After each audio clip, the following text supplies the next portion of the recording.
the gravy, please. Rick and Bubba, Rick and Bubba. All right, 8 minutes past the hour. Let's get it going here. We're live. We're in here ready to go, fired up. Good Time Gang is got the kickoff hour planned for the day. Rick and Bubba Adler all join us in 1 hour from now for the main show.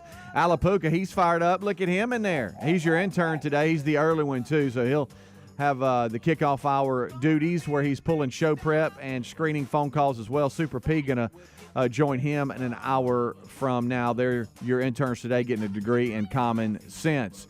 Well, we've got some Buffalo Wild Wings going to be in the house today. We got Tim Spencer with Buffalo Wild Wings. He'll be here. He'll have food. We'll also issue a check to the charity charge. Last month, it was Just Keep Smiling. We'll tell you about Just Keep Smiling and let you know how much was raised. And then start talking about this Monday and another charity charge. It's another month, which means we keep on, having charity charges, and it's going to happen this coming Monday at participating Buffalo Wild Wings. We also have the Bible study live today, noon Central, with Rick and a whole lot more. So let's bring everybody in. To my left is Greg Burgess, and to my right, it is Michael Lamps. What's up? Boys! How are you? You know, I miss old assistant coach just making noises and stuff. Yeah. Y'all remember when we'd make him read stuff? Oh, you remember? Goodness. Good times. Was that on sports show? It was. Yeah. Well, I can't remember. Can't remember. But yeah, I would do a serious speech that came from somebody else, right. and you would be assistant God, coach it was with good. a bullhorn. Let's not forget that. Right. Let me look back. If you did we ever do any real I don't know stories? that we did. Every we now do and then we would actually read a serious Because sports we were on a story. sports radio station. I think that's why they canned us. Maybe it was. Yeah. I That don't they remember stepped out thinking they could do things they couldn't, and so they just blew the station up and said, "Well, you're just going to change formats." Do you remember Speedy calling that hotel that was supposedly haunted that some major league team was staying in, and you were being Coach Johnson? Oh yeah, I think it was. Wasn't it? I thought it was an NBA team. It was. And it was the NBA team. Okay. And the hotel they were in, it was during the playoffs. Yes, it was. Supposedly haunted. And for some reason, Coach Johnson called. I don't know why.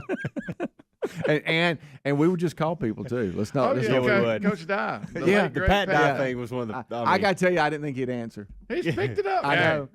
He never answered. answers his cell phone. So when I called, I thought, well, he won't. This will just be a bit. Sure. Hello.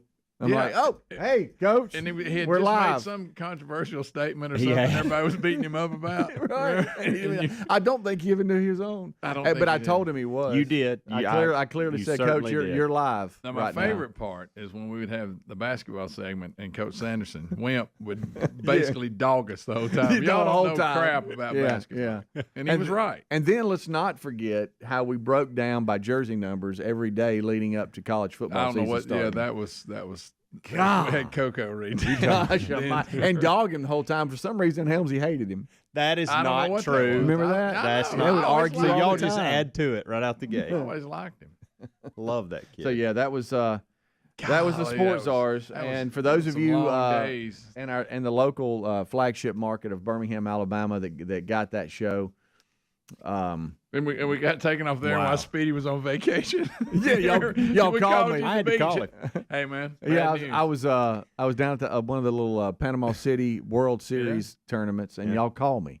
I remember where I was, like in traffic and everything, and I'm like, huh? What? Wait a minute! I just got to cut and pay. Hey man, Hey, Speedy, if y'all want to take a couple extra days, just don't no hurry sense in back. rushing back. No, yeah. Golly. That's when we also let the cat out of the bag that the first hour was pre-recorded. Yes.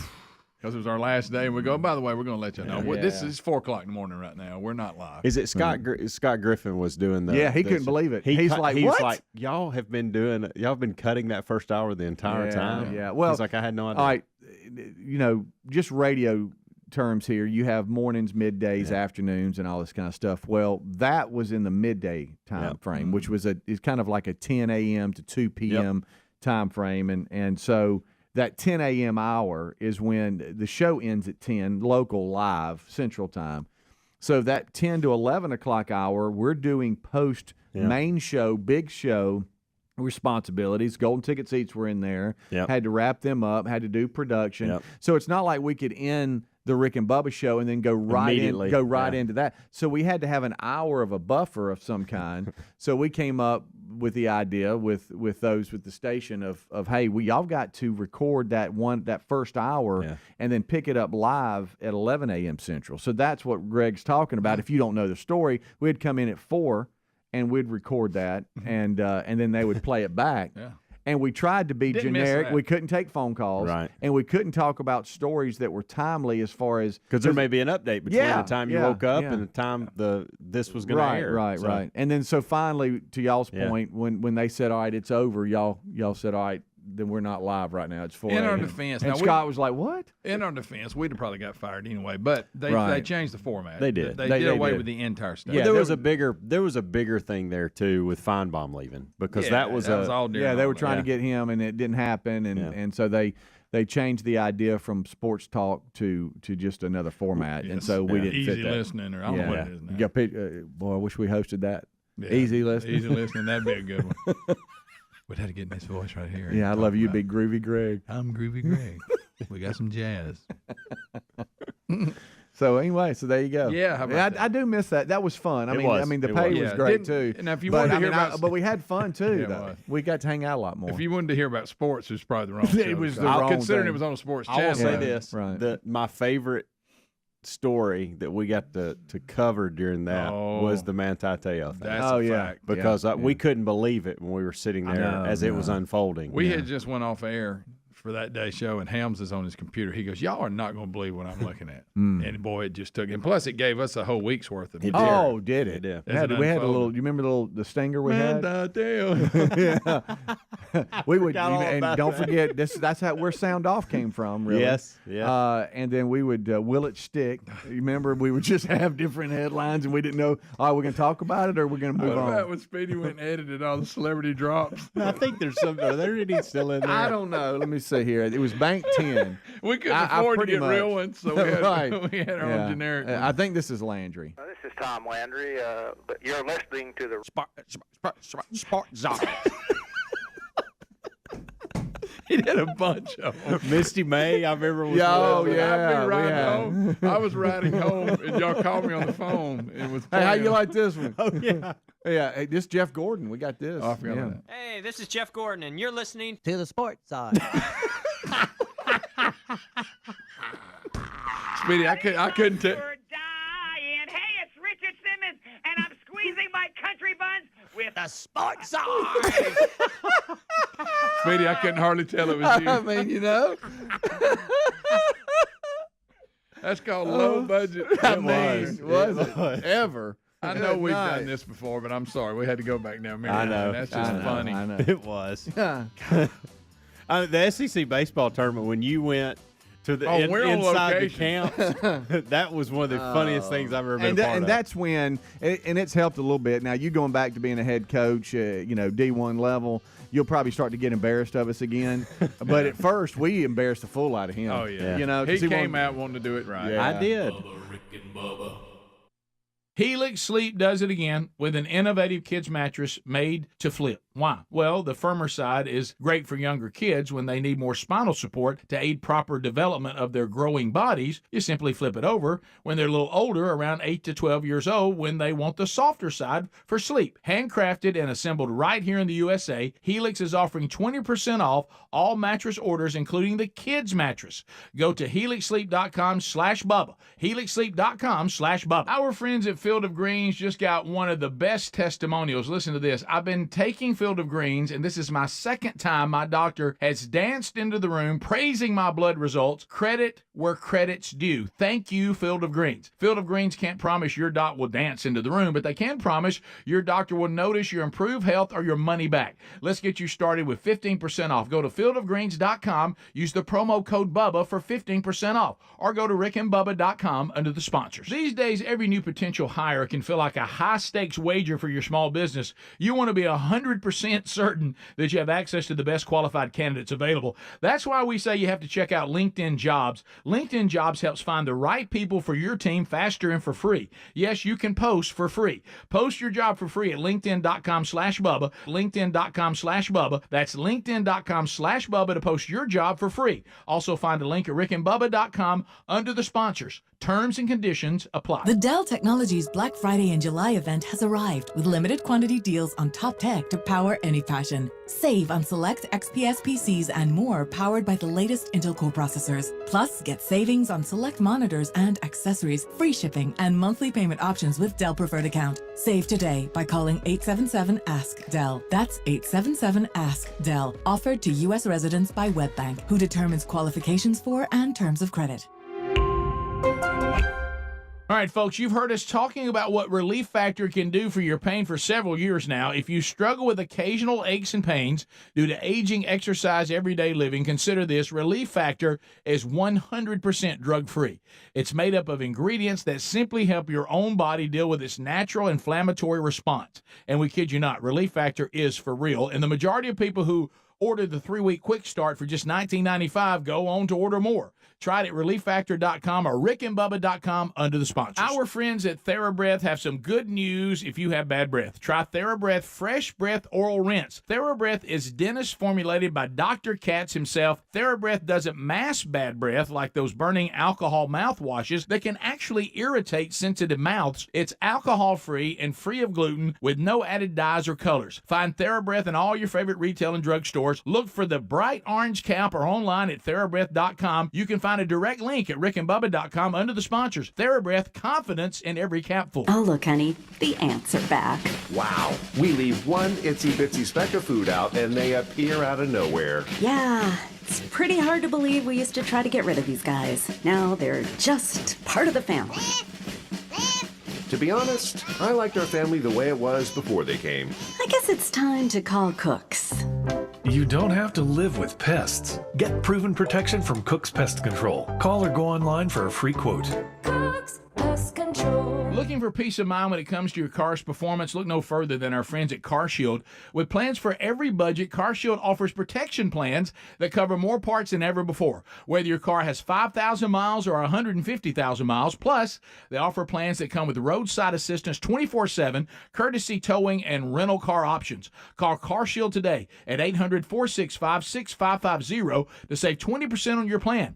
800-465-6550 or go to carshield.com/Bubba. Our friends at Simply Safe were recently named Best Home Security of 2023 by U.S. News and World Report. So they're probably resting on their laurels, right? Definitely not. They're always innovating, like their new 2-in-1 smoke and CO detector. It's hazard detection. It distinguishes between fire and cooking smoke, so you get fewer false alarms. Get 20% off at simplysafebubba.com. That's simplysafebubba.com for 20% off your new system, or visit rickandbubba.com under sponsors. There's no safe like Simply Safe. Attention, all you coffee drinkers. There's a brand new brew that you definitely want to make part of your daily ritual. If you enjoy delicious, good coffee like us, My Coffee needs to be your new drink. It's organic, which is so important because if not, then it contains chemicals banned in this country decades ago. You've heard us talk about My Pillow for years on this show, and now they've got My Coffee direct from the mystore.com website. Go to mystore.com, enter the code Bubba to save 25% off your order of My Coffee, or find a link at rickandbubba.com.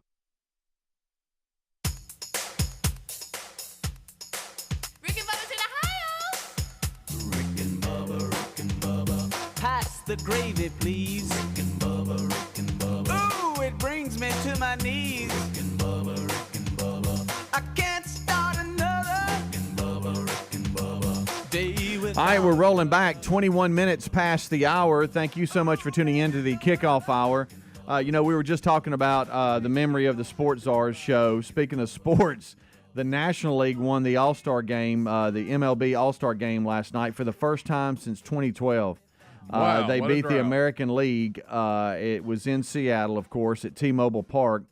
And it was a close game, too. The final score 3-2. But the big story today is that the National League actually won the game. It was a 2-run homer in the 8th inning to put them up, and they held off the American League, so they win that one. But Shohei Ohtani, when he came up to bat, the crowd, they were in Seattle, started chanting, "Come to Seattle." And I'm going to tell you this, too. I wish they would do more of this because I think it would pull people that maybe aren't everyday baseball fans into the group. I mean, my family, of course, big baseball fans, some playing still, all that kind of stuff. So we're a little bit more interested in it. But I get pulled in because the boys are watching it. And then last night, JC was like, "Oh my gosh, the game's on. I forgot." Yeah. So when we went there, they had a lot of the players mic'd up, and they've done that before. So this isn't new, where they have an outfielder or one of the infielders, and they're talking to them and all this kind of stuff. On my nerves. And I think in 2021 this happened. It's actually really cool because it pulls you into the game, like what their thoughts are and all this kind of stuff. And JC said, "Dad, this isn't the first time it happened, but there was a first last night that I think you guys would enjoy. The pitcher on the mound was mic'd up with an earpiece, and Smoltzy and all the guys, they were talking to him while he was on the mound and pitching. They were like, "What are you going to go with here?" Well, see, he didn't jump on my splitter, so I think I'm going fastball up here. Whatever, and that was kind of neat. Yeah, Well, you want to know what happened about the third batter up? That batter is mic'd and has an earplug in, okay, and he can hear them. And so the batter's live and the pitcher's live, and you're like, "Hey man, how you?" "I'm good. How are you?" Interesting. And then the ball he threw like you up. He threw like a cutter out that he thought was a strike. And he went, "That one looked good," like that. And the batter went, "Yeah, it was pretty close right there." I mean, it was funny. That's good. I mean, that was kind of neat. I think that more of that, and I know it was a special game with the All-Star game, more of that needs to come in, because I know that different sports or different activities, however y'all want to label them, they've brought you in. I mean, look at the USFL, XFL, and others where people are mic'd up. You get inside the huddle, you're hearing the coach talk, all that. I think that brings a lot to the game. And but last night I had never seen the pitcher live and the batter that comes up to they're live, and they're both live talking to each other during the at-bat. That was cool. Yeah. I thought that was neat. Yeah. Yeah, I like that. Just bring more stuff like that, to the game. What's it? When we did XFL all them years ago, and they may still do it. I know they mic them up when you're watching on TV, but they had them mic'd up through the PA. Ooh. At the stadium. Oh, wow. You hear the players. That's pretty cool. In the first XFL. Yeah, that's neat. Huh. But anyway, I made that up. But no, completely forgot it was I'm on. sure you normally write on stuff like that. I don't know. Amanda and I were at dinner last night, and we never go out. I mean, we need to do more of that. Well, you had to get drunk after being I got to coach. celebrate. Knock a few back. And so I got a haircut, and I'm a head coach, and they call me Bullethead. Sorry. Head up. Go ahead. Go ahead. Shotgun. What? You know how you stick a hole in the can? Greg, hey, by the way, we can't get him fired. I just thought about that. Oh, yeah. Yeah. He really hadn't even been on campus yet. Right. So we're dealing with that situation I brought up yesterday. Right. Live. Keep bringing it up for some reason. Well, it's going to happen, buddy. Anyway, we were. This was all to say I forgot about the All-Star game, and Amanda and I went to dinner last night with some friends, and we never do that. And I was like, you know what? This is probably going to be the only time for a while we get to do this again. So let's go and enjoy it. So we had like a reservation at 6:30. Oh, serious? Oh yeah, it was one of those fancy. I don't like fancy places, but we went. Don't you feel out of your element? I do. I don't like that. I might as well went to Taco Bell. Mm-hmm. And that's a good stop. And so we went to this little nice place, and we were in there. It was nearing 9 o'clock. Like we were enjoying the conversation, party. having a good time. But I looked up in the little area of the bar area, and I saw a TV, and I thought, well, what is that? And it was the All-Star game, and I thought, well, I've missed all this. Well, it was on Fox last night, and it was kind of neat because on the front row, Big Papi, Alex Rodriguez, Derek Jeter. We forget Big Papi got shot. Right, yeah. Oh, they were all on the front row just behind home plate. Yeah. And they would sometimes be live, and then Smoltz and them were in the box. They were live. It was kind of neat going back and forth. And so JC wanted to go hit last night, and there's a hitting place that has lights that's at a sports complex kind of thing. And so Terry and I took JC there, and we were going to go hit a couple of buckets or whatever. And it was a little bit later, and I explained to him, son, we're on different schedules. You know, I mean, at 8:45, I don't need to go hit. You know what I mean? Because, I mean, now I'm out till it's pretty late. But I saw something at the ballpark that was interesting, and it was a packed place. They were playing kickball. Oh, yeah. They were playing kickball on a baseball field, and they were taking it serious, and there were people all around. I'm like, what's going on? Listen, maybe it was Coco, the intern. We had an intern that actually, there's a league. Well, yeah. I mean, they had like in. matching jerseys on, and it looked like it was co-ed.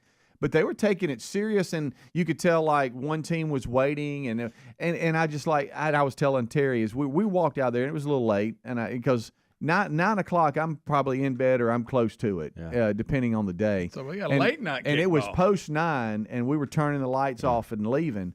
And I said, honey, we just live in a different world. I mean, normally we're in bed, getting ready to go to bed or asleep, and there are people out here playing kickball. In uniforms. Yes. I'm like, what is going on out here? Did y'all like kickball when you were a kid? Yeah. At PE, we get to play at red ball. Oh, yeah. Doing. You ever cup it and sling it and hit somebody in the face? Oh, absolutely. And it made that sound when you'd hit them in the face. Yeah, I got in trouble. Ping. Made a girl cry one time. Sorry about that. It was a girl with it. That's good. Well, I mean, I kind of slung it, and it hit her in the face. You couldn't throw above the shoulders to get them out. Help it. You was trying. She was clearly out. Right. Big move. Get back by Amanda last night that caught me completely off guard. Oh, really? Yeah. Huh. We get back in the car after being in the restaurant for 3 hours and 2.5, and she takes her phone out of her purse, and she's got all these missed calls and texts. And I said, "Did you leave your purse and phone in the car? Like you weren't worried about the kids?" Oh, wow. And she goes, "Nah, I ain't worried about them. They know where to find us. They know where we're at."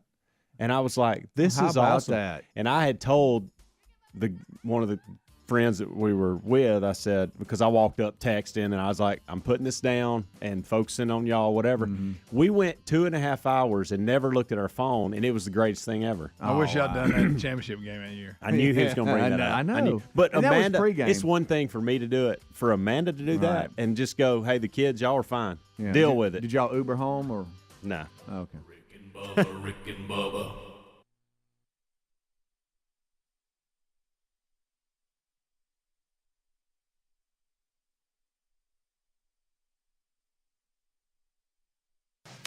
Imagine getting ahead of your irritable bowel syndrome with constipation or IBS-C by treating it with Linzess. Then you could start proactively managing your constipation with belly pain and get ahead of your symptoms. Talk to your doctor about Linzess, linaclotide.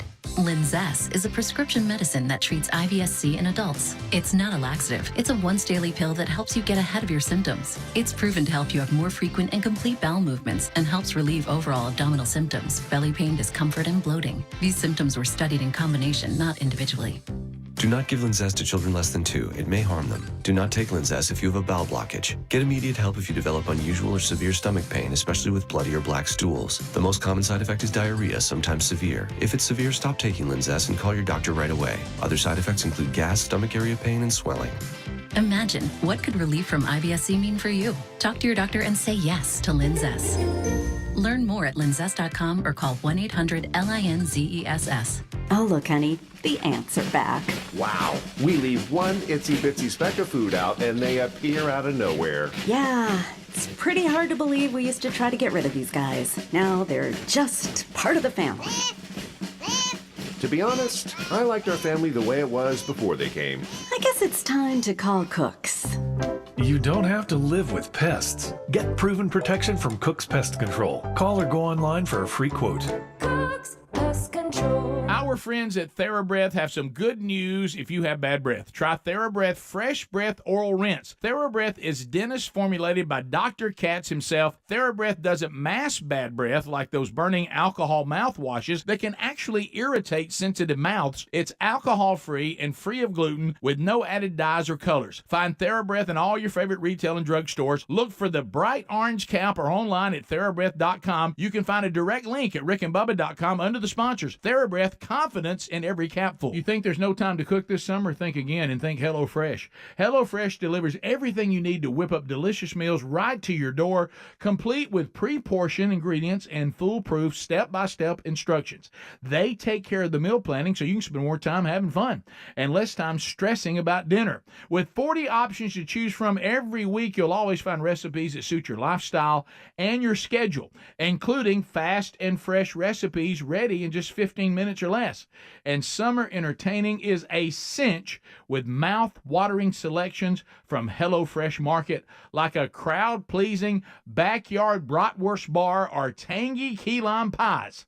You can even skip an extra grocery store trip and choose from over 100 sides, snacks, and more delivered with your order. Sign up for America's #1 meal kit today and take 50% off plus shipping with the code BUBBA at HelloFresh.com/ /Bubba. Did you know that Alabama Mountain Lakes Tourist Association now has a new podcast called Unexpected Adventures in North Alabama? That's awesome, Bubba. As we all know, there's so much to do in that area of this great state. So what's it all about? Well, on Unexpected Adventures in North Alabama podcast, they have conversations with a whole lot of interesting people about all the cool things and fun that you can do and see in North Alabama. Well, Bubba, I definitely need to check out this podcast. Yes, you do. And I'd recommend everyone checking it out. All you have to do is go to northalabama.org/podcast to listen, or you can go wherever you listen to podcasts. And make sure you subscribe so you never miss an episode. And of course, support our longtime friends at Alabama Mountain Lakes Tourism. Sounds great, Bubba. And again, it's called The Unexpected Adventures in North Alabama. And you can also hear it on Apple Podcasts or Spotify if you're on those platforms. You sure can. We're subscribing right now. Folks, to learn more about how you can subscribe, go to northalabama.org/podcast or rickandbubba.com under the sponsors. Indulge me for a minute. Our friends at Field of Greens just got one of the best testimonials. Listen to this testimonial from a customer. I've been taking Field of Greens, and this is the second time my doctor has practically danced into the room praising my blood results. Credit where credit's due. Thanks, Field of Greens. Each fruit and vegetable of Field of Greens was medically selected for specific health benefits. Some support vital organs like the heart, lungs, and kidneys. Others, metabolism for healthy energy and weight loss. If you're busy, don't get enough exercise, or you eat too much fast food, take Field of Greens. Look, Field of Greens can't promise your doc's going to dance into the room, but they can promise your doctor will notice your improved health or your money back. We trust it's helping our health, so let's get you started with 15% off. Go to fieldofgreens.com, use the promo code Bubba, and get 15% off. Or you can go to rickandbubba.com. There is a link under the sponsors button. That's fieldofgreens.com, the code Bubba. Rick and Bubba. Pass the gravy, please. Rick and Bubba. Ooh, it brings me to my knees. Rick and Bubba. I can't start another day without him, brother. Rick and Bubba. Ooh, there is no other. Rick and Bubba. Waking on their blubber. All right, 25 minutes until top of the hour. It's a charity charge check presentation today. We'll have Just Keep Smiling. They benefited from last month's charity charge. We'll have them in here today. Hear more about them and let you know how the money raised is going to go to great use with Just Keep Smiling. Then tell you about this coming Monday. Grace's Kitchen is going to be the beneficiary this month, and so we will talk to you more about that too coming up a little bit later in the show. Tim Spencer with Buffalo Wild Wings will be here. He'll have some food, so the staff's fired up about that. A lot of things happening. Bible study live today, noon Central. And Alapuca is your intern today, along with Super P. He'll be joining him shortly here on for the main show. All right, so I know you said you were out a little bit last night. Y'all had dinner with some friends, but you said that you feel like you have been violating a pumping gas rule that you didn't know. Yeah. What's up with this? So yesterday I left out of here, went and got a haircut. Y'all already reminded me of that. Speaking of gas. What's it's the first thing you see. Yeah, I know. Well, I took it on down. Don't know when the little man's going to get a chance to do it again. And yesterday was an opportunity. And you want first day of school, you want to look good. You can't touch that with a powder puff. Left here, thought, hey, need to get some gas. I don't want to deal with that tomorrow when I make my first trip over to Jacksonville, all those good things. And so I pull off from a gas station over here. And as you can imagine, my last week has been a whirlwind. I feel like I haven't been able to breathe, look up. I don't know what's going on in the world. I've just been constant getting after it. So I thought, you know what? I'm just going to hang out right here by the truck on my gas pumps. And I took my arms and I set them over my tailgate, and I just kind of looked at traffic and took some deep breaths and just kind of took it all in for a minute. Smelling gas fumes. I felt like I was to a point where I could just take a deep breath, Huffing gas. Then I looked over at the gas pump, and I never read the labels and everything. It must not have a gas pump TV going either. They didn't. They did not have one of those. That's starting to get on my nerves. Y'all know the secret about how to hush that up? What button to hit? I need to know because sometimes it does get on my nerves. All right, then. So I looked to my left, and I thought, okay, well, there's some warning labels. I know about all those. Well, then no smoking. Then I started reading them. What? And I thought, I don't know any of these. and I break all these laws. Are they laws? Are they just rules? Are they suggestions? What you got? What you and doing? So I took a picture of it because I want to ask y'all about this. All right. The first one, it said it's unlawful and dangerous to dispense gasoline into unapproved containers. We all got that. Got that. I read that and I thought, okay, well, You'd rather not. you know, duh. Then I read the next one and I think, well, okay, doesn't take a rocket scientist on this one either. No smoking. Everybody knows that. Okay, everybody knows that. Got that. Then we get to the stop motor. Yeah. Oh, you can't leave the motor running? Well, that's the thing. I've always heard that, but I'll be honest. yeah. Sometimes I do. Oh, really? Do you really? I do. See, Sometimes I I'll never do that. Sometimes I've I'll never do done it. that. Don't know that I ever have. I don't think I thought have. it was one of those things that somebody told me one time just to scare me to death. Why would you know? do that? But why wouldn't you? What's it going to hurt? But why wouldn't you just turn the car off and pump gas? Because it's hot and I wanted the air conditioner running or while I it's was cold and you want the outside. heat You sit back Yeah. in the car? Not well. Hold on. Okay. You're getting ahead of me. All right then. But so here's the thing. Maybe it's damaging my car. Maybe it's bad. I don't know. But I need somebody to tell me why that's a rule. I'd like to know why. Okay. And I'll do the right thing. Okay. I don't want people Oh, thinking I'm going rogue. I just didn't know that was actually. I just thought that was something Dad said because he he probably thought I was wasting gas by letting it run. That That's kind true. of thing. Yeah. So here's where it started getting tricky for me. No filling of portable containers in or on a motor vehicle. Place container on the ground before filling. All right. I always do this on the tailgate of my All right. truck. So I Didn't that never. got something to do with static? Well, I never do Static that. I electricity. was told by somebody years ago, in case there's a problem like a fire or something like that, if you have it on your car, then the vehicle could catch fire or whatever. I always Sure. put it on the ground. Okay. But Just for convenience, it I might always be what you're saying, but I kind of was half listening, but I just heard it was dangerous to do that. I always put it on the ground. I always put it on the ground. So I don't, and I will from here on out. But it's easy. It's good and easy. It's lazy to go. convenient. Hey, It's convenient. I It's want it up efficient. here. It's up here by my. Absolutely. Yeah, I get that. So I'm breaking that rule. Okay. Okay. All right, you're but, rule but breaker. I'm going to change that. You're head coach now. You got to be a good example. Audience. Since an emailing me, I'm changing it. Okay. Okay. I can change. Something about not doing that. I just don't. Scared me one time. I never do this. I never think about it. I've heard it. It says discharge your static electricity before fueling by touching a metal surface away from the nozzle. I don't do Maybe that. maybe that is why then, Greg, if it being up there. But do y'all think consciously go, I got to touch this metal before I No, start I this do not. process? Never Nope. have. See, I Never don't have. either. Day of my life. I don't either. Never I don't have. either. Wow. What's the odds of that? Mm. I'm not that scared of that. The next one, it said, if a fire starts, do not remove nozzle, back away immediately. I think that that's, makes sense. That Yeah. makes 'Cause sense. you pull and it out, probably, it's going to be a big stream. Exactly. Yeah, So we So don't you want can that. kiss your car going. Yeah. Thank goodness that I have never had to deal with that. Here's the one that this has been all my life. Do not re-enter your vehicle while gasoline is pumping. When it's real cold, I do. Mm-hmm. I do it every time, other than yesterday because I was wanting to kind of just take a look. Sometimes it like I'll have the door open, but I'll just sit there to be comfortable. You know. You know what? A lot of it may be. I guess is you get that state of mind and you drive off and snatch the. Which Could I've be. done, by the way. Yeah. Could be. Have you really? Yeah. You've snatched it. You've snatched done I think that? I've at remember. work in a company vehicle Okay. at the company pumps. Yeah. Didn't somebody like wave I think at I you did it twice.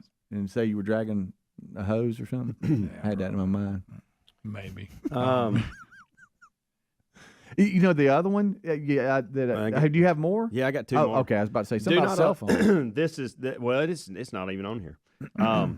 Speedy made that. Do not allow individuals under license age to use the pump. I don't do that. Oh, when I was a kid, I used to like to get out and pump it. Yeah. Here's the one that I am guilty of completely, and they've got it highlighted in red.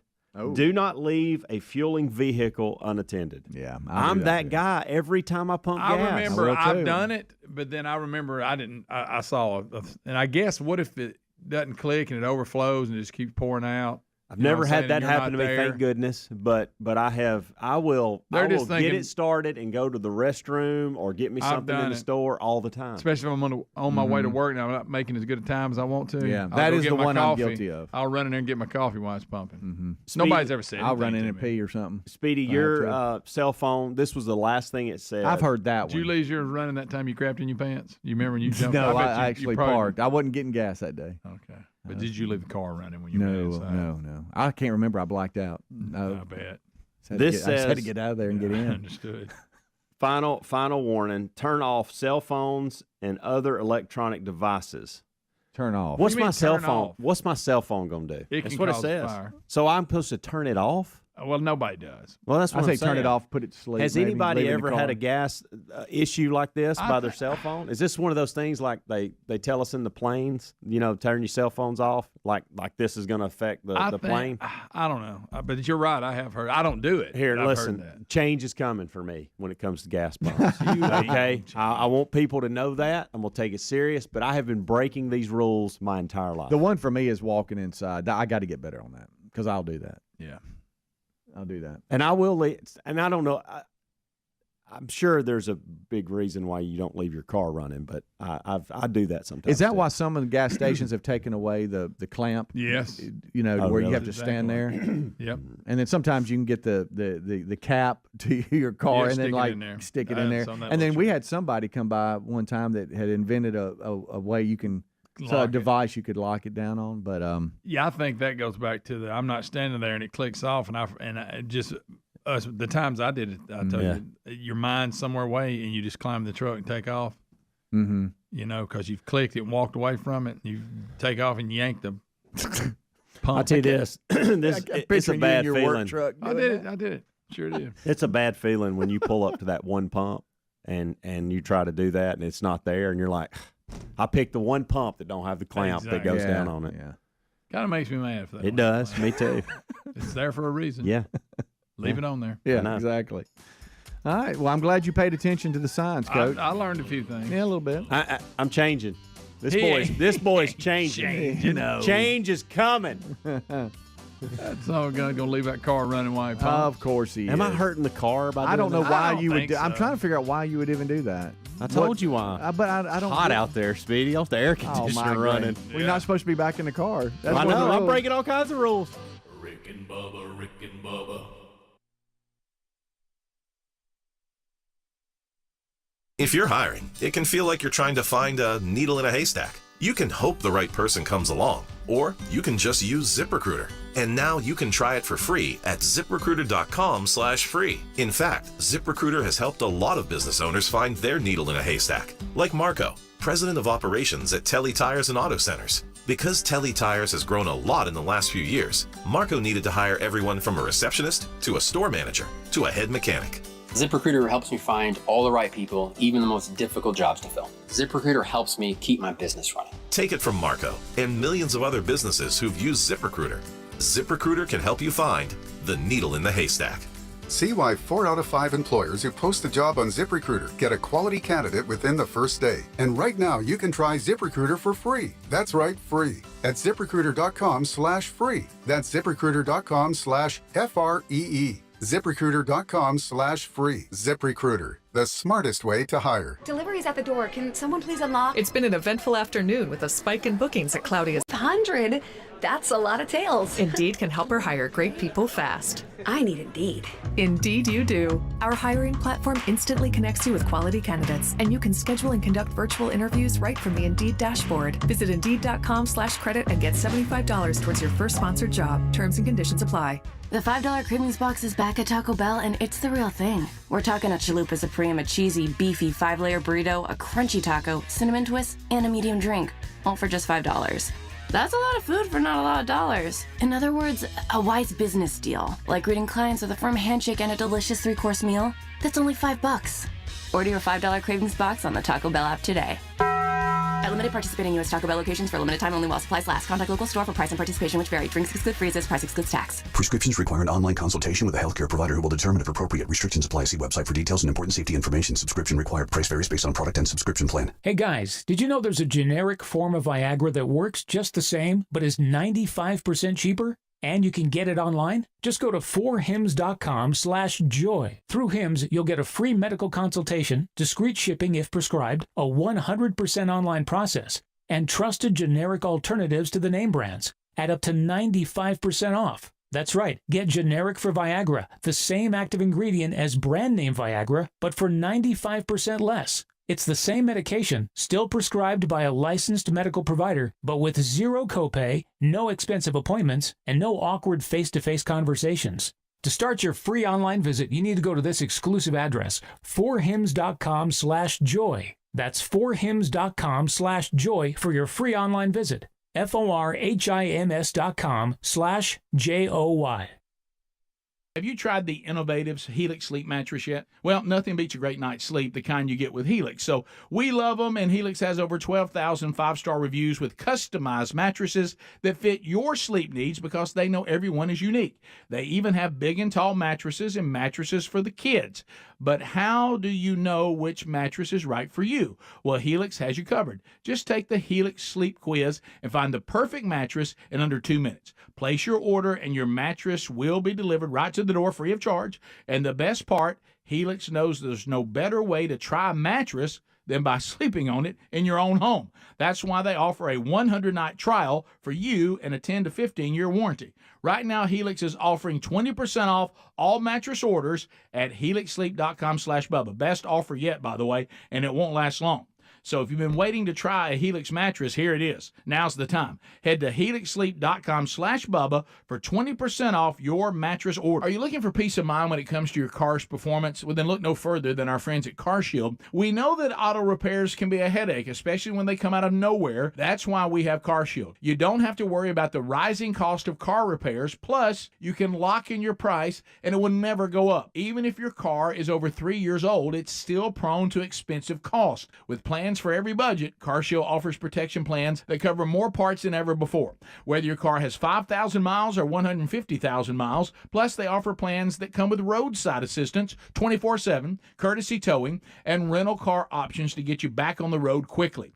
CarShield is dedicated to protecting what you drive because it's just a matter of time before you're going to need repairs, so don't wait till it's too late. Call CarShield today at 1-800-465-6550 to save 20% on your plan. Lock in your price and it will never go up. Call 800-465-6550 or carshield.com/Bubba to save 20%.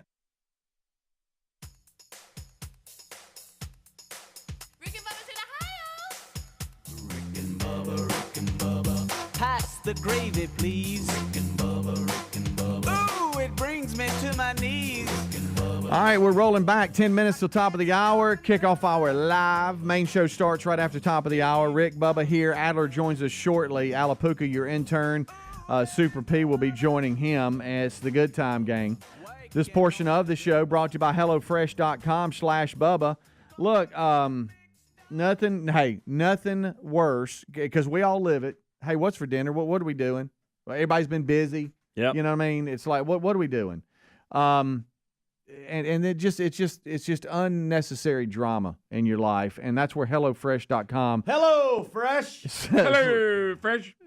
/Bubba can come in. Figuring out what is for dinner is not going to be a problem anymore. Nah. In fact, all of their ingredients that they ship right to your door, by the way, are picked at peak ripeness and travel from the farm to the doorstep in just 7 days or less. Plus, it's 25% cheaper than takeout. So if you're spending way too much money on takeout, or you're really frustrated about what's for dinner, check out HelloFresh.com/Bubba. And right now, it's easy during the summer to do this. America's #1 meal kit. Sign up today. You're going to get 16 free meals plus free shipping with code BUBBA at HelloFresh.com/Bubba. So you're going to go to HelloFresh.com/Bubba, and then you're going to use promo code BUBBA for that 16 free meal promotion right now, plus free shipping. Join today, HelloFresh.com/Bubba. Relieve a little undue drama in your life and take care of dinner. It's going to come easy. All right, there's also a link at rickandbubba.com under the sponsors button. We've been hopping around a lot, talking about some different things. I don't know what it is about. Theme park rides, it's not a big part of my life. Me either. I love them, though. I never really was. Yes. You think I don't love a good roller coaster? Roller coasters maybe, but these spinning rides and I'm up and down. I never really have been one for those. I know some. Hey man, let's get on that. I like a good roller coaster, but I don't seek them out. Like if I'm there, if I happen to be there and at a place, my kids or whatever, and there's a roller coaster, I'll get on it. I like a good roller coaster. Yeah. Well, did you hear about this Georgia amusement park on July the 3rd? Apparently, a roller coaster stalled mid-ride after safety concern activities People on the ride said they had a panic attack because of the problem. The incident happened at Wild Adventures amusement park. Well, the point is, if it was a safety feature, it did what it was supposed to do. Yeah. It says it was the Boomerang roller coaster. It stalled when it became stuck, according to WALB, who reported that the ride went forward and then moved back before stopping. Wild Adventures in Valdosta, Georgia, said in a statement to the news outlet that the ride stopped due to a safety feature and all passengers were safely returned to the loading station. But for a second there, everything halted. Did y'all see the one the other week? The crack in that? Yes. Yeah. People are on it and they see it cracking. And it was like, oh. and it was because somebody down low, just a person there, saw it. Yeah. As it went through, it was like, and they're like, "Hey, scary. Y'all got you. We got big crack. Yeah, big crack. Did you see it wobble? Oh, and yeah. everything? No, How about sir. that? Laugh at that. That was unstable, big time. Yeah. So anyway, within about 10 minutes or so, team safely returned all the riders to the loading station. But for about 10 minutes, you were hung out mid ride. I don't want that. Always a problem. But yeah, the roller coasters I can handle, but it's the spinning rides and stuff that really Do you remember? give me a handle. Of course, you were from Mississippi. Y'all probably didn't go all. Hey, buddy, it's just a line. No, that divides I'm us. saying distance. Six Flags was not far from where I grew right, up. yeah. You get there in less than an hour. Yeah. Hour and a half, 2 hours. And I forgot what I was going to say. About Greg, you mind go blank there, bud? Speedy messed me up. Huh? Because he said it was just a line. All right, so you were talking about a ride, and you were talking about roller coasters, and you were talking about Six Flags, and when you were little, you would go over there. I don't remember now. And did you get stuck on a ride? Yeah, we did that, but yeah. Okay. That's not what you were really to say, can't though? remember? I really just can't don't- remember what I was Okay, gonna say. all right. That's fine. That's fine. Yeah, you want to know what? Must I, not have been very good. Now I like a good me. log ride. Now you Oh, get me in the yeah, I water; like those that. are fun. Oh, I got it. That's back. I got Okay, go ahead It's before you back. forget, but please come back to log ride. hurry I up, wanna you're ask- gonna- I you're wanna- gonna mess him I up. wanna ask you Listen, something we would about always blame start the day with the log ride. Ooh, look at me. Because Get wet though, Greg. I know you would, but you could drive. But you don't want to get in the car wet. That's a good point. But anyway, talking about the spinning, they had one called the Spindle Top. Ooh. And I it don't was like basically a round room, and you get up against the wall, and it starts spinning. Is this And where then- you're all standing Yeah, up? and then the floor drops out, and you are stuck to the wall. See, I don't want any of that. That No. thing, you're talking about make you sick. Yeah, I don't And I remember we didn't want to do it. We'd talk ourselves into getting on, and then we'd be nauseous for an hour. But when you're up there, and I'm telling you, it gets to spin, and then when it's going so fast that the force is pushing you against the wall, and you're stuck to the wall, Yeah. Yeah. and the floor drops out. Goodness. It was- No. That thing would make you sick. Oh. Now I will tell you this: the one that I had to open it up at the time it was Alabama Adventure or whatever. Oh, They yeah. had the ride that I think Don Juan was with me, and we were live on the show.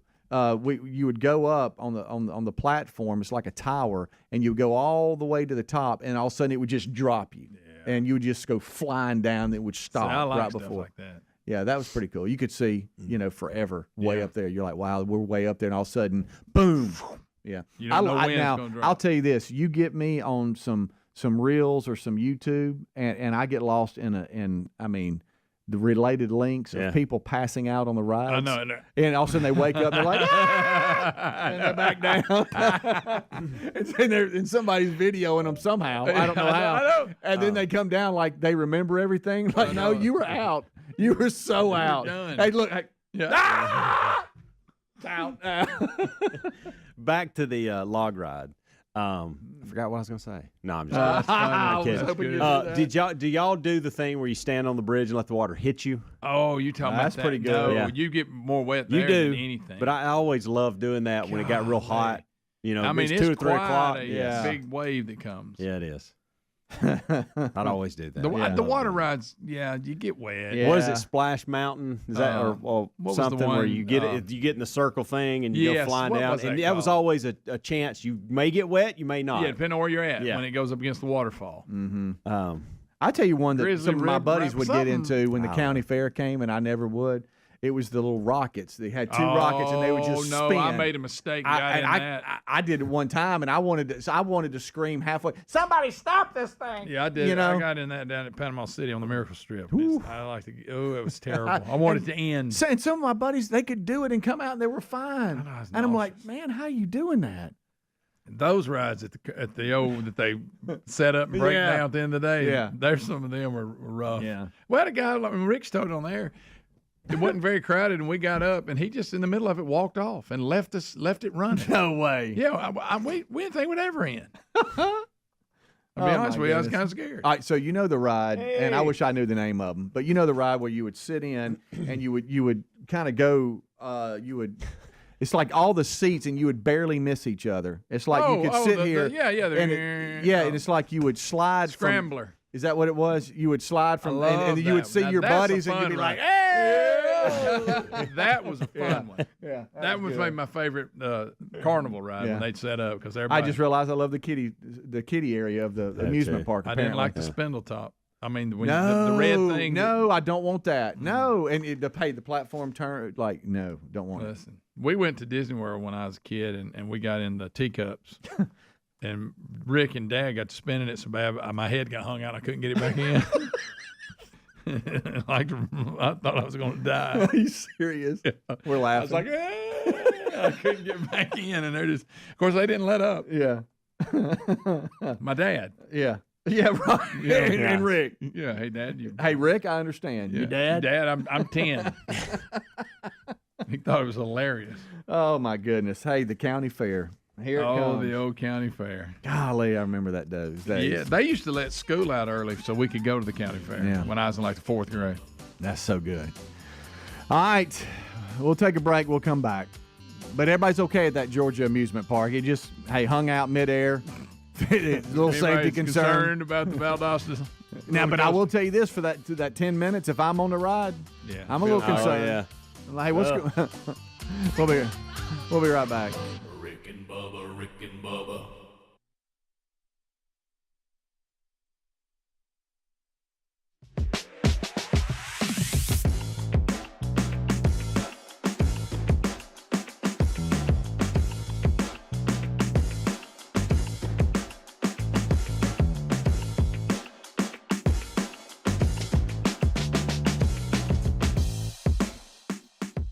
How about you? Well, we're unpacking stories still to come down the program. Bubba, it's like we got, sometimes we get on runs. We've been doing this show 25 years, and you get on runs, you get on streaks where you look and you're like, my gosh, this is the new. We got another story about this again today.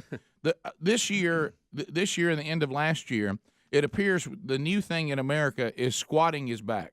Squatting is back. Going to people's houses, getting in them, acting like you live there, and try. We got another one today involving a baseball great. And that's not all. I heard another story where another martial arts person took on a guy who was trying to break into a car. Really? So, I mean, didn't we just have that where a female tried to get robbed? Yep, sure did. Well, this was MMA, baby. This was a guy, and it happened actually in Birmingham, Alabama, where the guy went out and put him in a chokehold. Now, he was former Brazilian Special Forces. Okay. Also. Wow. But I thought you were going to say it was Adler. He started you talking about you in the wrong neighborhood, dude. Look, we all love it. It's like watching a movie, like the story we had yesterday where somebody tries to, in Brazil, which is strange this is all in Brazil, tries to go after, I can't say the things. No, I'm not going to do it today. A young lady only to discover that she's an MMA fighter. Yeah, right. And then here's another one you're telling me about now, that somebody's gone after somebody. Was it your Brazilian jiu-jitsu guy? That is. Is it George Webby? It's not Webby. No, it's not George Webby. That's Hayo. I'm sorry. His name is Hayo. He's from Brazil. You ever fought him? He may not have wanted his name used, but well, that's kind of like his nickname. It's not actually his real name. Have you ever fought him? I have rolled with Hayo before, and he destroyed me. He literally flipped me over, like he did a somersault flip, and now I'm facing the opposite direction and upside down, and he immediately just same thing happened to me April 15th of last year. There you go. That's right. So let me ask you this. So same thing happened to a carjacker. Yeah. So Hayo, somebody tried to attack Hayo in our city, and Hayo said no, thank you. That ain't gonna happen. I just saw this because I follow, is that what you're telling me? I just follow him on Instagram, so this just showed up on my Instagram feed. So is this like a viral story? Is that why y'all are talking about it? Yeah. Oh yeah. Oh, okay. Yeah. See, I didn't know this is like people are talking about it. Yeah, that's Hayo. His girlfriend apparently saw the activity, if I have the story correct, okay? And then she went in and got him, and he came out and put the guy in a chokehold. And he said, I probably should not have done that, but Why not? Well, he's saying it's dangerous. The guy could have, I think they're trying to encourage people not to take this into their own hands to call the police. Yeah. But he said, given the situation, he would do it again. But he obviously was well trained in what he was doing. In the video, he just keeps putting the guy to sleep. The guy just keeps going. Oh, to wait a sleep minute, hold up. over and over. So his girlfriend starts shooting the video of her boyfriend. What was the guy trying to do again? Carjack? Was that he's trying to break into a car. Trying to break into a car. Okay. And there's been a rash of that lately. I mean, it goes around from time to time. Well, here's an idea: if you don't want Hio to choke you, don't try to steal people's cars. That's exactly right. How about I want Hio to be out my driveway. I do too. Now you got to be careful of that video. That maybe the news sources have fixed it up a little bit or whatever. But some language. Well, yeah, we are a Christian jiu-jitsu academy, and but I think his adrenaline might have been kind of high or something. Well, it's the same thing as watching your favorite football coach. That's true. Yeah. That's true. So that's hilarious. I can't believe this is like a viral story. That's great. Yeah. So maybe you need to get him to come up here. Oh, that would be awesome. Yeah. Why don't y'all roll right there? Greg, will you let him put you in that chokehold? Greg, let him take you to sleep.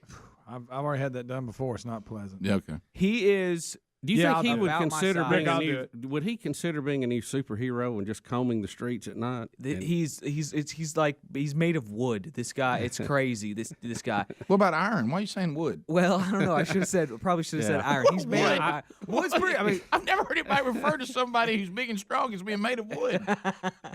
He is. He's about my size, and he just recently competed in the World Championship brown belt and won one of those opens. And he is standing on top of this podium, and the guys next to him, even though they're on a lower podium, are taller. Are taller than he is. No, I got it. I got it. Hio is the main superhero. No. Somebody call Hio, and you're his Handler. sidekick. Yeah, I'm his Robin. Yeah. And all you do is yell, "This is a family restaurant." That's right.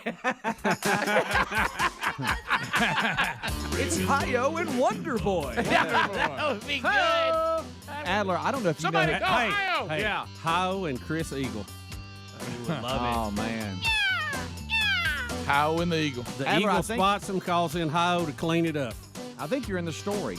No It way. shows him rolling with people With his little buddy, it says. Oh, Yes, Hio and his little buddy. Yeah. Rick and Bubba, Rick and Bubba.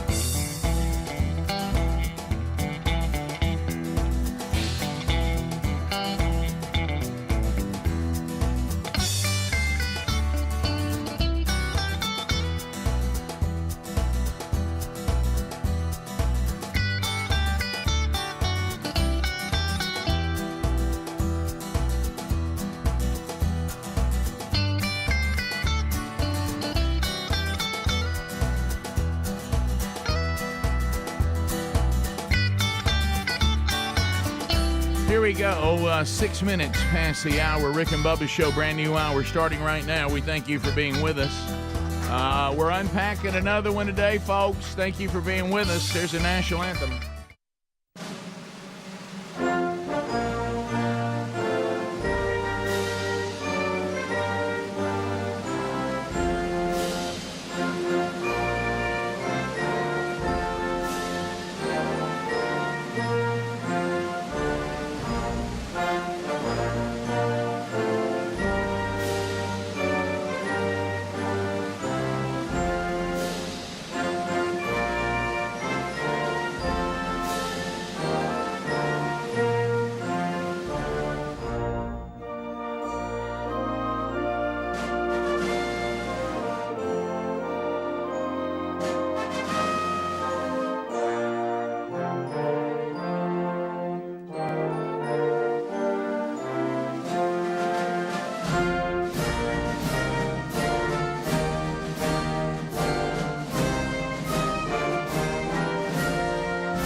Seven and a half minutes now past the hour. Here we go. From the No Name Studio out on the bleeding edge of technology, coming to you from Sweet Home, Alabama to the rest of the world. Various ways to do that. Let's look at the live options first. America's boldest radio stations. On the Rick and Bubba Radio Network, you can catch us live. Another way to catch us live is on our YouTube channel. Eddie Van Adler joins the team. Eddie Van Adler has the YouTube option for you. You can watch us every day. Just subscribe. You'll get an alert when the new show starts. Then also another live option is something called our TuneIn app. That would include all apps. Some of our affiliates have apps as well. That's the streaming world. You can get us streaming audio only on the Rick and Bubba TuneIn app. You just download the TuneIn app. It's free. Search Rick and Bubba Show, and we have a 24/7 channel, which includes the live show every day. Now let's look at options where I can hear the show or see the show on my own time. Well, the YouTube channel offers that too. You can watch the archive every day, including a best of hour that you can see on Blaze TV. The entire show or that 1 hour, that's your call. On the audio side, you have the option of the Rick and Bubba podcast channel.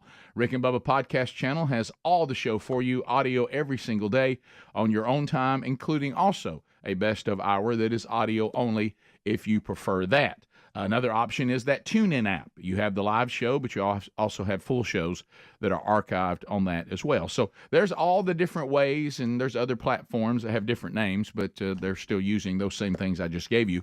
And you can have all those options. So there is no reason that you cannot get the show, either part of it, live or archived, or all of it live or archived. It's your choice. It's not anyone keeping it from you. Okay, so we're glad you're here. Speedy's here, Greg Burgess here, Helmsy, Super P, Alapuca. That's our interns today. They're earning their degree in common sense from Rick and Bubba University. They'll take your phone calls today. And here's the silver-tongued one, the man with a golden voice, professional lunch eaters man of the year, the inventor of pizza in a cup, Shakespeare's worst nightmare, and the master of the King's English. Ladies and gentlemen, put your hands together for Bill Bubba Bussey!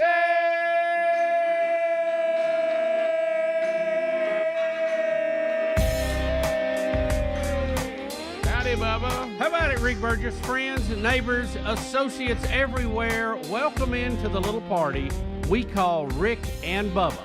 Pull up a chair and stay a while.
Peter Gabriel, Sledgehammer.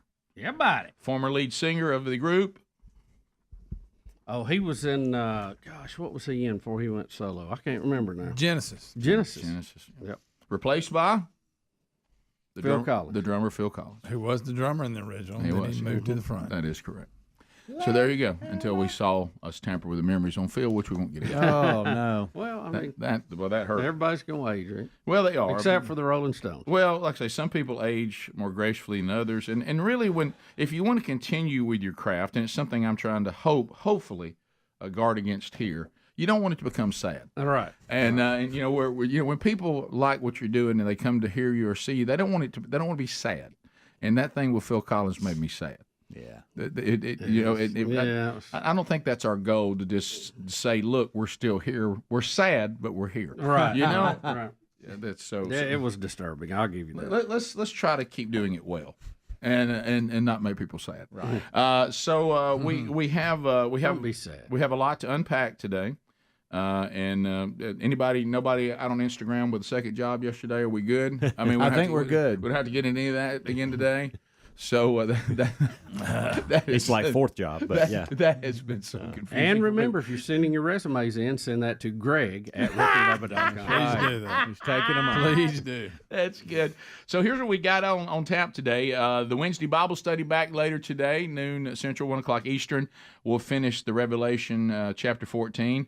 Whew, the old grace faucet gets cut off today. So we'll talk about that today. We have a Rick and Bubba Buffalo Wild Wings charity charge update today. We'll hand out another check, Bubba, and we'll tell the folks that can get to a participating location how they can help again by sacrificially eating delicious food. You know, what a great combination. That's something I have a talent. Absolutely. And if you remember last month, Bubba, you weren't here. Tim Spencer sat in your spot, and you missed the food. Oh, do you remember that? Oh my goodness, that stung. Oh boy, so I'm glad to be back today. Yeah, amen to that. Well, and of course, I mean, you're doing better, so I mean, probably won't eat much of it today, but does that affect what you have going on later? No, shouldn't. Yeah, no. I did. It was kind of funny as I was talking to Tim yesterday, and I said, "Buddy, you can cut the food in half, straight up. I mean, you really can." Well, let's not get crazy. And he laughed. Yeah, well, because we always, even with y'all eating a lot, we still have so much left over. And I think you should have just left it alone. You're right. Well, it's not tamper with it. It's what I say, Greg. When it's working, anybody good, getting right? hurt? Yeah, I don't think so. My kids enjoy me bringing it home. Yeah, well, there's plenty to bring. We got great checks. People are happy. People are eating. So I say don't tamper with it. Right. Right. Yeah. Right, Greg. That's what I think. Nobody likes tampering. Looks like a tremendous. Well, it's working pretty good. Looks like a tremendous amount of celebrity news today, which is interesting, which is odd. And I was going to talk about this thing. I see the thing that Jewel is saying too. That I saw some of that while I was in airports and stuff. I don't fully understand what's going on with the Caviezel Sound of Freedom movie. I know that it's doing really well, and there's some attempt to undermine it. But of course, I mean, does anybody really surprised anytime anything is released or done, and at the foundation of it is some sort of surprised when the scriptures tell us that followers of Christ will always be treated differently than any other faith and any other people, and then when they're treated differently, we can't believe it's happening. Yeah. But you remember we did a podcast and an interview with a guy. That their whole life is going into the child sex trafficking world and delivering children out of it. And this movie is covering basically the things we talked about with that guy. Yeah, and Reese has seen this movie, and he came home and we had a long conversation, and he kind of detailed a lot of the movie that I didn't know about. You know, the agent that is about, and how it became a part of his world. And at one time, I actually thought that the movie may be about the guy we interviewed. Right. I mean, because it felt just like that. Yeah. But I know he's not the only one. But that's what I thought too when I first started. I did too. But what I don't know is what is this the media politicizing the thing. I don't know if this is what she's talking about, but I do know that there's this child trafficking is a conspiracy. It's not really as bad as everybody says it is. And I know that the left is trying to play it down a lot because of some of the ties to Epstein and they say that it's a lot of it's their criticism based on the QAnon stuff. You know, the crazy stuff that's come from that bunch. That this is influenced by that. Okay. Well, we'll get into that a little bit today. You know, that's one of those things you just almost is so evil and so bad. You can't. You don't even want to think could possibly go on. Right? You know what I mean? I know it does, but you don't want to think about it. And don't try to minimize it either. No. Yeah. Just because you wish things weren't that way, doesn't mean you get to change it. Yeah. Right. We'll be right back. Rick and Bubba, Rick and Bubba.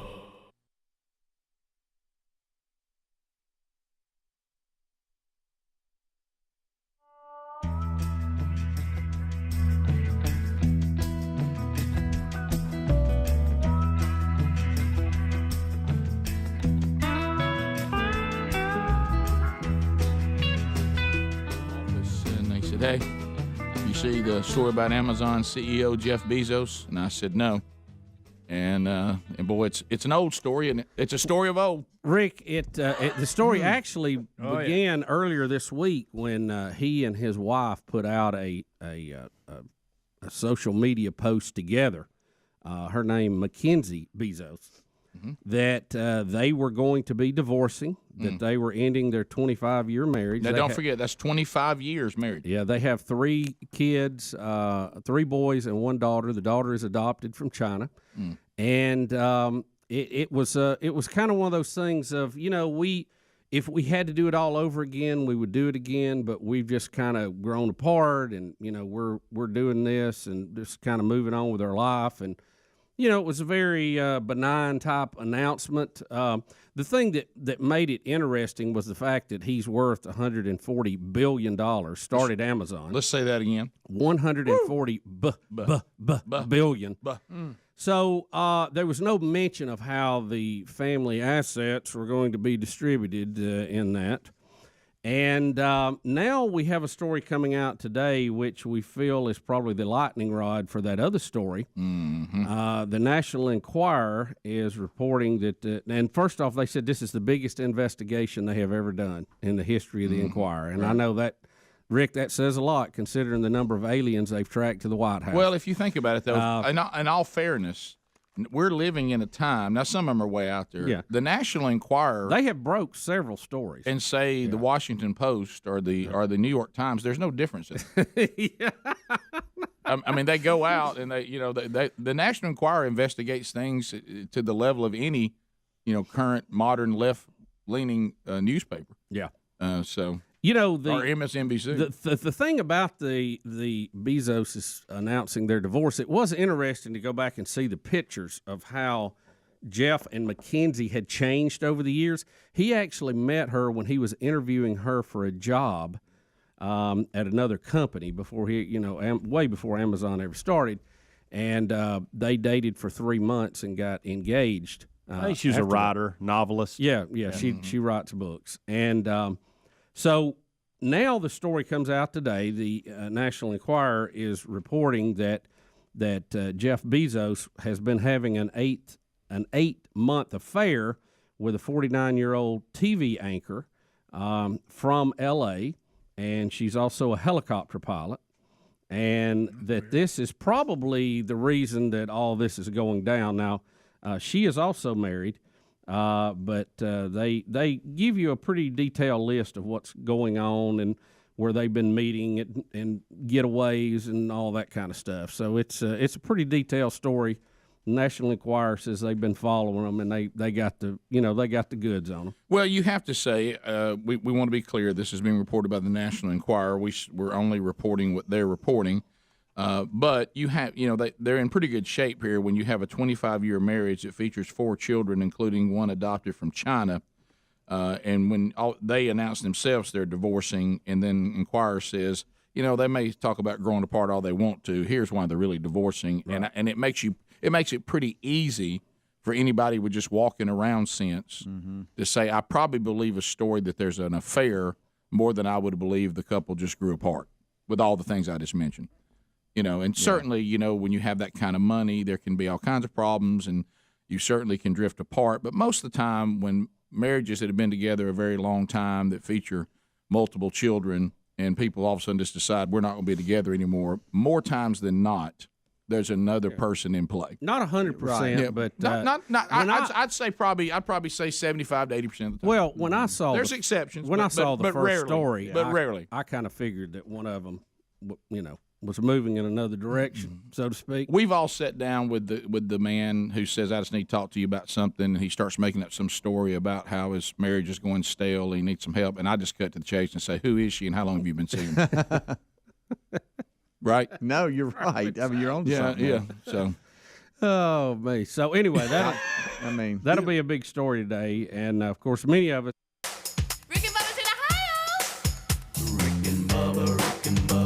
Pass the gravy, please. Rick and Bubba. Ooh, it brings me to 22 minutes now past the hour of the Rick and Bubba Show.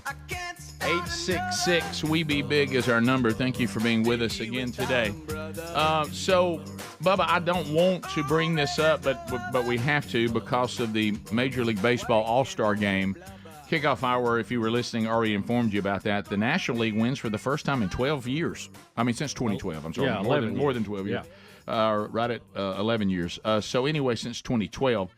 But anyway, so that's brought up a lot of baseball stories today, and two of them, well, one of them very dear to your heart, but in a frustrating way. So I don't want to bring any kind of bad vibe to the show by bringing it up. Right. But, Thank you, Rick. I appreciate it. But it looks like I'll have to. Major League Commissioner Rob Manfred says that Pete Rose. Do you want me to even go on? Go ahead. When I say Pete Rose, do you want me to stop? No, go ahead. Okay. You mean all-time hit It leader? could be good news, Bubba. I doubt it.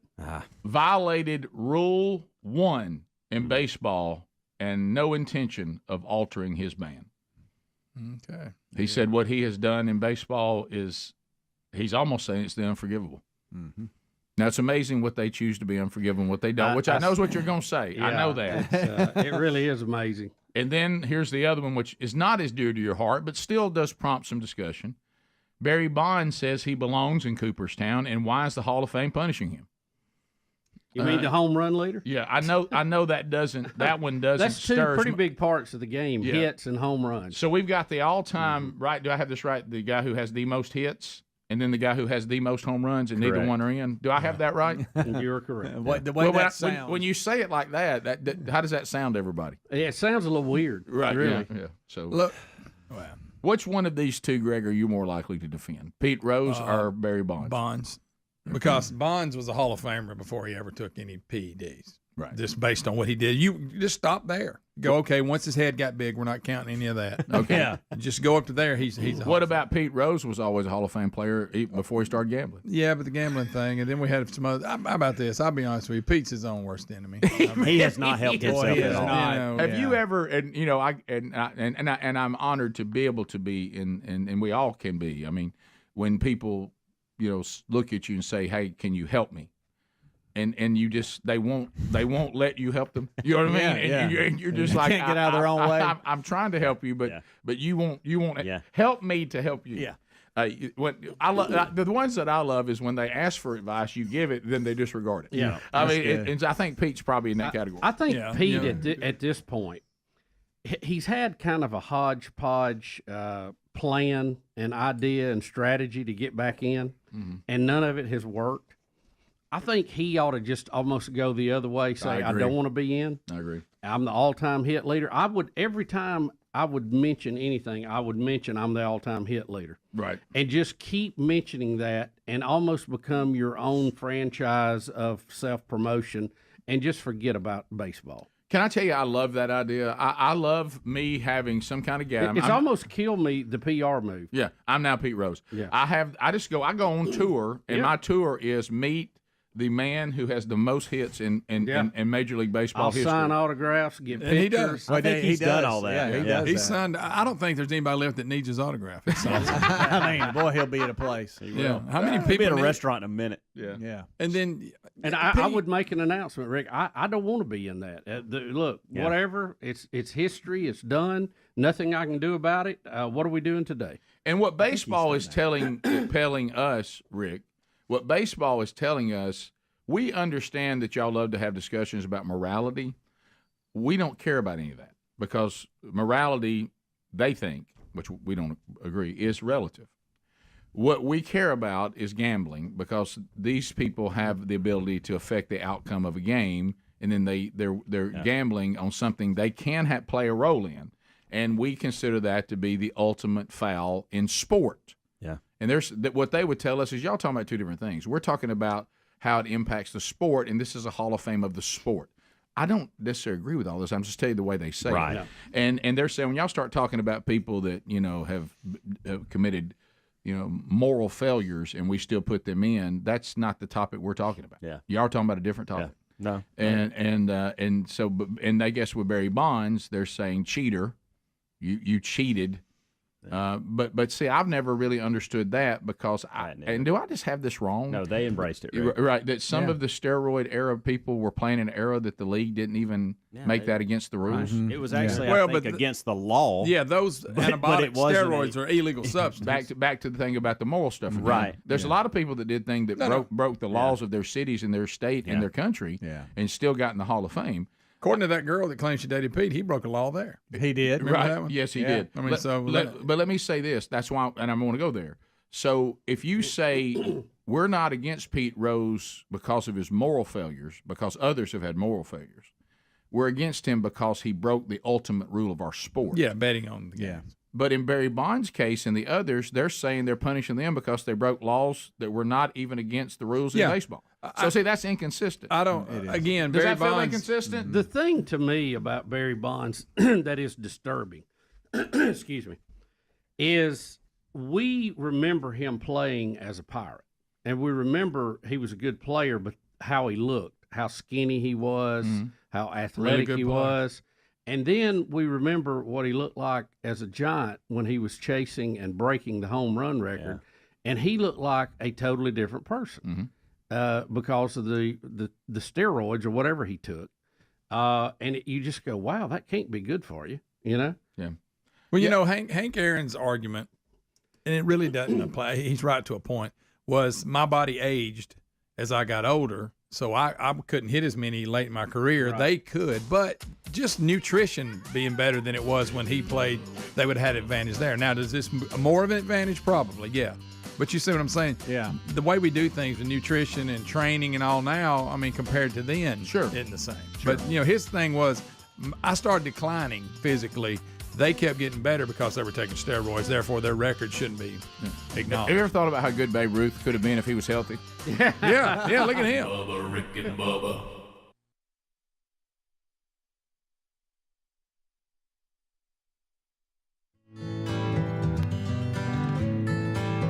First concern is, will that mess up the way we order stuff? Well, guys, if you love a big time ugly divorce and they're sad to watch, can you even imagine how would you like to be sitting down right now? You're the person with the paperwork, and these two spouses, former spouses, soon to be former, are going to sit down across from each other, and there's going to be lawyers that have in the middle of the table $140 billion, and no telling how much property and stuff it is going to be in multiple countries, Rick. Now, all over the globe. Now, if you're talking about aircraft everywhere, good gosh. And it could be that Bezos, you know, has already fallen on the sword privately, and they got together and said, let's not come out with all this, and here's what you're going to get. They may have already agreed to all of it. I don't know. A lot of times, if something's this big, they'll get behind closed doors and say, this is going down. Here's how much you get. Are you good with that? I don't know. Well, but I think the word you have to remember, and I remember, forget which comedian talked about half, and especially California law. Where do they live? Rick, who knows? Who knows? Based in California at one point, I guess. Yeah, but don't ever say that Jeff Bezos has $140 billion and all this stuff. They have $140 billion and all this stuff, and it's just as much hers as it is his. It is the big standoff. The Democrats standing off. The stare contest is on against President Trump. Partial government shutdown in play. Border wall money and budget sign in play. And both sides have declared they're immovable. Rick, yesterday, both sides met in the Oval Office again yesterday, and I thought Trump was trying to give them a little bit of wiggle room and said, look, guys, if I start the economy back right now, I go ahead and sign this, I open the government back up, 30 days from now, will you give me some money for the border wall? I think he's kind of saying, I'll give you the win. We're going to start this back. We'll separate it a little bit. Right. But I still want the money for the wall. Right. Nancy Pelosi said no. Trump slammed something on his desk and said, bye-bye, everybody. This meeting's over because it is a waste of time. And took to Twitter to say that much. Of course, yes. Today, he is headed to the border in Texas to make a speech. And, I thought Trump did, for him, a pretty good job in the Oval Office the other night. He doesn't do that much where he acts presidential, But where he shines, and I think where everybody loves him, is at these rallies. And I think that's what you're going to see him putting the PR push on now. He's going to the border. If I was his handler, I would schedule a series of them all up and down the border because rallies are where he shines. People love it. It becomes a rock star kind of thing. Yep. And I think that's his strong suit. So that will begin today. I don't know how many he will do, but he's going to be there today. And we'll see how this plays out. Now, there's been an interesting twist to this, and it's going to get more severe, Rick, because the furloughed government workers, it's either today or tomorrow, will miss their first paycheck. And then we will start to see how that will influence things that are going on. But, Cher is very liberal, right? And to say the least, yeah. And she's like 130 years old now. I don't know how she does it. Yeah, but she's 91. She has come out on social media and basically said, told Pelosi to end the government shutdown, fund the border wall, don't die on this hill. Now, I'm somewhat shocked that Cher would say that. Now, I know she ripped the president. It caught us off guard a little bit. Yeah, I know she she's not a Trump fan. Yeah, she by any ripped the stretch. president, No. and now she's come back and said she went too far. Well, how much she ripped him? That's what we're kind of seeing on what Adler's showing us right now. But let's go back to this, back to the original thought. So this is kind of it's not answering my question, but it's interesting because my question to the audience and to you guys was going to be, because Trump's a different animal, even if you're a Republican. Okay? Yeah. He's just a different animal in general. And our country kind of has gotten itself to a place where you have to have Trumps. Okay? So can he pull off, and Cher's shown me that I may have to answer yes to this. I know it's premature. Can Trump pull off that he can take what the Democrats are trying to do to him and do it to them?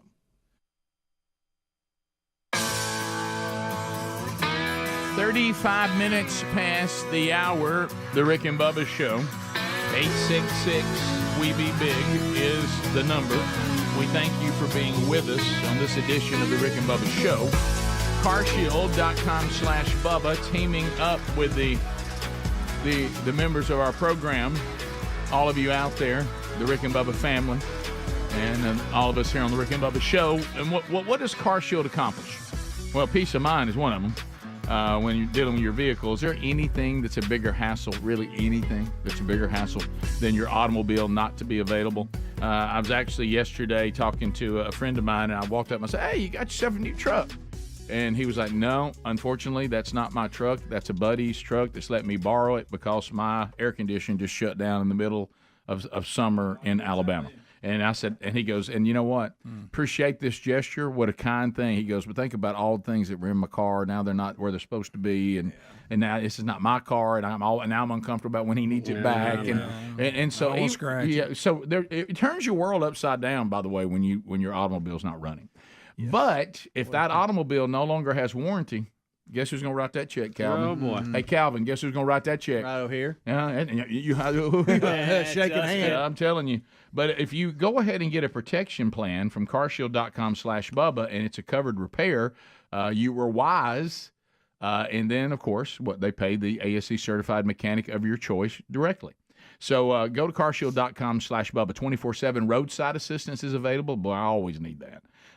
Courtesy towing available. Rental car options, so you're never out of a vehicle.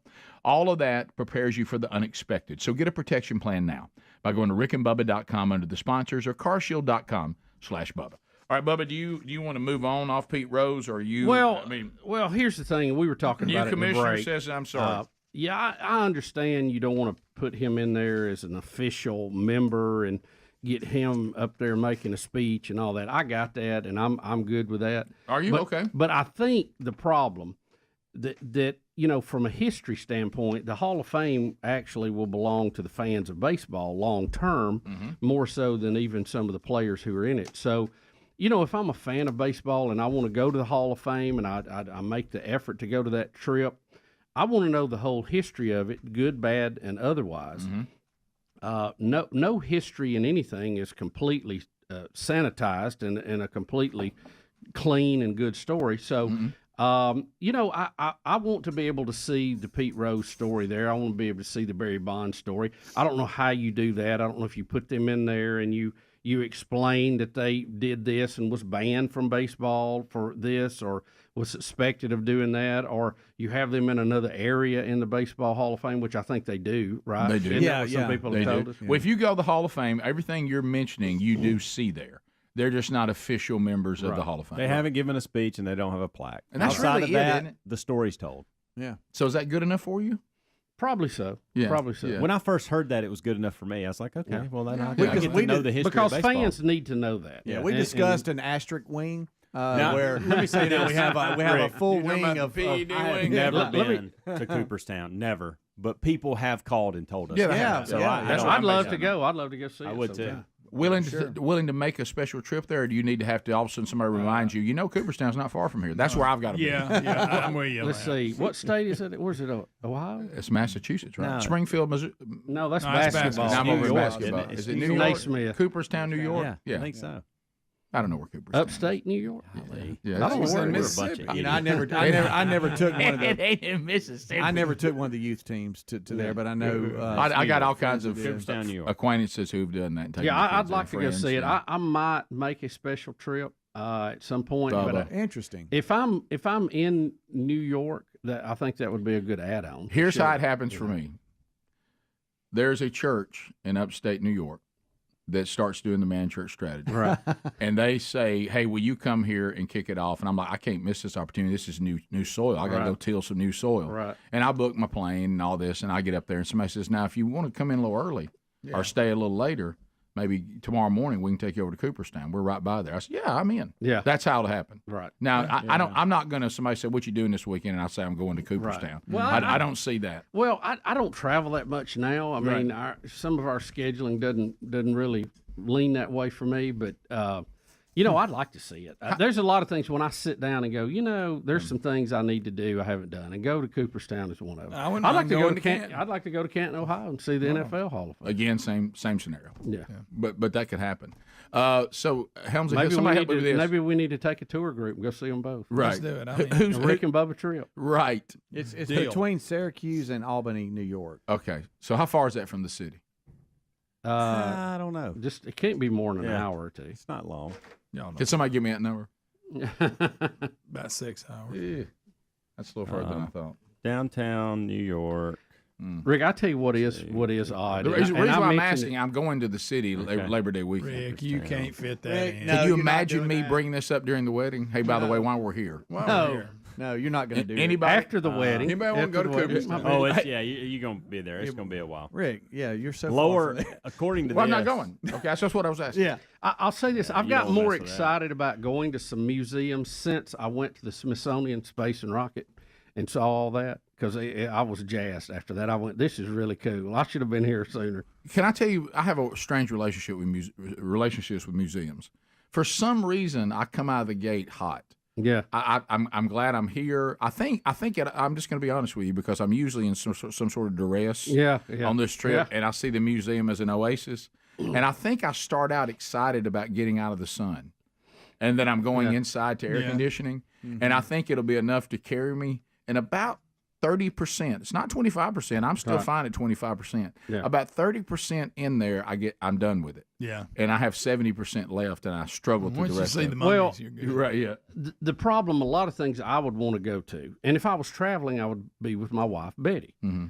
She probably doesn't want to go see, so right. she's there, or she would go, but she wouldn't be excited, and she'd be ready to go, and I could be sensing that, so I'd feel rushed, right? Because I sensed a little bit of that Kind in of like DC. when I'm in Hobby Lobby with her. Yeah. Right, there you go. So now if you went with a bunch of guys you played baseball with or something, you'd be all about it. That'd be really cool. You know? Well, the thing about you talking about going with your wives, and I've told you all this, and it happened even again on this trip and a couple of incidents, but My wife does not abide by museum rules. Right. She's a museum rule breaker. Yeah. And it's almost like the velvet rope draws her there. Yeah. You know, She can't help you on the other side. I looked around one time and we were in this place and she's walking. I said, "Do you have one of the flowers?"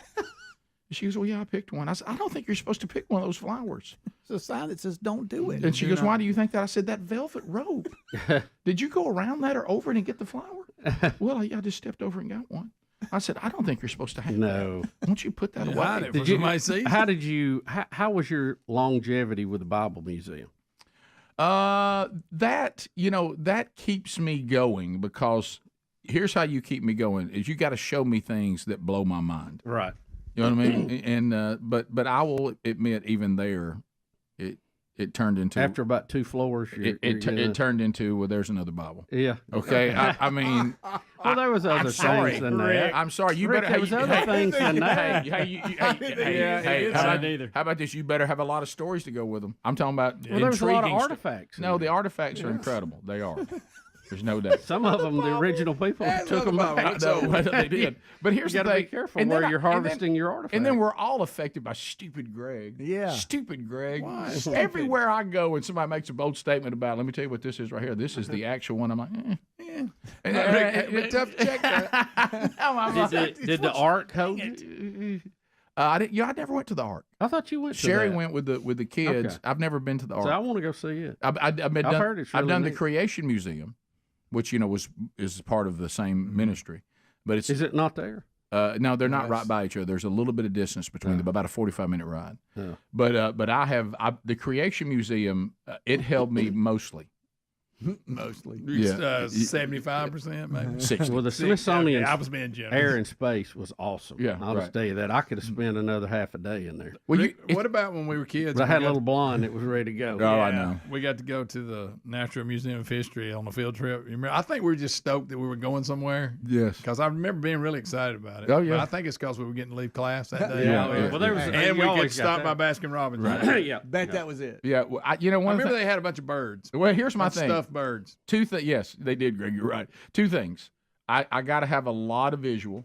Okay, a lot of visual, not a lot of writing. A lot of visual. I can't have plaques that Yeah, are I too don't have to long. read stuff. Let me have a paragraph on this plaque. Let's get right to why I care about this. Yeah, I always lose my line. What about when they have? I can't have tiny writing, not spaced very much on a big old plaque. What about when mean- they have like little mini theaters along the tour and I you get love to that. sit down and watch a video? I about like something? that. See, I like that. I like that a lot. Let me tell you one that That's I the think, Alamo, by the way. Let me tell you one I think you I would enjoyed like. the Alamo movie better than being in Alamo.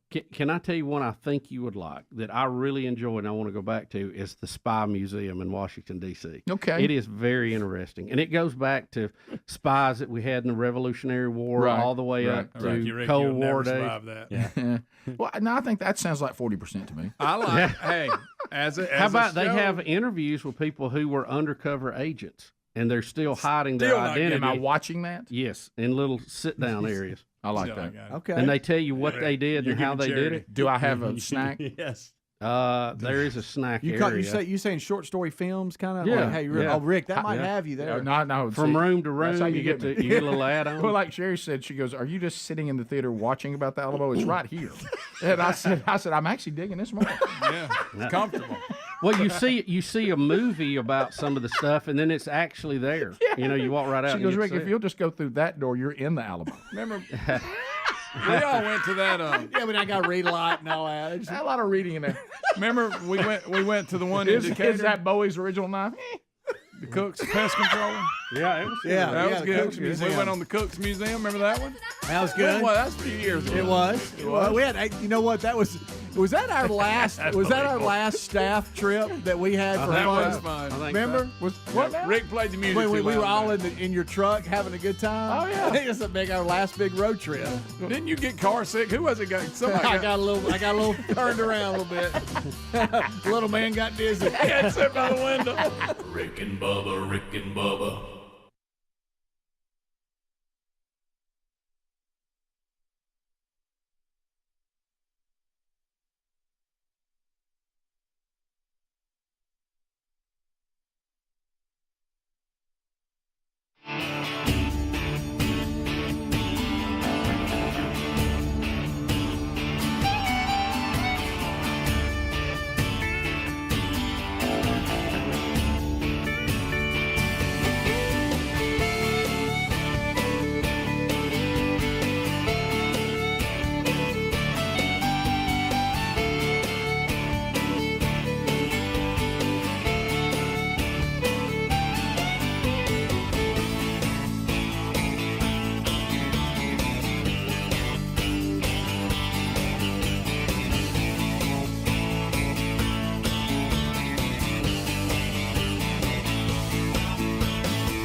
He goes, because one thing he's done that really has been unprecedented, whether you like or dislike Donald Trump, he has made the far left movement, the socialist movement of our country, reveal themselves for who they really are. Right, expose their craziness. And you may think I love their craziness, but at least you know. Yeah. You know, but you may think you want to be a socialist. It may be. But because there's always that little, our country over time always has, there's always that little bent towards socialism. Oh, yeah. And what those of us that are clear thinking have to keep those people from getting what they want, because at the end we're protecting them as well. It's like keeping a child from playing with a gun. That's it. So as he pulled off, the government workers screaming, "We're not going to get paid," has made Cher feel bad, and so bad she's telling the Democrats, "Please, let's don't do this. Don't die on this hill. Let the people have their checks." Yeah. Has he pulled off making them, the people who are Democrats, feel bad first? Which is usually unprecedented. Yeah. Because usually what happens is the Republicans and the conservatives don't want to be deemed as mean, and they can't stand the propaganda. They'll buckle. You know, the left has always screamed, "You're evil. Look what you're doing to senior citizens. Look what you're doing to children. Look what you're doing to animals. Look what you're doing to fill in the blank." Has Trump? Rick, pets are suffering in this shutdown. They really are. People don't have money to buy dog food. Right. So, Bubba, has Trump caused a crazed Hollywood liberal to tell the Democrats to give in first? Well, has that just happened? Rick, here's the thing too. You got to think about this. This is what we call the all-in scenario, where if somebody knows you're all in ahead of time, you have nothing to lose to oppose them. Donald Trump has nothing to lose to oppose California, because they're never going to vote for him. Right. Yeah. He has nothing to lose to go against New York. They're never going to support him. Right. Schumer's home state. And I don't know if you saw, not only is Trump not backing down on this, he has ordered FEMA to quit funding the disaster relief for California because they don't have their act together. So, I mean, in political terms, Trump is playing as hard. He's playing hardball on a level we rarely see Republicans play. What they've done is they are now having to fight against themselves. Yeah. Yep. It's look, he's another animal, and he is what he is, and he's going to be in his sweet spot today, out in front of a crowd. There's no telling what kind of soundbite we're going to get. But he's going to be in rock star mode. We've got two forces that are refusing. And again, I think in these type situations, you have to look for anybody. You remember when we used to have the standoff with the Russians? Mm-hmm. You look for somebody to blink. Not as a show of weakness, but as a show of, I've realized we've got ourselves in a situation and none of us want to lose face in this. Live to fight another day. So let's figure out a way we can get out of this.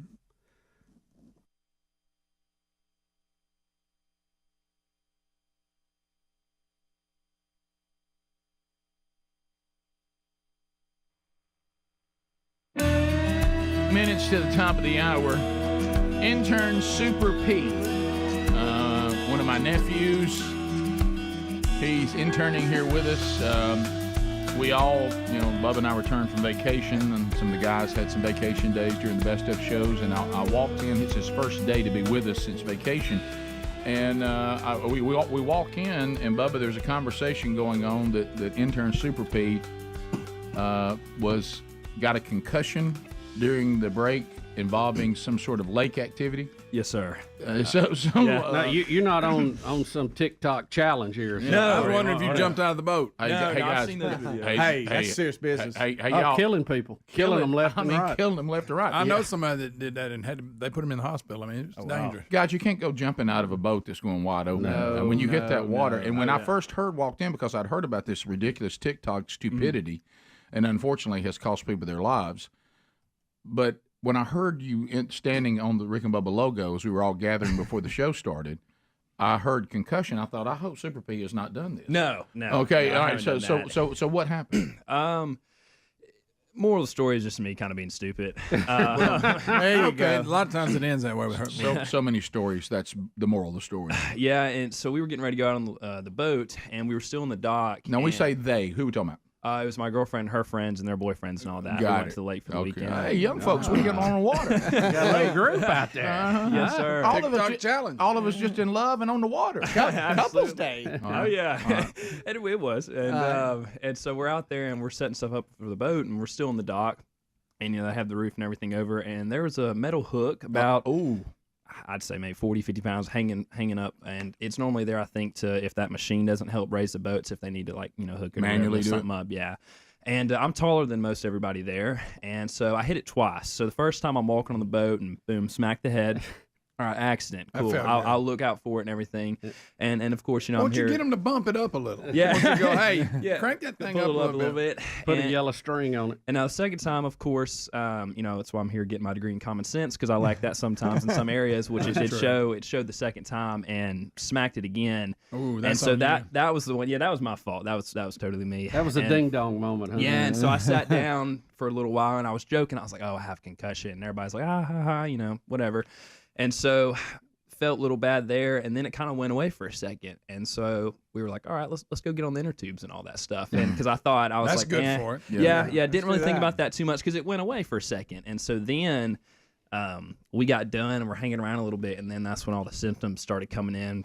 Real nauseous, headache, just killer headache, and then started losing vision and everything like that. Losing vision? How hard you hit this hook? It was pretty hard. I mean, it was just walking. I wasn't like. Now, are you on the sprinting inner and nothing tube on the vision. losing vision? No. That probably didn't help when you get out there bouncing Yeah, you bouncing around. That didn't help Did you at all. do that too after you hit your head? Yes. Okay. And I didn't. That's your I problem. didn't have a lot of the symptoms after, like except first 20 minutes. But that's normal if you hit your head pretty hard. You got to sit down for a second, like, hey, that hurts.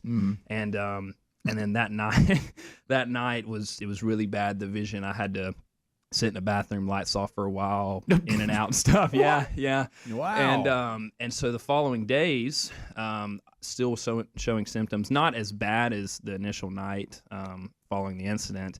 And then I started my left eye was really, really hurting the following days. And of course, Dad, I told him, and he was like, we need to go get scanned now. And I was like, no, like, I'll relax a little bit. Let's I'll wear a just see. patch. And your dad's got a little bit. You won't know what this means, but he's got a little bit of JT too. I mean, yeah, right. Well, you want to be safe, right? Yeah, he was, and I love. But he can be a bit of an extremist on this kind of stuff. Yeah, and I told him, I was like, hey, like, we'll wait a little bit and stuff. And of course, I'm very thankful he's like that. Of obviously. course. And better than what Greg and I had being raised. Yeah, Dad would have taped you up. Yeah. Our dad would have caught us candies and told us to quit talking about it. Right, and Let's put some duct tape on your You got one good eye. Right, and I love look out of the other eye. Oh yeah, and I was cracking jokes with them about it and stuff. But then we ended up going to get scanned just to be sure and stuff. And they did say I had a concussion and everything. And so, oh my goodness. But it's been. Are you in a protocol for that's what I was no, say. they didn't really give me What? anything too much. They The just 5 told steps? me. They told me they were like, obviously relax, stay away from, doing little vision tests and everything like that. And but now I've still nothing's too bad. Headache every now and then, nausea every little while. Don't know what day of the week it is. Yeah, sometimes forgetting. Tried running in motion to see if But the bouncing hurts. Oh yeah. Are your eyes tracking together good? They're good right now. Yeah. Just, Showed up on my intern day Wednesday instead of Thursday. Oh yeah. Came the wrong. Stuff like that. Like I said, Came the wrong day. Yeah, but- Everything's out of whack. But I was but you I can't get past. You ran into a metal hook, not once but twice. And then went inner tubing. Yes. That combo there did it. I think if you left one of those out. Do you think? Obviously, it's kind of bright out there too. So. If he doesn't get on the inner tube, do you think the rattling of the brain maybe is minimized? Probably doesn't hurt as bad. Probably takes still a little easier. bit, but not a good move. But man, I remember It was the couples day though, It was. You had to get on the inner tube. I Who's not couldn't. going to inner tube? I know. Could not. You with those just the things. guys, maybe. Hey guys, I'm out. I'm done. But back to having a concussion in regular life. I was telling Speedy and the guys in the break, if you're playing on a team, everybody knows what to do, and they put you through this protocol, and they really take care of you. If you get a concussion out in regular life, they don't do much, do they? No. It was more of just, hey, we see you have a concussion. Here's medicine for nausea. Be on your way. Did you feel like it about knocked you out? Oh, absolutely. The second Because time. we've all got hit. So you went. did you do that deal because I remember I broke my nose one time with the door frame, and what the reason why I was like, well, you just ran into the door that you didn't shut all the way. I said, yeah, but I did one of those moves where I turned and I moved quickly. Yeah. So I had some thrust when I turned. Is that how you hit it the second time? Yeah, the second time we were like setting stuff on the boat, and I set something down and kind of just raised right up, started walking, and then just boom. And that's the one that kind of threw me off on the second one. And then again, the second one, that was on me. I was just kind of being an idiot. Well, like after the first one, like I said, I'd say, hey, can we bump that up a little bit? Yeah, take it up a little bit. What did your mom say to you about it? Mom was actually more laid back than Dad was when I told her. She was like, "Oh, you okay?" And I was like, "Yeah, I'm just resting." She was like, "Well, all right, just kind of sit and rest and see how it plays." See, that's at Burgess Center. Remember who she was raised by? She was raised by the same guy that Greg and I were. Of course. So you could tell the difference, couldn't you? Absolutely. Oh yeah. Tell of two different sides. But now on the inner tube, was this the lay on your chest and hang? was, and Oh, so you're really bouncing. You're bouncing all over. I know. I didn't think I had a concussion at the time, and then afterwards, I was like, "That's probably what happened." Yeah. Boom, boom, bounce. If your head was an egg, it's like you decided to throw it in a bucket. Yeah, no, it wasn't the smartest decision, but we had a good time. Top of the hour. Rick and Bubba, Rick and Bubba.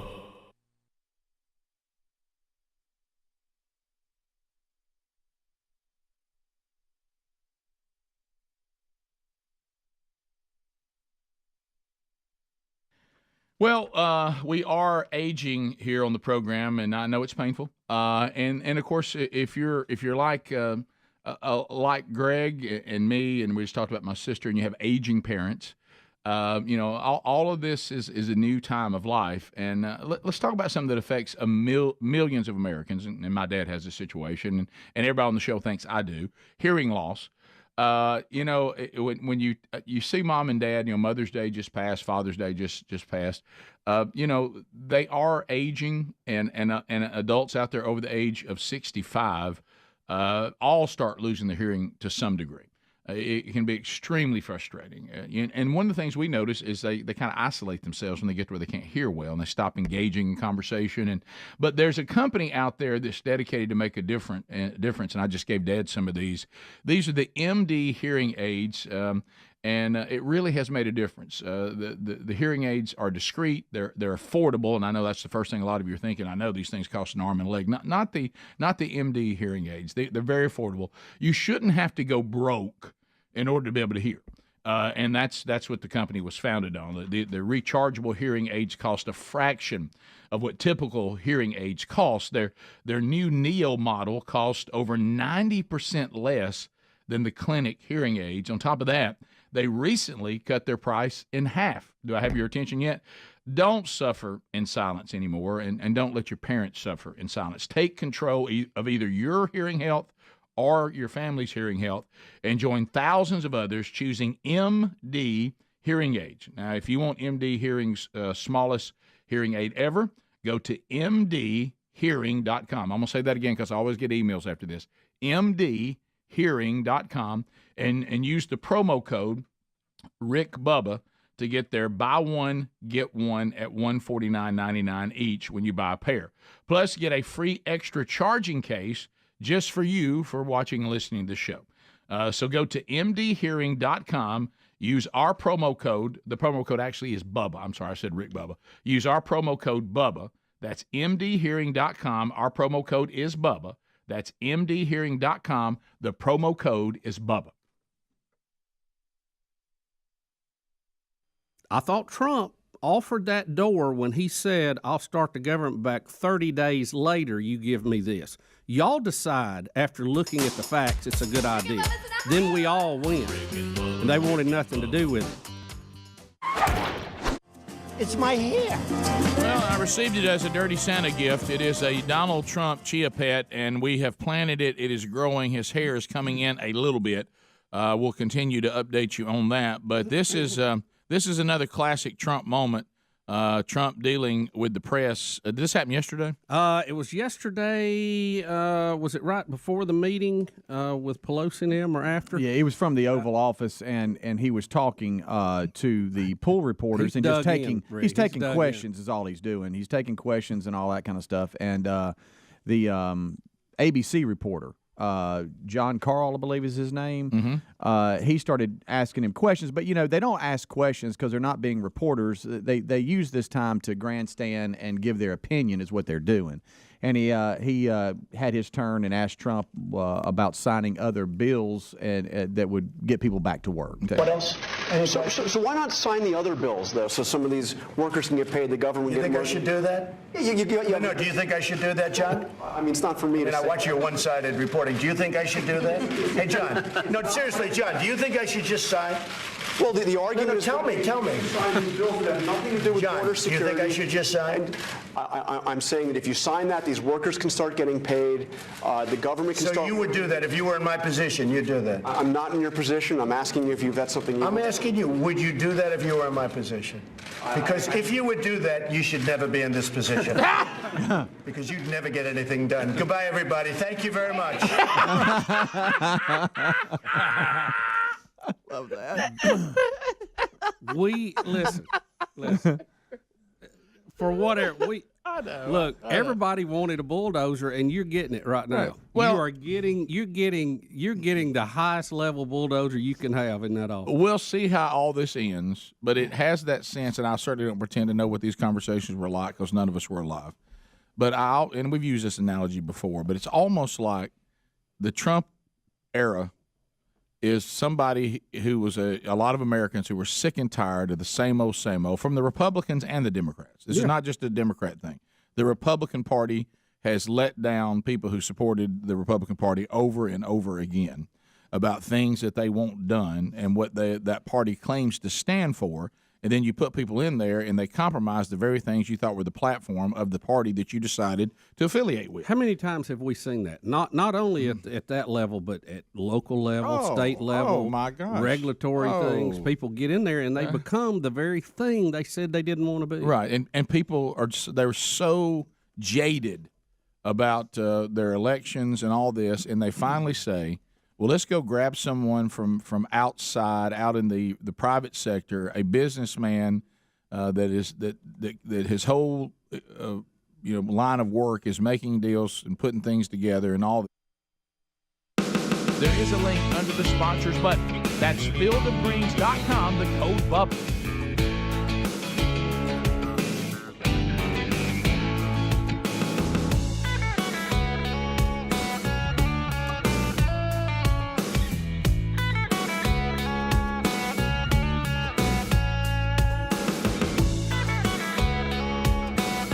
That's right, baby. Team Rick and Bubba all here. 6 minutes past the hour from the No Name Studio, out on the bleeding edge of technology from sweet home Alabama to the world. There are the trumpets that sound the Buffalo Wild Wings Rick and Bubba charity charge. And here we go. Welcome back to the Rick and Bubba Show. Buffalo Wild Wings favorite son, Tim Spencer. Hey, guys. Hey, Timmy. Welcome back, Bubba. Hey, glad to I be missed here, you man. last time, That's man. right. Well, we're going to try to not miss any more for a while. Tim,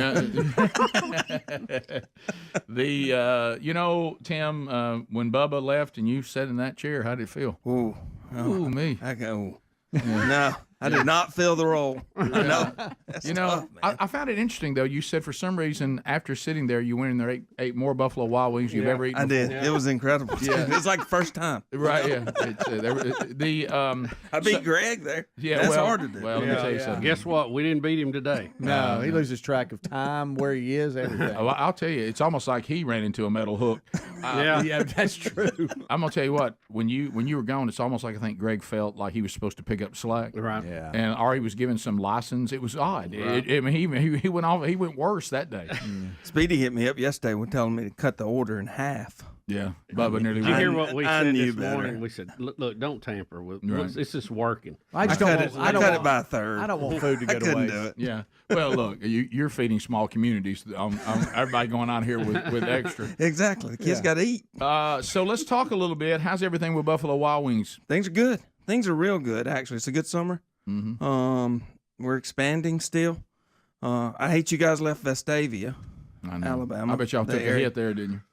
Well, we're about to open one. I'm sorry you're not going to be involved. Well, I'm talking about when you looked at your projections. Oh, yeah, exactly. Yeah. You know. You projected us still being there. The pro forma went down. Yeah, it did. But you'll be okay. I still make my way over there quite a bit. Yeah, that's fine. I think Helmsy's got a group around He there. does. He does. That's awesome. He's going to be bringing a lot of tennis players in there to eat now. I hear about that. Yeah. Congratulations. Well, let's say hello to Jenny Busby. Jenny is here with Just Keep Smiling. You're about to get a check, Jenny. Hello there. Hey. And yes, we're excited. Welcome to the show. So those that are out there that they participated in the charity charge, they went to the participating locations in Alabama, and 10% of what they ate that day, you're about to get a check from Tim and the folks at Buffalo Wild Wings and from them. So let them know right now what they are going to be helping with. Wow. Well, first off, thank you all for participating. Buffalo Wild Wings is so dear to our community personally in Gardendale. Mm-hmm. And I know we've, through Jonathan Majors and Sean O'Brien and the different managers there, it's family. You just get to know everyone.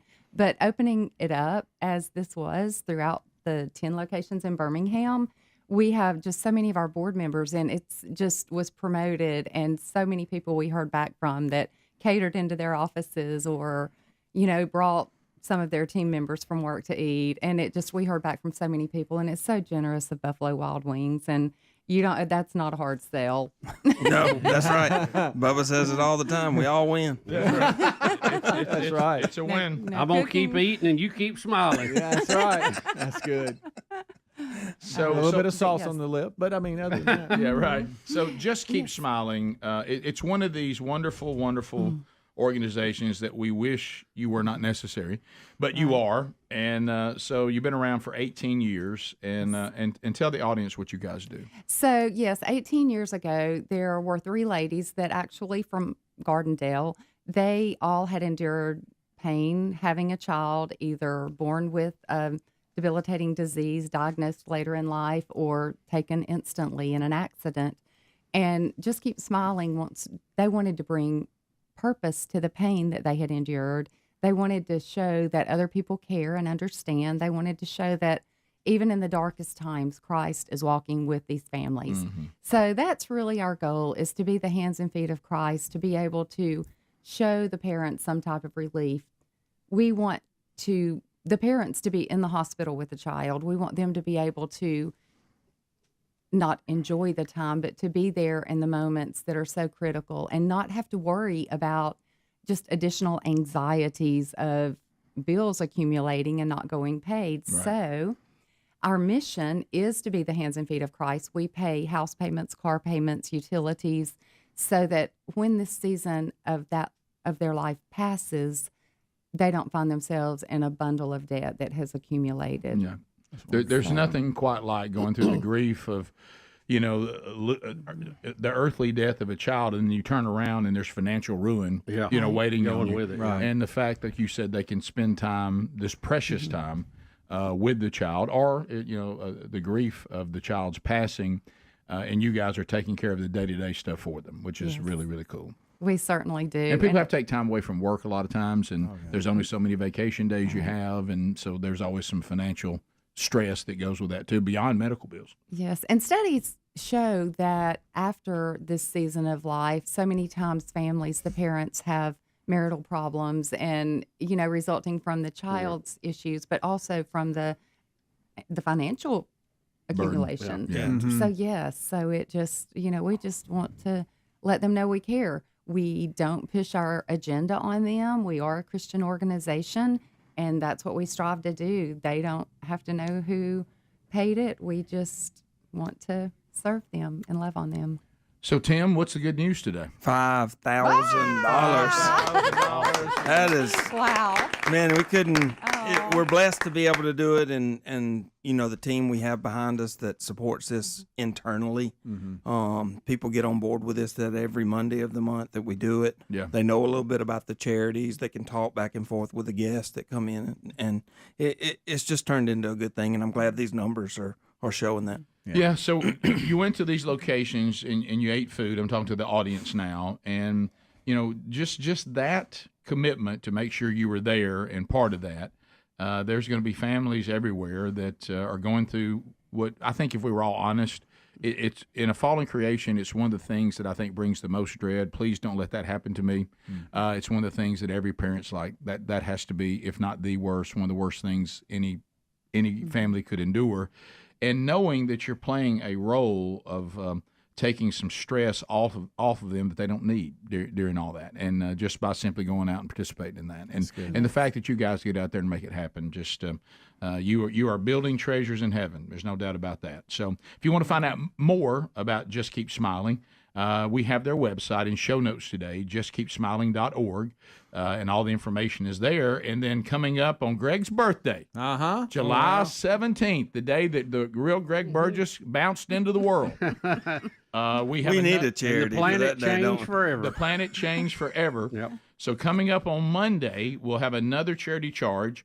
Here are the locations in Alabama: Alabaster, Birmingham on 280, Gardendale, which we just talked about, Tuscaloosa, McFarland Boulevard, Hoover, John Hawkins Parkway, downtown Birmingham's on 4th Avenue South, Trussville, Pell City, Oxford, that's at the 188 exit. Just got a picture while I was on vacation of somebody sitting there at the 75 That's table. awesome. So that was cool. And Chelsea on Highway 280, and coming soon, you said, to...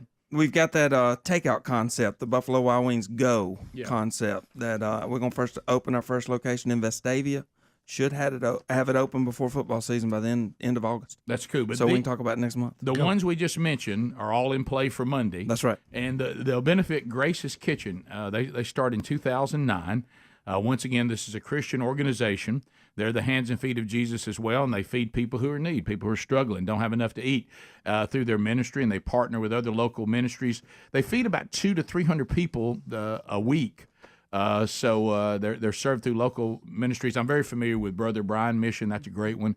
Changed Lives Christian Center, Interfaith Hospitality House, Shepherd's Fold, familiar with them too, Hope Inspired Ministry. So it's really pretty simple. They load up food in vehicles, and they go feed people who don't have food. And they do that in the name of Jesus. So as we were instructed to do. So you can find information about them as well, and we'll tell you more about them when we come back for their check. So Jenny, thank you for what you guys continue to do. We're excited we'll get a picture here in the break of you getting your big check, and then Tim will give you the real check. And Tim, thank you for everything that you're doing, brother. Man, thank y'all. you both. You all for Thank the you. platform, and we will take it. I Thank you promise. for food for the journey. Absolutely. Thank y'all. Thank you very much, Jenny. Thank you, Tim, and thanks to every one of you that participated. So remember Monday, it's not just Greg's birthday, which I know a lot of his minions will be celebrating. Go to participating Buffalo Wild Wings in Alabama. 10% of the food sales that day will benefit Grace's Kitchen all Monday. So make a note of that. We'll be right back. Rick and Bubba, Rick and Bubba.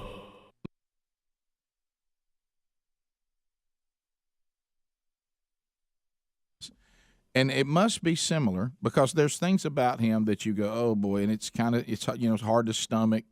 And it's almost how it must have been when somebody came in to Abraham Lincoln and said, I've got good news and bad news. Yeah. The good news is I think the Civil War is about to finally be over now. The bad news is Atlanta is burning. Yeah. And that's going to look real in a lot bad. of other places. Right, and we've got people eating horse meat, and we're starving the people in the South. It's ugly, but the Civil War is about to be over. Mm-hmm. And you go, well, we needed it to be over. And most of the time when you're trying to make these kind of corrections. You mean the war crimes it took to win it? Is that what you're talking about? Bubba, but what I'm saying is. No, we're going back and judging everybody by today's standards back, way in their life. So right. Let's just look at all the history. If you're right, yeah, you see that even Lady Gaga today is getting caught in this. We go back into things you did in your past, and we judge it by what we know today. But anyway, they're getting caught in their own trap. But what I'm saying is it's one of those things where you're going, all right, if I'm trying to get some things done in this country that need to get done, and some of this stuff is gone so far down the road away from the original, anybody who says, if you want to talk about the Constitution, of all the things the government does they shouldn't do, this one thing is so clear. Yeah. We should all be able to agree that the government's job is to protect the people of protect the border of a sovereign nation, and it is their job to protect our border. That is their job. That is part of it. And sometimes if you're trying to make a turn like this that has gone so far the other way, you know what? It's ugly. Yeah, it is. And but I hate to say it, and this was about finances then. I remember when we had little Perot standing in front of his drawings, and he was saying it's impossible to get to where we have to go without anybody suffering. Impossible. Now he was talking about finances and taxes and and having smaller government and getting rid of programs and stuff like that. But it really is true. And so this and what he's doing now is we never thought we would see a president that any part of the press had an agenda against them, which is not unique. That's gone on before. That would actually call them on it and start calling them on it during the press conference. I mean, we didn't think we'd ever see that. No. And you remember how many times you sat on your couch and said, "I'll tell you what I wish they'd say." Well, he's doing it. Yeah, he really is. And so it really is. We're in interesting times. Have you seen this? Farmers that are expecting Trump to fly in over their area or sending messages to him in their fields. And we're having crop circles, really? crop messages. Crop messages. Oh boy, two Air Force One as it flies over. Yes, I saw one that said "We stand for the national anthem" and one that says "Build that wall." You don't think that won't fire him up before he gets a hot mic? Oh boy, huh? Well, and the thing that you keep mentioning is I do think the Democrats have a way to save face. And everybody in a deal wants to be able to come back to their, in this case, constituents or their fellow party, or if you're in business, your business partners, and say, well, now I did get this for us. Right. And I think Trump's the kind of guy that allow you to try to say, let's do some sort of compromise and cut a deal. But what Rick, that is part of being a good deal maker. Yeah. You have to give your opponent an escape route. Right. But that gives them motivation to make a deal. But what they don't understand, he feels that way about himself, too. You can't put him in a corner and give him no escape route. Right. I mean, you're gonna, if you don't give him an escape route, he's going to dig in, and he.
Minutes past the hour, the Rick and Bubba Show. Thank you for being with us again today. Wednesday Bible study is back at noon Central, 1 o'clock Eastern on the Rick and Bubba YouTube channel. That's the live opportunity. Then we archive it. Adler gets that ready to go within an hour, usually afterwards, and we'll put it out on all the social media. And you can always find those archives at themanchurch.com. Just click on the media button. Also coming up Sunday night, Man Church, Montgomery, Alabama, I-92 WLWI is how you get the show there. And I'll be at Landmark Church speaking to the men there this Sunday night. Hope you'll join us. Okie dokie. All right, so we mentioned before we got into the Charity Charge update, and thanks again to all of you for your participation there. This ridiculous TikTok challenge. We're going to have to. I don't know what's going on with our world, and we certainly. And I don't want to make light of those out there who have lost loved ones over TikTok dares, but what in the world? But have we lost the ability? There's been a lot of those. You know, we've been talking about we certainly have lost the ability to critically think, but it seems like that. You know, we talk about Rick and Bubba University and common sense and logic. It feels to me that our society as human beings we're going backward. And we're not, just because you watch a video of something doesn't mean you should rush out and do it. I mean, you gotta. Can we stop this particular dare now? I mean, well, a lot of people jump into the water, Rick, from a boat, but when you're going at a high speed, it's the whole dynamics change. Right. Yeah. And people are hitting the water and being injured. I mean, we've had 4 deaths. We've had multiple people injured, including a broke neck. I read in one story. Oh yeah. But even if you survive all that, when you hit that water going at a fast speed, it's almost like hitting concrete. And you can get the breath knocked out of you, and your immediate response is to breathe in. And of course, if you're in the water, that's not a good thing. So it's just amazing. I know you see it in movies, and you know Tom Cruise may do it, and James Bond, but this is really a dangerous thing to do. Yeah, well, and I think where the mistake is happening, because, you know, we all grew up on bodies of water. And for Greg and I, our grandparents had a place on the Black Warrior. So we did all the skiing, we did all the boating, we did all that stuff. And I know all of us did to some degree.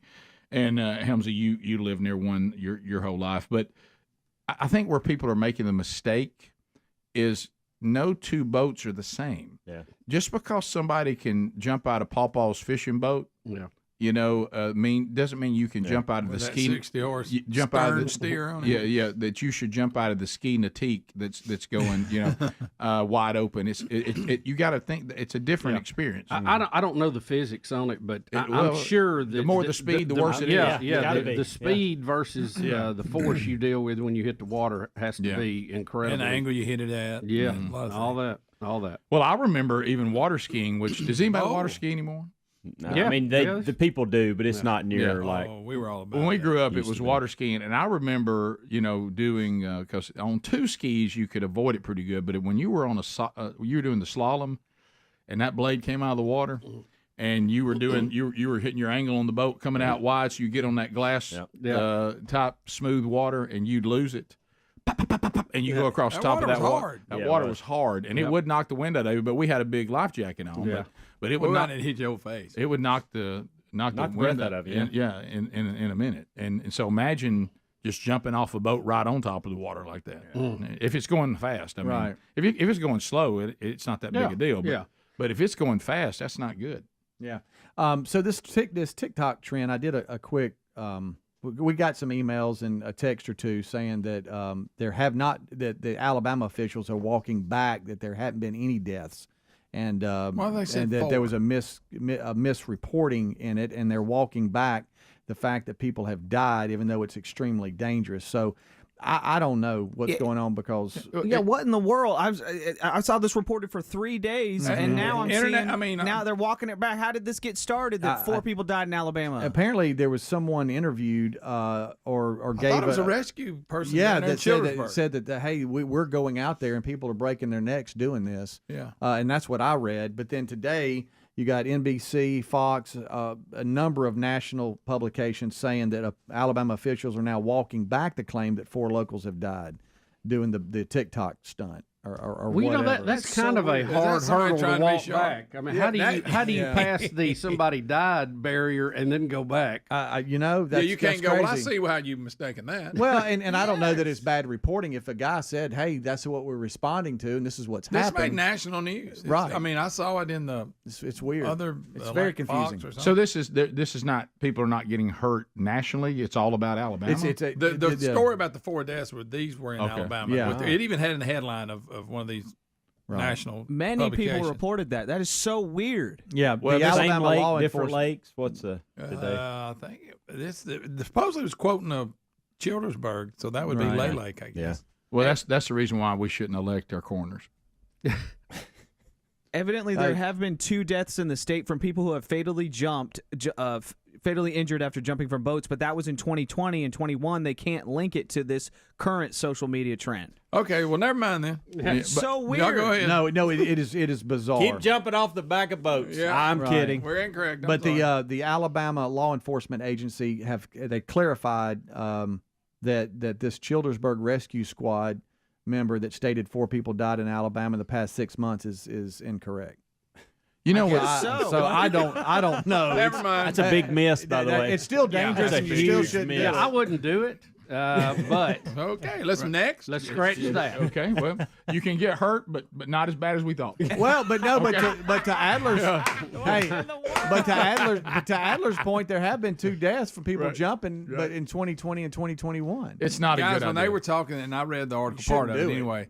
Yeah, you shouldn't do it, but it actually said that their necks were broken Yes, when they hit the water. correct. Well, it goes back to another thing. What is 4 going people on? had died. On all these social media challenges, it goes back to a life truth that Bubba and I dug up years ago. If you ever misdial a number, you never get Franklin Graham's ministry. You always get a porn. Oh. You always get some adult porn, something. Yes. It never happens. Can we never? You think a TikTok challenge? Here's one. Let's all read the Gospel of John. Let's see if we can do it. Let's see if we can all commit to doing that. Do you think you can get anybody going on that kind of challenge? But if you can get them to do something stupid, everybody wants to do it. Yeah, isn't that Yeah. crazy? Yeah. Now there have been challenges on like setting yourself on fire on TikTok and huffing stuff. I mean, there's Right. still dangerous stuff that's been on. No, and well, this People is are still dying not a good from it. idea. I don't. No, I don't. Now we don't need to report. to Nobody's people. saying go ahead and do it. How about a TikTok challenge where you go support charity charge? How about that? I do know someone that jumped out of a boat and ended up in the hospital. No, that is true. Shouldn't do it. Your phone calls are next. 866 we be big. Rick and Bubba, Rick and Bubba. Kind of guy. He's the kind of guy. It kind of goes back to. See, the I'm gonna be- like the Cuban Missile Right. Crisis, Rick, it ended not because we had a standoff with the Russian military outside of Cuba. We also agreed to remove missiles out of Turkey. See, people don't remember that part of it. It didn't get publicized here. Right. But we gave in too. Right. That's why it ended. Right. It was not that Nikita Khrushchev feared John F. K. and was scared of him. Right. Okay, he got something in the deal too. He did. And usually you'll find that in most every deal. Yes. But what I'm saying is sometimes I think in this Trump world that we're in, if you're someone who believes there's certain things this country's got to change and they got to change however we can change it. Like there's a person that I know now that is in ministry, and he's at odds with some of the leadership in his church, and somebody, and I don't know the details of it, and somebody came to me and said, "What do you think about this?" I said, from just listening to this person, I certainly don't know them personally, and I can't vouch for them one way or the other, but they have been used to grow me in my faith. And I said the style of this person and the personality that really was God given. Anything, there's the way God wants us to use us and use it, and then there's the way the adversary is trying to trick you to do it. Right. I said I think, like in a lot of cases, the very thing that probably makes me like him is the very thing that may have gotten him in trouble.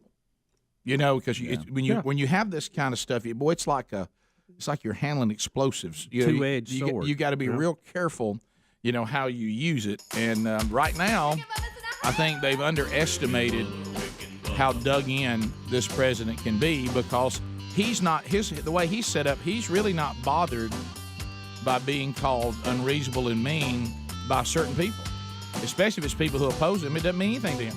No. He doesn't have a desire to be liked by his opposition. No.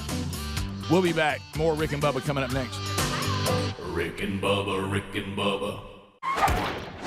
So they're here. We have, sometimes I'm trying to wrap my mind around this Pizza Hut announcement today. Wait.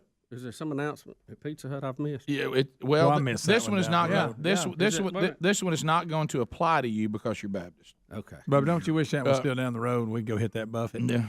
Man, Golly. Huh? that was good, wasn't it? I was over there shaking that door at 11 o'clock to get in. Well, what are you talking about? The reason why I bring that Wiped up, it right down, if you didn't set a Pizza Hut near this show, you think that alone would keep you in business. Mm-hmm. And when I saw that a Pizza Hut couldn't make it across the street from us, and somebody thought a Sprouts could, And they were incorrect on that, too. Have you heard that? if you can't make a Pizza Hut work across from us, you can't make a Sprouts work. Right. Rick, and I had it like I like it. I had a guy there that cooked that I knew, and he'd give me that look when the barbecue pizza was about to come out. Yeah, man. I mean, we'd get this early. I'd We'd get be the my only ones plate. there. I'd get my plate and get up there and get ready. Yeah. Mm-hmm. Yeah. It was a nice place. Because you had to get in line before the roofers did, Yeah. because they'd tear that barbecue pizza up. I miss those days of driving off, almost feeling It was inside. a strategy, you had to have the strategy. Those days Give it a head nod. we'd wreck that pizza buffet. I remember driving off feeling like grease was coming out of my pores. Yeah. Claiming you'll never eat another piece of Right. pizza. I was swimmy You headed, can't even hardly hold the steering wheel. Your hands are so greasy. fighting IBS and certain that every single heart valve was closing. You know what? God, hot and Gosh, fresh. I miss that. but anyway, so Pizza Hut now, and really, I guess this is actually. I'm not. Look, let's listen. Everybody, hear me before I get the email today. I'm not promoting beer, okay? But if people are gonna drink beer, wouldn't you rather drink it at home than to be at Pizza Hut than trying to drive? So Pizza Hut has announced an expansion to a beer delivery program. Right. They will bring it to you. Do you have to order pizza and beer? Pizza and beer. Or are they just going to bring It beer? has to be a combo. Has to be. Which reminds, here's a new business, just a beer delivery. Safer. Yeah. Like the milkman used to be. No, Greg, you're right. Walk outside and you look and see if you. I think I'm going to do that. You walk out, Greg. You look where they used to put the milk. There's Natty Light. There it is. Huh? There you go. Well, wouldn't we rather people, if they're going to drink beer, drink it at home and not get out Here here? comes the beer, man. Yeah. Get out amongst us. I'm looking into that. So they are expanding this. Is Fergie gonna sing your logo song? Bubba, to no surprise, they did some test markets and they're going to expand. It went so well. Yeah. So the results were very good. the expansion continues and it's not expected to stop. Pizza Hut adding more restaurants to the category beer delivery program. And they did this after their last Super Bowl, saying it's the busiest day of the year for it, and it went really well. They're a sponsor of the NFL, and so they announced last year that they would replace Papa John's as the league's official pizza sponsor. Did you know?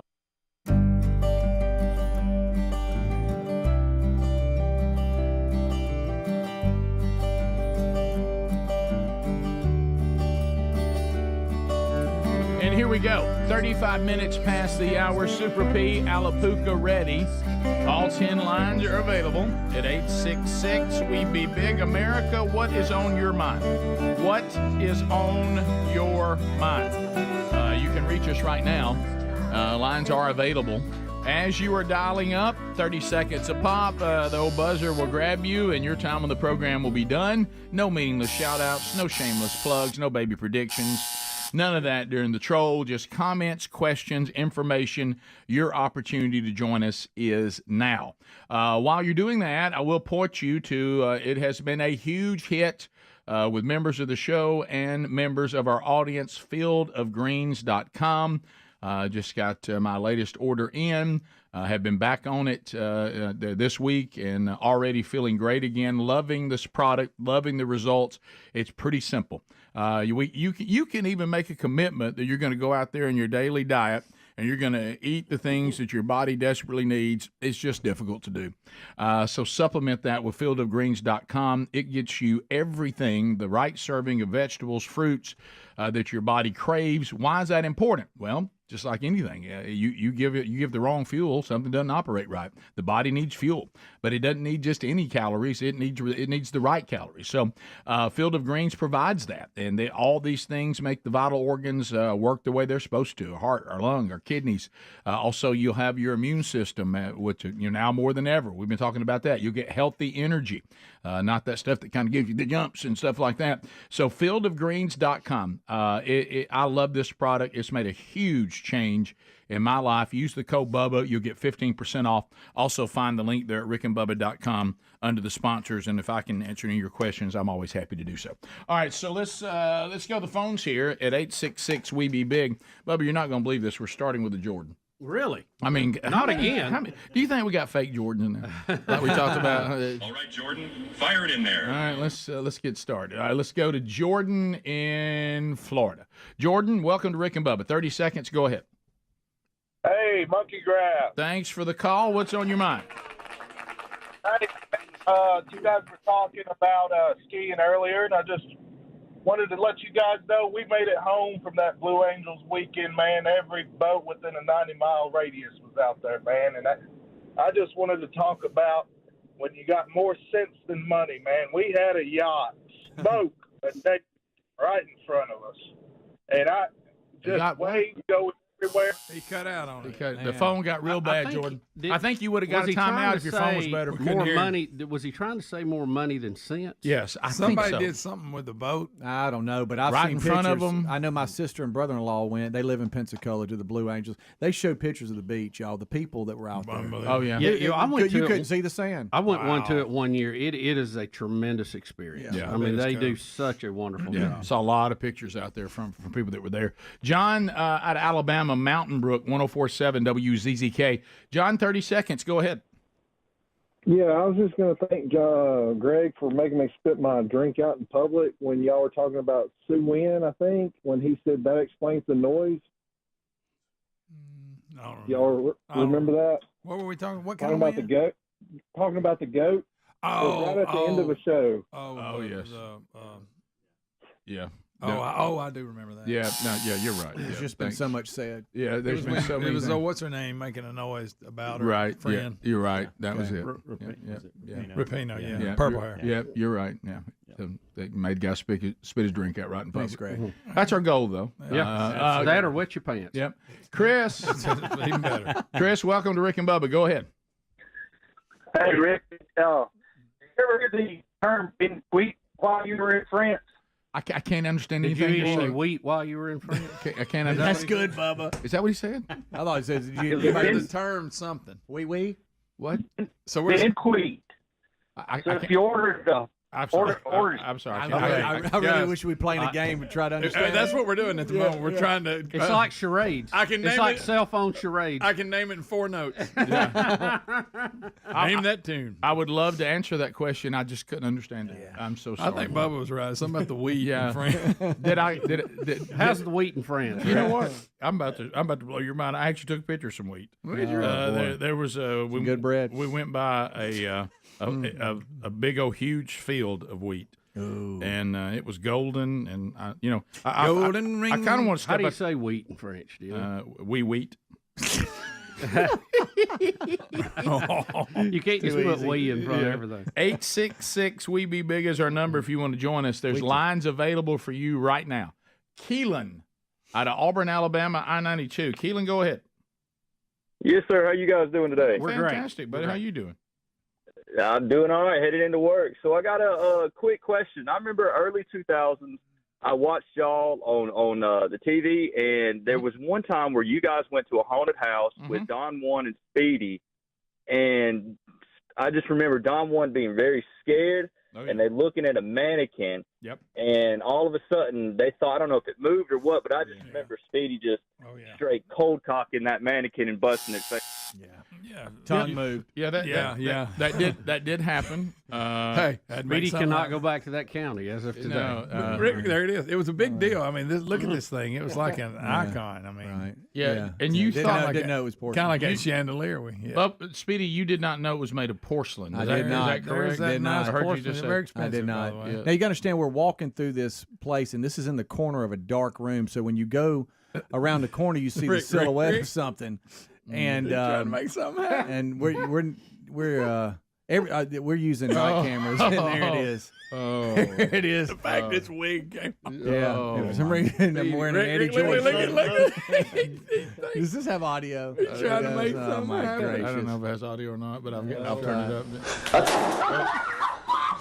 Speed racer. Oh my God! Shut up, see that? You broke that thing. I didn't mean to. Oh my gosh! Speedy.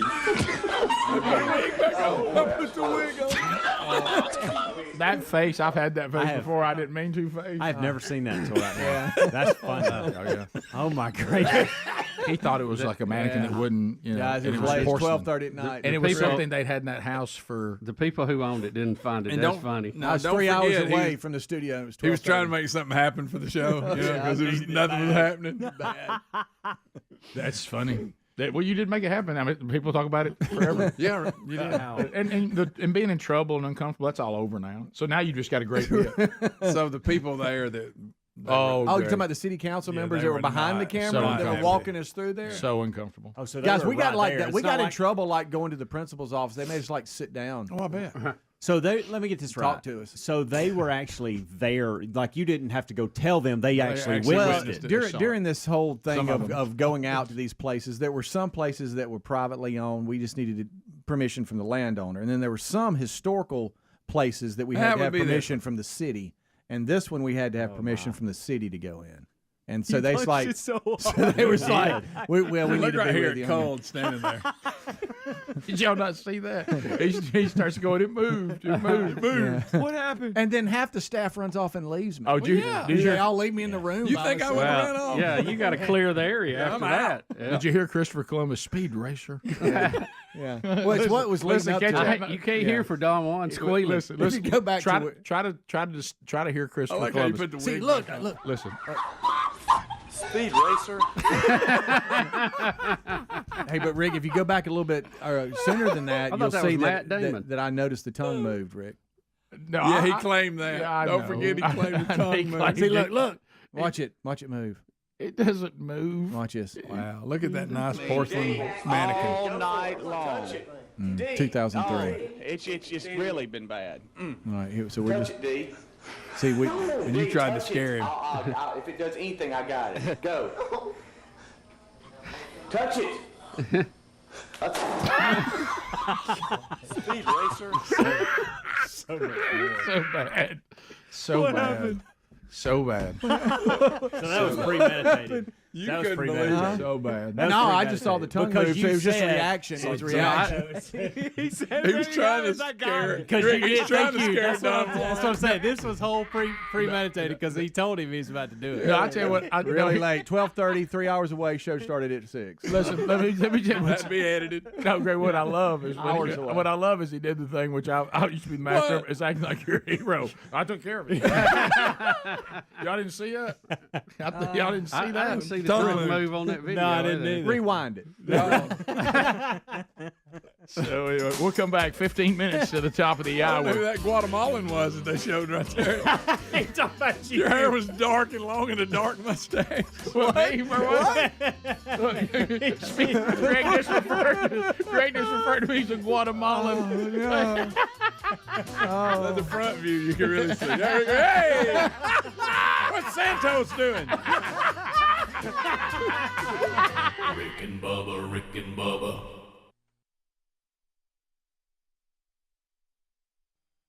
Well, now is that Yeah, when that the happened Papa when John John's got in trouble. Thing Yeah, blew yeah. up Oh, yeah. on him? That's when all that fell apart. They said, we'll take that spot. So they kicked off the beer delivery pilot program last December. We must have missed that in Arizona.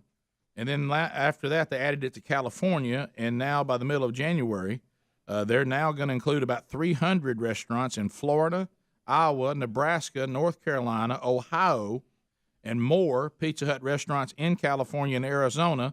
So they say, we've tried it. This is a winner.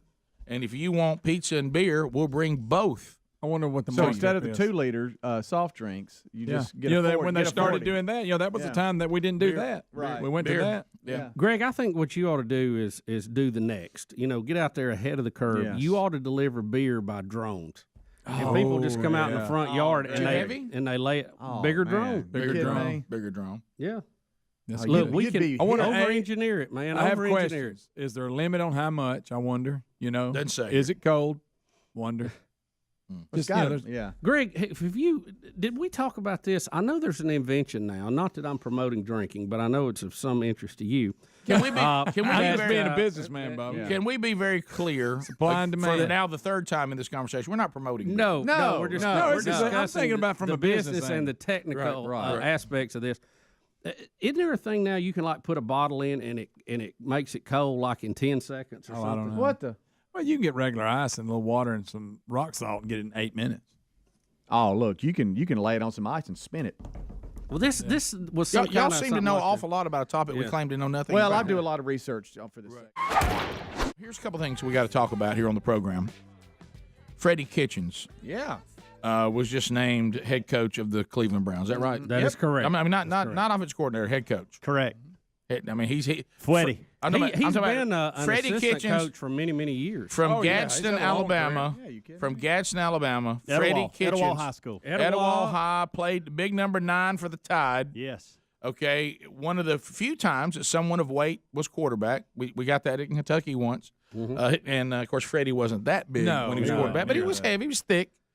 And the first time I ever faced anybody throwing 90 miles an hour was Freddie Kitchens. He hit me right square in the back. How'd it feel? It hurt. I bet it was a dose of reality that I didn't need to be playing at that level. Yeah, is what it was. But he was kind of a bruiser, even at quarterback. He'd run over you like a fullback. Freddie.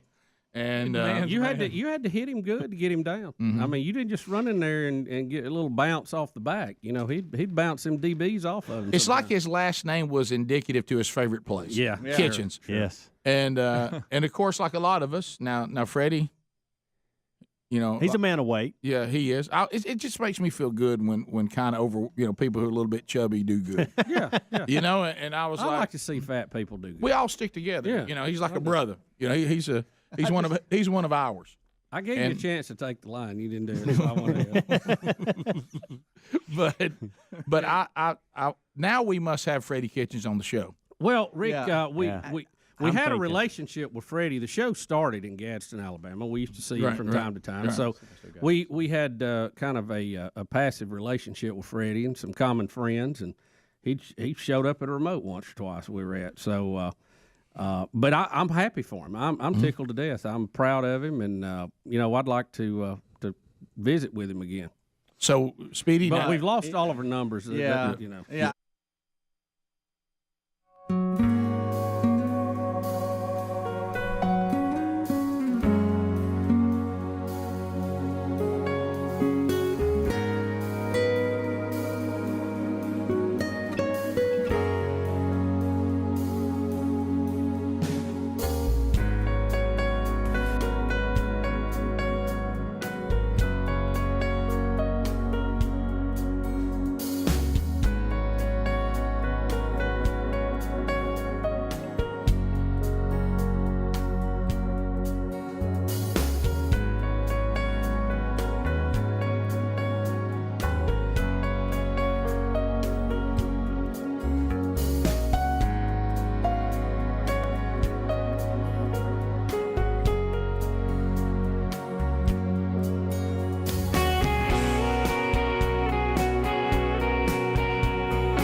10 minutes to the top of the hour, the Rick and Bubba Show.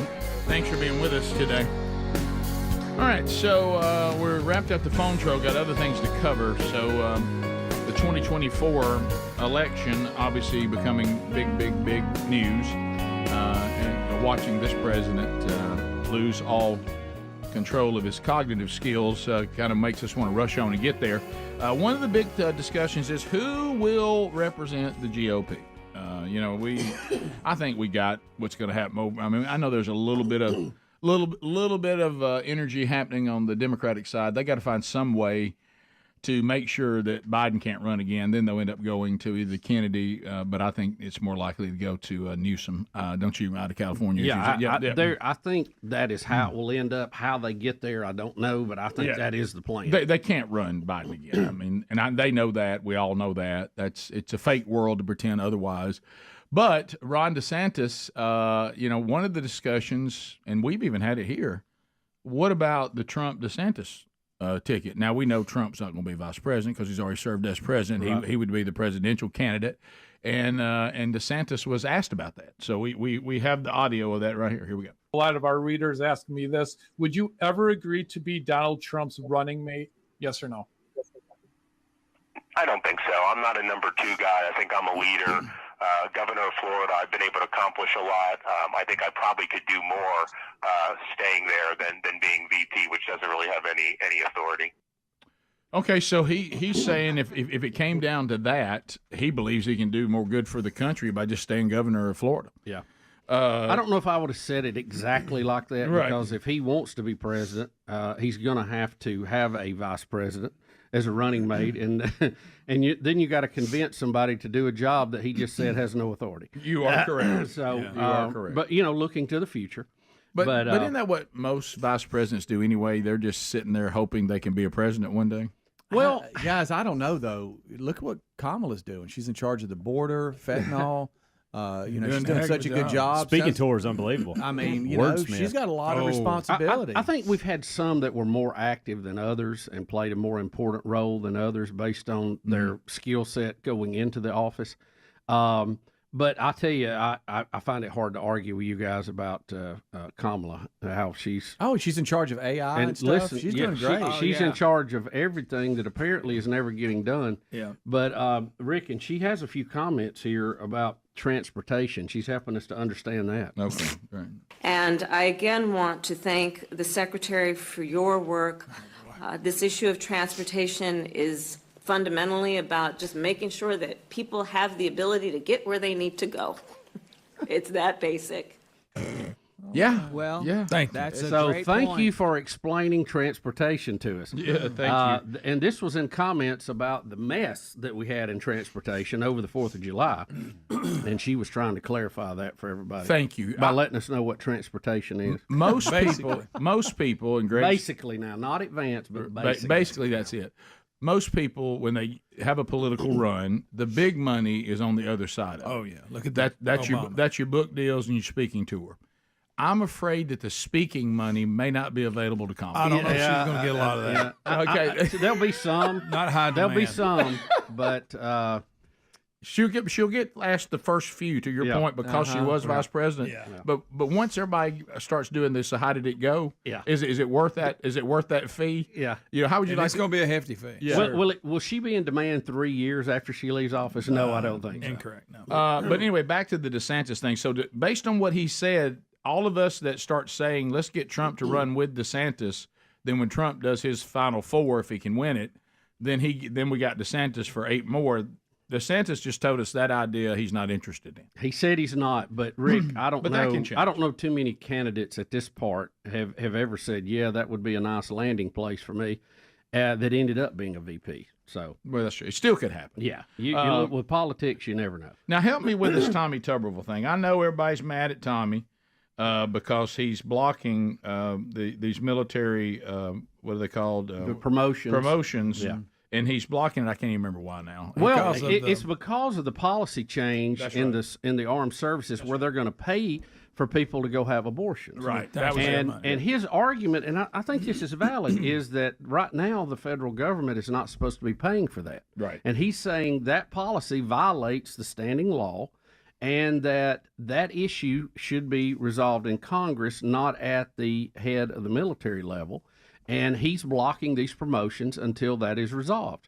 And I think that's I think he's in his right to do that. He'll be on the show next Tuesday. And then the heat's being turned up now because there's the guy in charge of the Marines has stepped down, and the person that needs to be moved up, this is part of that block now. And so now they've turned the heat up on him a little more. Well, there's some of that, but it goes back to this white nationalist comment, this term, white nationalist. And let's see the CNN clip, and maybe it'll explain it a little better. But just to be clear, you agree that white nationalists should not be serving in the U.S. military. Is that what you're saying? If people think that a white nationalist is a racist, I agree with that. I agree they should. A white nationalist is someone who believes that the white race is superior to other races. Well, that's some people's opinion, and I don't think. That's I mean, not a lot. opinion. Pardon? What's your opinion?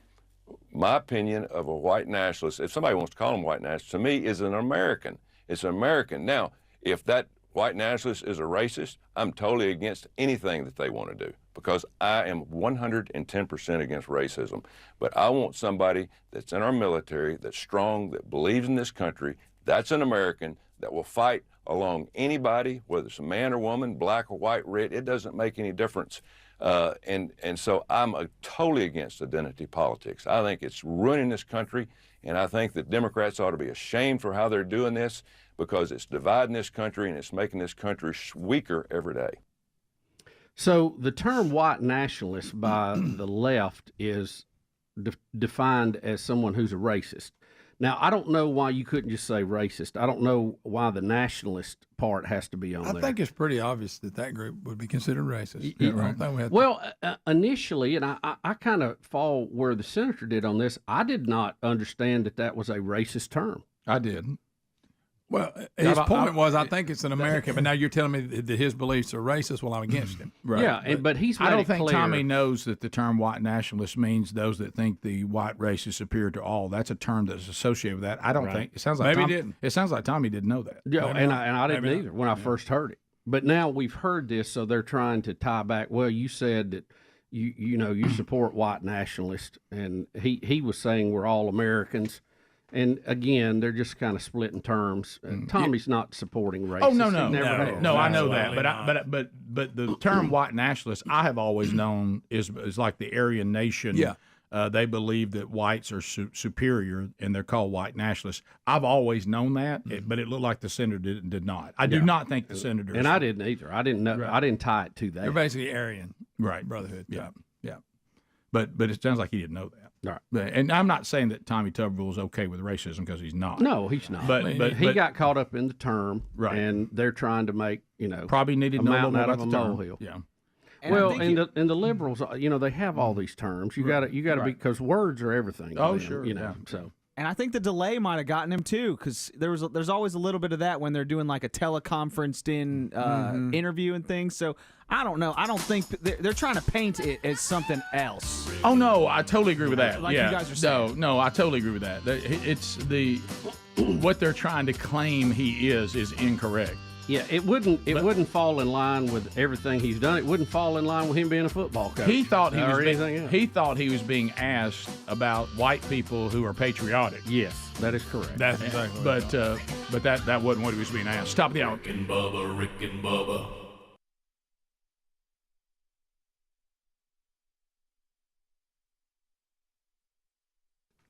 All right.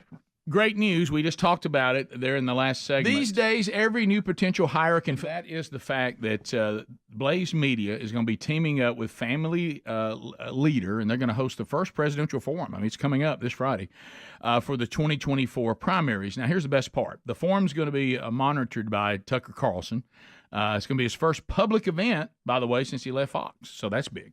Now, after Tucker is done with this forum, then Glenn Beck here at Blaze TV is going to join Tucker on the stage, and there'll be an exclusive interview that's just going to be for those of you that subscribe to Blaze TV.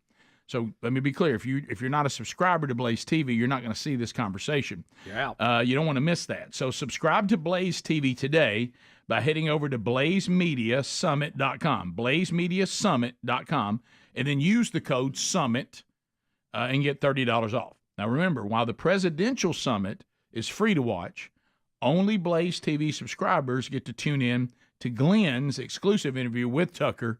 So be sure you're able to get that by subscribing to Blaze Media, and you're going to love it anyway. BlazeMediaSummit.com. Use the code SUMMIT so you can join us.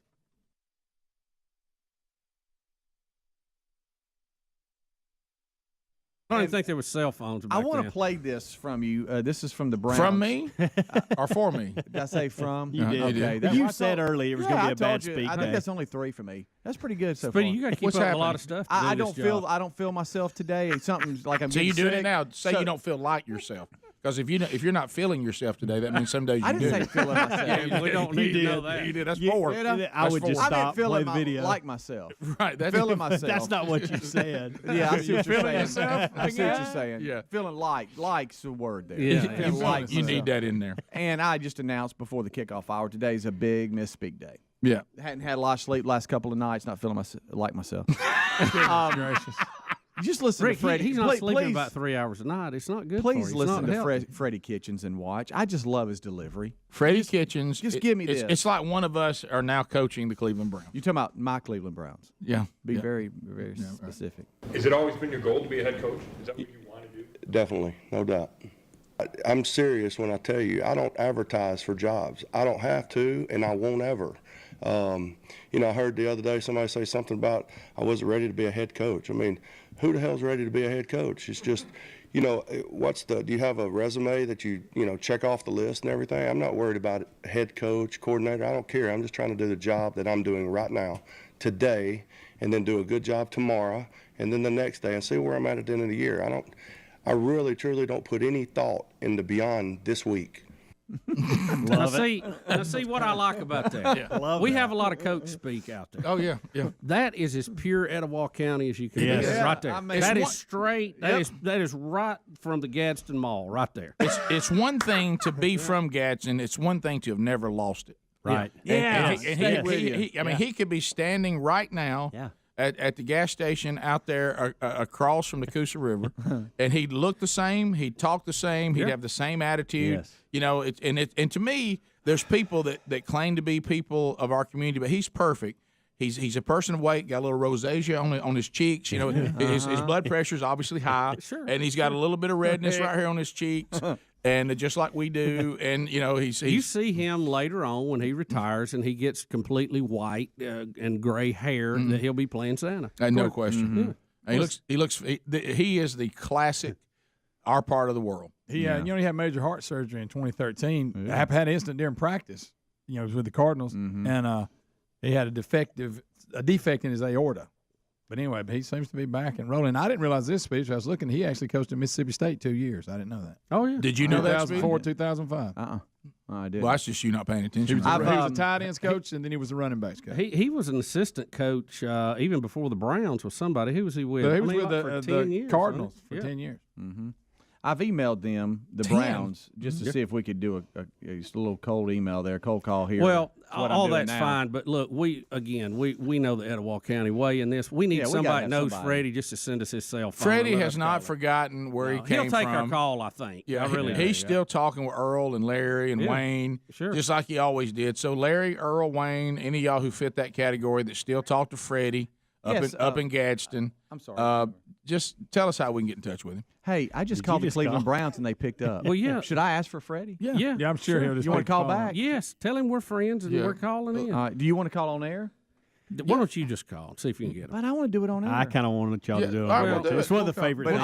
only if I'd like to get through to only him, if Gary asks to speak to Freddie, like you're from Etowah County. Okay. No. Rick, you're going to it has to be we'll Gary. never get through. Oh, well, we're not going to get him this way anyway. This is just a bit. I mean, we're going to get him from the people in Gadsden. That's how we're going to get him. I want Gary and Coach O I to hope ask you don't for think that the Cleveland Browns are going to say, hang on a minute, Coach Kitchens will pick up. Yeah. I mean, you don't really believe that, do you?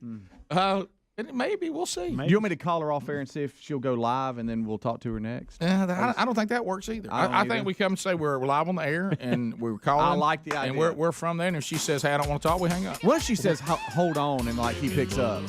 Wouldn't that be kind of cool? Somebody email me. Let me know how we can get in touch with Yeah, Freddie, that's the best way. The cell number I had is not good anymore. That's the best way. I got Freddie Young, but that's somebody else. They talk a lot. I called the number I thought I had, and it was Cassio Kid. Bottom of the hour. We'll be right back. Rick and Bubba, Rick and Bubba.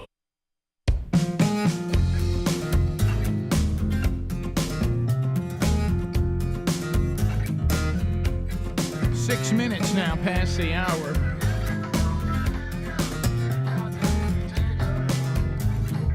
Well, as you can probably hear if you're not watching us on YouTube, theme music for a Hunter Biden update. So we still don't know who was using cocaine in the White House. No pun intended. I think we got an idea. Yeah, I mean, no pun intended. No pun. We have to look to the obvious before we go to the inconspicuous. Yeah, we're going to get there's a murder somewhere. Yeah. And you got and Charles Manson's at the party. Yeah, and you go make Charles. Check with Charles first. Yeah. He might have been in on this. Yeah. We want to know what happened, blow by blow. I'm sorry. Did you get that out of email? No. Okay. Well, I just thought whose voice were you in? That sounded like an email. A reporter. Email quote. It sounded like an email quote. Well, it wasn't. Well, he's a man of 1,000 voices. Get it, Blow? Get it? Okay. All right. So the reporters keep asking if there's any update, and I think it's a legitimate question. Hey, any update on who was using cocaine in the White House? Just checking. We'd just like to any update on that. And by the way, do you love that we're acting like we don't know? To all the points y'all were making, Really? I mean, we're saying like, do they expect us to continue to go along with this charade? So here we go again. Here's a reporter trying once again to get an update from Press Secretary Karine Jean-Pierre. Investigation into the cocaine at the White House. The Secret Service indicated if they're closer to. Yeah, I don't have any updates. As you know, as you just mentioned, Secret Service is under their purview. They're certainly investigating the situation. I just don't have anything updated. I would refer you to the Secret Service on that particular question. So will the Secret Service come out and say, we just don't know whose it was? Is that what they're going to do? Probably. Can y'all imagine? Can y'all just even imagine? I mean, I'm picturing, Peter Pan, Rachel Maddow.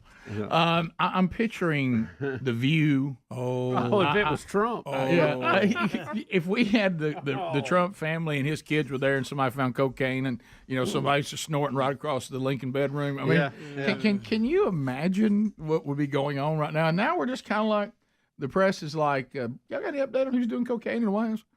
No, don't have anything for you on that. Y'all talk to Secret Service about that. Guys, I go back to this again. We can do it. We really can. We can all critically think. We can all use our God-given logic, okay? Do we really think that if somebody brings cocaine into the White House, do you realize what a small group you're working with to get to the bottom of this? It ain't like it's a place where people just walk in and walk out all day. Right. I mean, and most of the people that come in are screened heavily. Correct. I would think you might pick it up in that process. So whoever brought it in probably had a more free access to get in than the other folks. Although we won't say that's an absolute. It's not an absolute, but if I was an investigator, which I am, remember we've put together our mystery solving team here. If I was an investigator and I sat down, and I'm certainly that these are highly trained people in the Secret Service, I'm going to bet they have the same logic, probably even beyond my expertise. And they would say, all right, first of all, let's start with the people that don't get screened, to Bubba's point. Yeah, who can come in and out. Yeah, so we screen all these people, right? Yeah, and could we have missed one? Maybe. Okay, but let's don't start there. Let's really investigate the tiny number of people that have access to this place where the cocaine was found that we don't screen. Let's start there, right? Probably in there, too. Yeah, I bet it does, Greg. I bet it does, because the drug-sniffing dogs, they rarely miss. Well, you have the staff who's working. Right. You have them. You have the president and his family, and you might have some visitors there. I mean, it's a pretty small list. And it's a very controlled list. You know exactly who you're talking about. And the location of where it was found has moved around. That sounds even more suspicious. First, it was, this is a heavily, traffic area of the White House or whatever. Then it was, no, this is an area here that's just outside here, and wait, it was over there. It's just strange that it's moving around. Do you realize how many puns there are in this? White House. Yeah, that's good. That's fine. You just use cocaine trafficking. Right. I mean, so it's just so many puns. But then I would go, I'm an investigator. All right, let's get down to people that we don't screen. Okay, Rick, anything else? Anybody in that group that is a known cocaine user? I'd go, yeah. Well, we have one of them. Well, there's one. We do have one. So is he in the group that we don't screen? He is. You remember the guy with the picture with the crack pipe? Right. Yeah. The Secret Service, you know how they have nicknames for everybody? Biden's is Celtic and Kamala Harris's is Pioneer. While they haven't commented, they did say that they changed Hunter Biden's nickname to El Chapo. That may be an indication. Tell us something. There he is.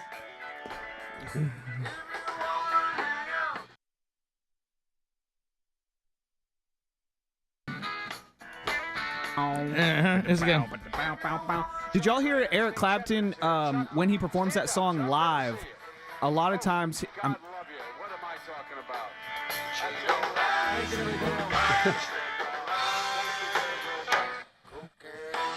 So I'm sorry, Rick. I couldn't hear that you were playing Understood. some audio there. He talked right through his bit. That's fine. It was crazy, confusing, and probably cost us listeners. But yeah, I'm sorry about that. but let's say this. I was just going to say Eric Clapton changes it when he performs it live to the dirty cocaine. Just because he doesn't want to encourage people to do cocaine, he actually changes it when he performs it live. I remember, because one of the things we brought up, and I think we covered it years ago. What does he do now? Because he obviously, is drug free and has overcome all that.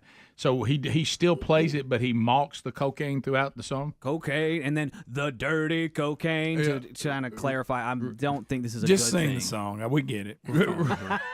Don't ruin the song. Just sing the song. We get it. I mean, Sing the school song. This was better known as the bathroom song at the college radio station. Right. So that and Stairway to Heaven out. Yeah. So let's ask. That was couldn't play that one. Let's try this question. Where does this end? Do they just hope we forget about cocaine? That's in the exactly. White House? I can't believe it ever got out. The story got out. Right. Whoever picked the baggie up. It's just like here's the the Supreme problem. Court, the person that leaked information. Yeah. They couldn't find that one. Hey, we couldn't find them. Well, Don't know what happened. I think they know who did it, and they just can't say. Well, it's kind of it's the same thing. You're here. right. It's one of the jurors. We're figuring one out. of the justices did it. Yeah. And I can tell you on what side of that argument they were on. Right. But with this, the Secret Service, I think, Rick, they're in a pinch because they're supposed to have this thing locked down, and they're supposed to be in charge of this. They can't come to the microphone and say, we don't know who did it, because it's going to look bad on them. Yeah. You're right. Because that same person could have left an explosive device. Boom. Yeah, but don't you Very think true. the delay Good point. in their answer kind of tells you it probably is They're someone trying to that's figure out how to do it. That's Yeah. unscreened because They if don't it want to was- say Hunter did it. Right, because And if they- it was we all just know it somebody was that was a Hunter. tourist that was coming through there or whatever, they'd be quick to point out, oh, it's this person. Yeah. But Yeah. they're not, which tells you They're trying to figure out how are we going. How can we say it's Hunter without getting in trouble with the president? That's the bottom line. How can we And separate? you know what? Good luck figuring that one out. Well, the good news is you could tell the president you didn't say anything; he won't know. Right. And what I would do, I really honestly think this is what I would do if I was in charge. I said, all right, everybody up. This is a y'all come on out. They got us.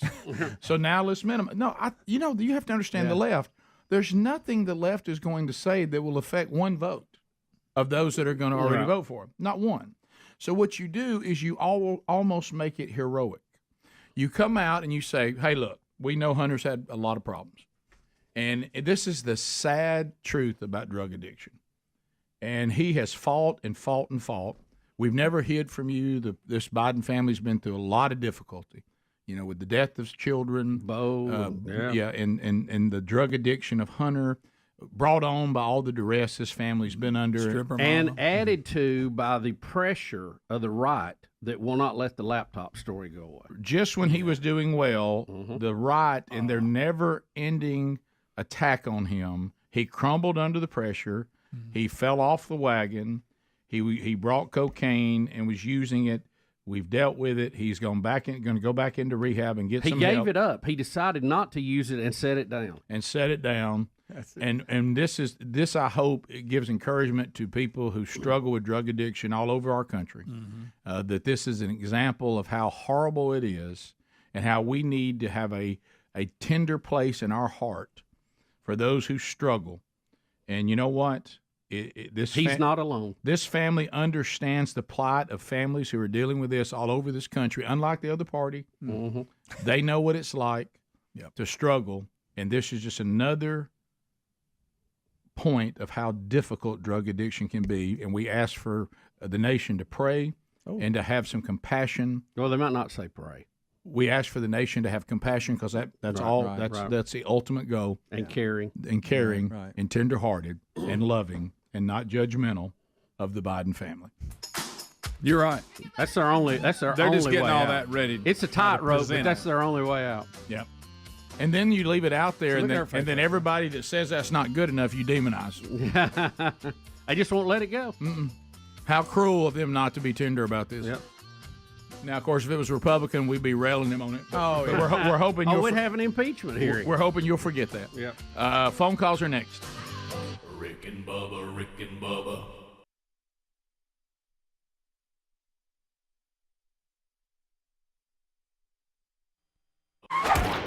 know me. Because you're sunshine. You could have stopped. Hey, the sun is up. You could have stopped.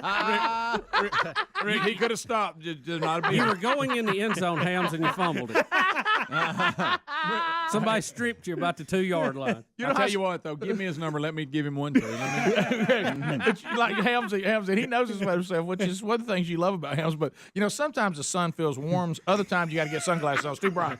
You know what? Sometimes it burns you. Rick, it's almost like, see, your statement's good enough. Right, you were fine. But I'm going to drive it home. You had Rick, killed the bill. You killed the bill. You didn't have to go that far. Rick, no, you're not bothering me. In fact, I think he hit his knees and thanked God. I think his dad was on Crap Avenue, and he got a text from you and Bubba and turned it around. Yeah. All right, I hate to say it, we're about to be sad here about Tony Gwynn. Oh, Look, Tony Gwynn passed away, great baseball player. We love. By the way, what's this thing now? Is this our new thing this year? We talk about great baseball players a lot? Because we're talking about the legends of baseball a lot Joe on this show. DiMaggio, One of the Honus greatest- Wagner. I know, what are we doing? Babe Ruth. Tony Gwynn was one of the greatest hitters ever. I mean, Right. he came to the plate, you knew it was trouble if you were on the other team. He went on in 2014. Some of it tied to some of the things we talked about here on the show about tobacco and cancer and so his house undoubtedly whomever was left in control of it didn't go well. It's a $2.3 million home in California. It had been foreclosed on, and doggone it, they've got somebody squatting in it. Well, Rick, when you first mentioned the story this morning about having a squatter, I thought, well, that's bad. Mm-hmm. But I didn't realize the house had been foreclosed on. I mean, good night. The squatter said, well, you ain't paying for it. Yeah, I'll squat. Guys, there's a lot of squatting. There's a lot of squatting going on. We've got squatters galore. Is there like a squatter's webpage where people put in their houses that are not being lived in, and they go around? Is there like a squatter's net or something? And somebody tipped him off and said, hey, look, is Tony there an Gwynn, app for that? Tony Gwynn went on in. His house has been foreclosed on. You can stay there. Yeah. And look, we got a mansion open over here in Pomway, California. Poway. How do you say that, Rick? Poway? You got a couple of bat and towel bats in it? I guess so. It'd have to be. Poway. You hit some of this, Speedy. All I'm going to say is the problem you run into with squatters, and you see the people there, the sheriff's department, they're saying, we got to let you neighbors know, when you have a squatter, you can't just knock the doors down and drag them out. There's a process you have to go through. And Rick, the squatters know it, too. And the squatters know it. Because he told him, he said he hadn't been arrested. He told him, hey, look, I'll be gone by this weekend. Right. Well, let me ask you this. No, let me ask you this. You have to go ask somebody politely. Y'all, that's crazy that they're using the law against people like that. But here's the thing. If a squatter can just go in there, why don't you double squat back on them? Why don't you catch them out at the supermarket and you move back in, and now you squat on their squat where you own it? You're talking about and they can't do nothing. The police can't do nothing to you I'll either. take your squat. And I'll see you. I'll squat. I'll raise squat you with another squat. Right. Mm-hmm. Here's one of the problems. They said what got the neighbors suspicious is all of a sudden there's a person that was rolling barrels of something into the garage, and the suspicion is this may have to do with meth, that they're building a meth lab in Tony Gwynn's garage. Rick, how in the world does Tony Gwynn's house? I mean, did he what about his family? What happened? I mean, he didn't have insurance or something. I know he died, 54 years old. Yeah. His son's not. He's not playing anymore, is he? He had a son, Tony Gwynn Jr. is pretty good, played in the majors, but I think he's done. I think he retired. Why is Tony's house foreclosed on just sitting there? There's more to this story. And the bank owns it. It just says that after his death, his family remained in the home until it foreclosed June of last year. They couldn't. They did not have enough left. What could they do? Then it says the house went up for auction, but no bidders emerged, and then leaving the ownership to a New York-based bank. And it's just been sitting there empty. That just doesn't make sense for Eddie. I mean, you got Freddie Kitchens over there. That Tony Gwynn wouldn't have insurance to cover that. Well, it could be. I don't know how Tony spent his money, but I do know this: if the thing wasn't paid for, when you pass on and you're not getting money and you're not commentating, you're not playing baseball anymore, then all of a sudden a $2.3 million house is expensive to maintain, especially if it wasn't paid for. Mm-hmm. And then those people probably didn't have the income to do it. Now, I don't know why they didn't have some trust that might have helped or whatever, but it might have just been too big to overcome if you don't have income coming in, even if you got some money. Well, and I think he coach for he was a college coach for many years after. I don't know. You would think it would. I just wonder if maybe they've tried to sell it, but it wouldn't sell. So finally they had to foreclose. Well, and if they couldn't get a buyer. Now, this dad got the job in Cleveland, so he'll probably live in Ohio, but they said Freddie Kitchens was looking at it.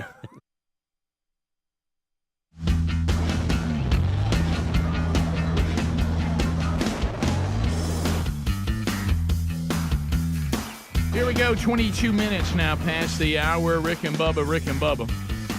Phone call standing by. We'll get to yours. Bubba, do you want to deal with this TikTok challenge before we go to these phone calls? Just quickly from email. Yeah, we were talking about the physics of jumping into the water and all the numbers that go with that. And I don't know if this is valid or not, but this was sent via email. It said if you're going 25 miles an hour and the water is going 0, this means a 200-pound man would hit the water with 1,000 newtons of force. Hey. 1,000 newtons of force is enough to break any bone in your body that you can name. And I looked up also the pressure of 1,000 newtons. It would be similar to you laying on a concrete floor and letting a 200-pound man step on you. The point where his feet are on your body would be about 1,000 newtons. So you see where that could break bones. It's not Very a good easy. idea. It's not a good idea. Yeah. Adam in Illinois. Adam, welcome to Rick and Bubba. Go ahead. Yeah, guys. Hey, how are you doing this morning? Good. Great. Good. Hey, I've just wanted to make a comment about the White House cocaine. I've dealt in security cameras for most of my life, and I've done some at some government facilities. And I'm going to tell you, when you go to a government facility, you bring 30 cameras thinking that that's going to be enough, and they'll want 120 of them because they want every square inch of that covered with cameras. So I just find it hard to believe that they don't know who did it in the White House. I think it's very likely, don't you, Adam, based on your expertise, they do know. We're back to what we said. They just can't figure out how to tell us yet, and that's what they're working on. Yeah. How do we roll this out? Yeah, and it's my understanding from past staff that they don't have cameras inside the White House. I don't believe only that's on the accurate. exterior that we know of. Yeah. But they said they don't want them in there. Destin, but I don't know. Maybe not in the private area where the president lives, but on the that West public Wing, area, the West Wing they side, have to have cameras. Yeah, maybe so. Well, they said they had some even in the private areas until the Clintons served, and then they said, well, I don't think any of us want to see any more of this. Yeah. Leah in Destin, Florida. Leah, go ahead. How y'all doing, fellas? Good.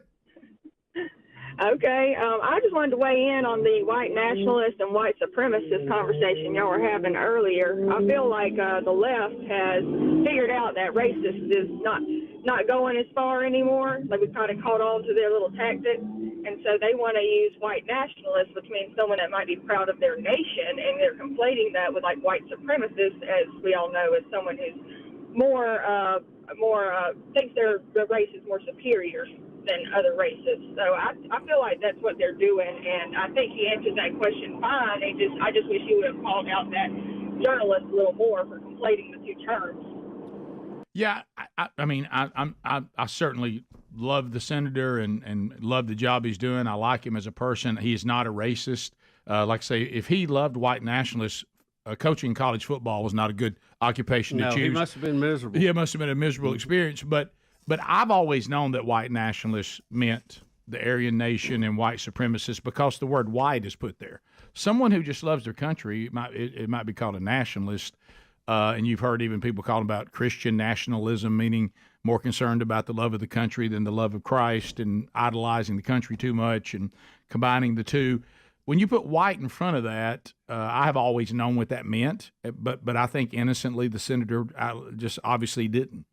But I have always known that phrase. See, I didn't. So it's not. I didn't. Yeah, it wasn't new to me. But you got to watch the words when you're dealing with the left. They got terms for everything. Right. 866 We Be Big. Let's go to Craig in Alex City, Alabama. Craig, go ahead. Green Acres, guys. Thank you very much. Go ahead. Look, we all know whose booger sugar it is. Al Pacino is going through a life crisis. He just had a kid at 83 years old. He wanted to get back behind the desk and snort him a line. Yeah, he ain't going to be around to see that baby very long, just by the numbers. Jackson, Tennessee, Ken. Ken, go ahead. Hey, guys, listen, I went and saw Foreigner last night in Nashville, and Loverboy opened up for him. And, man, I emailed Speedy some pics from last night. The lead singer dude looks just reminded me of Bubba. Just thought it may have been him. I don't know if he's moonlighting with Loverboy and singing or not, but just thought it was kind of cool. Yeah, I did see that. Mike Reno's changed a little. Mike since his Reno, look, we 80s all, heyday. We all look, have. it's life is tough. And look, Foreigner is on their farewell tour, and nobody in the band's an original man. Look at Bubba up front. Adler, I just emailed you what he emailed me. Loving every minute of it. He really looks different, doesn't he? Oh, Bubba, that's the understatement of the day. Let's go to Curtis. That one really does. Yeah, Greg. Columbus, Mississippi. 96.1. Curtis standing by. Curtis, go ahead. Yeah, I got a prediction. It's going to end up being a security guard that brought the cocaine in. They go give me. Wow, they even got him. Wow, they wouldn't even let him say it. Good night. Let's go to Ricky Talladega. Ricky, give him a heater, Ricky. Ricky, go ahead. So, Rick, you're telling me you've always known. Yes, what white nationalist man. Yes, always.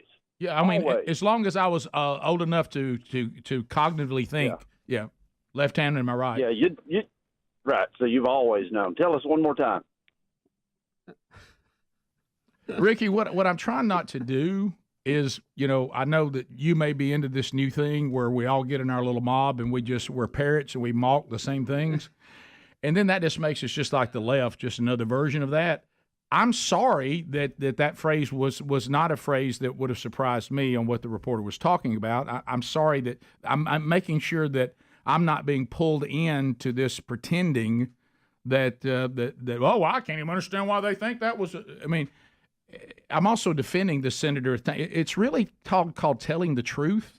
And I know that nowadays you do have to keep saying the truth over and over again. I'm not going to say what you would prefer me to say because it makes a better narrative. I'm kind of like telling the truth. And I have known that phrase has always known to be the Aryan nation and those that are white supremacists.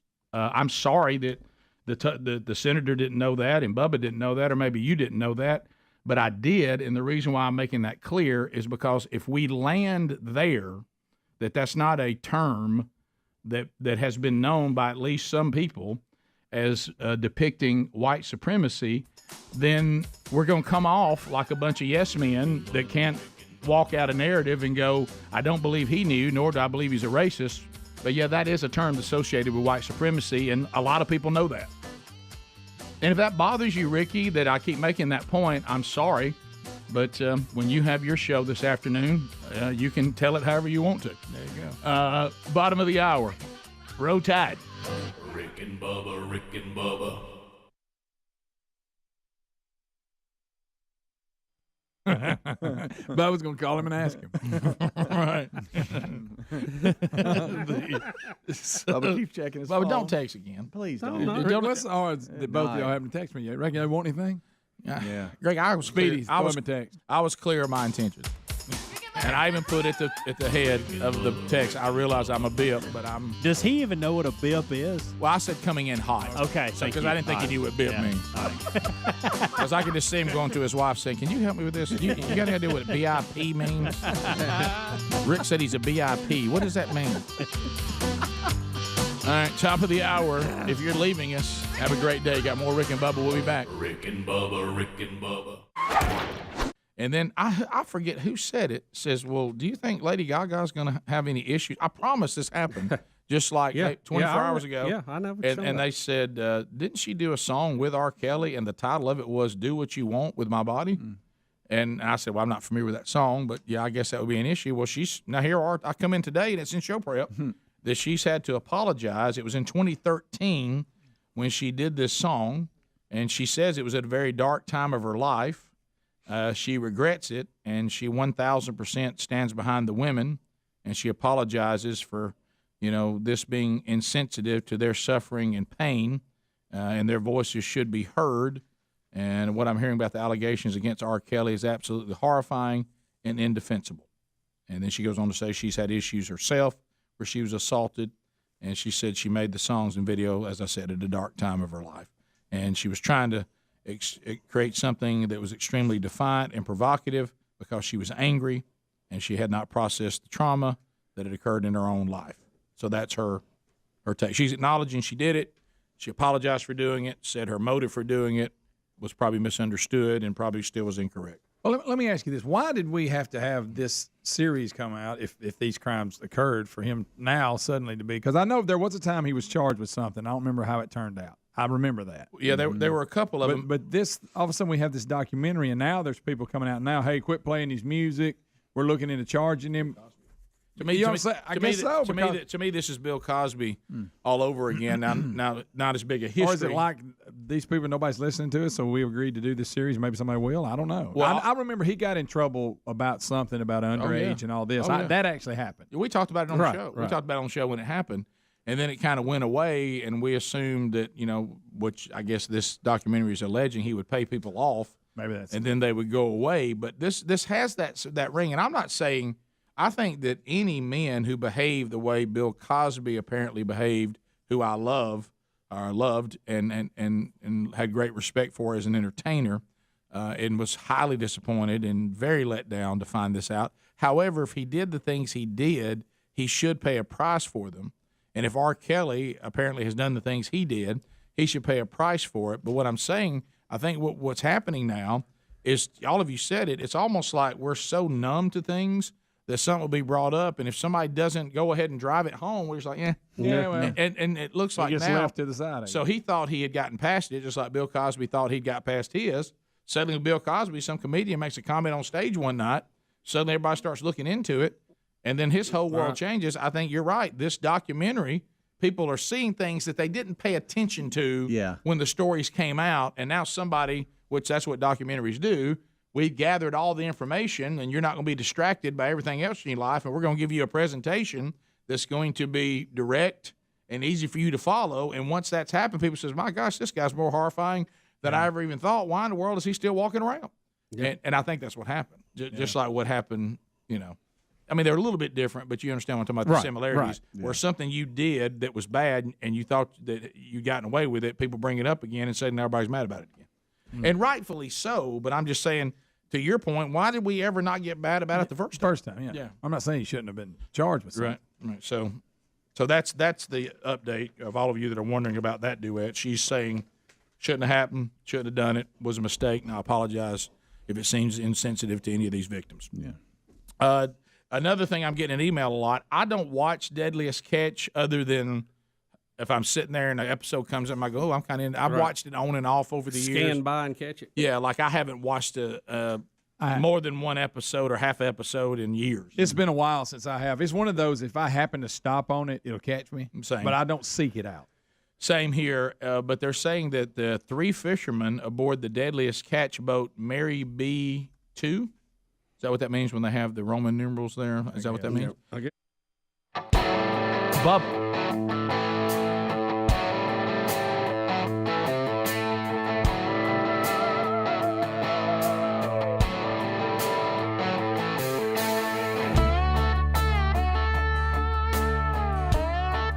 $35 minutes past the hour. Rick and Bubba. Thank you for being with us today. MyPillow.com/Bubba. Still got the 2.0 deal going, man. You're gonna love this pillow. I mean, you're gonna love it. And you go to MyPillow.com/Bubba and get buy one get one free. The 2.0 comes with a 10-year warranty, 60-day money-back guarantee. The new fabric dissipates heat, humidity to maintain a cooler surface temperature. Available in 4 loft levels right now, and you can get them still buy one, get one free. And there's some other great deals there at MyPillow.com/Bubba. Giza sheets as low as $29.98. Got the sandals you can get their sandals right now for $19.50. So that's great for summer travel. The beach blankets and beach towels, 60% off. And all that's available by going to MyPillow.com/Bubba. Takes you right to all the savings right there. So other things, Bubba, I know that, and I know you're going to ask why the long face, but we've got your favorite, Mr.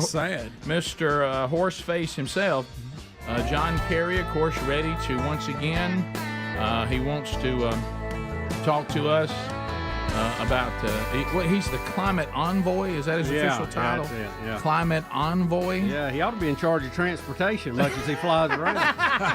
Well, Bubba, but he's allowed to fly around. You know that. That's right. Yeah, he's doing important work. He's Rick. doing important the people's work. He's must be doing. done. He's saving the planet, Bubba. And Rick, he plants a lot of trees too to offset it. Oh yeah, right. Burn, baby, burn.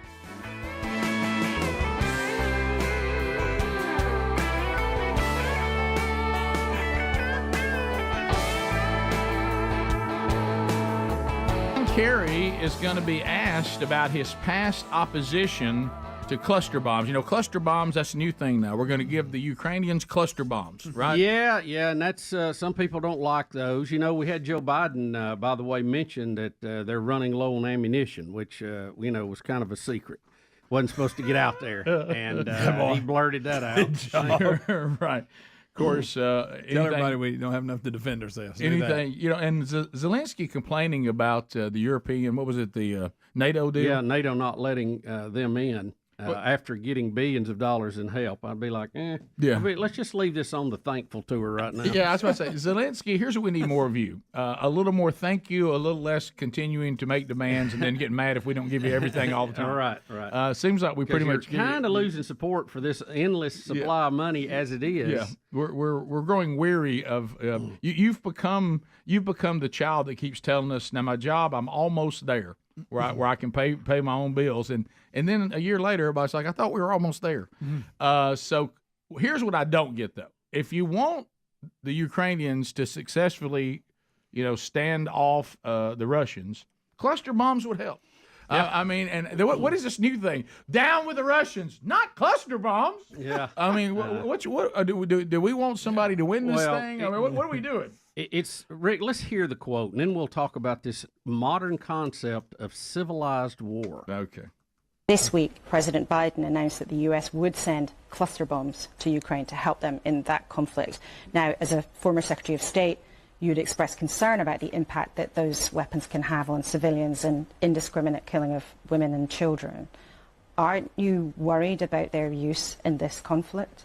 Well, I think everybody's always going to be worried about how something is used, and I know the president has described this as a very difficult decision, and he's putting constraints on how that can be used. But that's not my bailiwick right now. I'm trying to build consensus around climate, and I'm not getting involved in the various foreign policy and political issues of the day, sometimes as frustrating as that might be.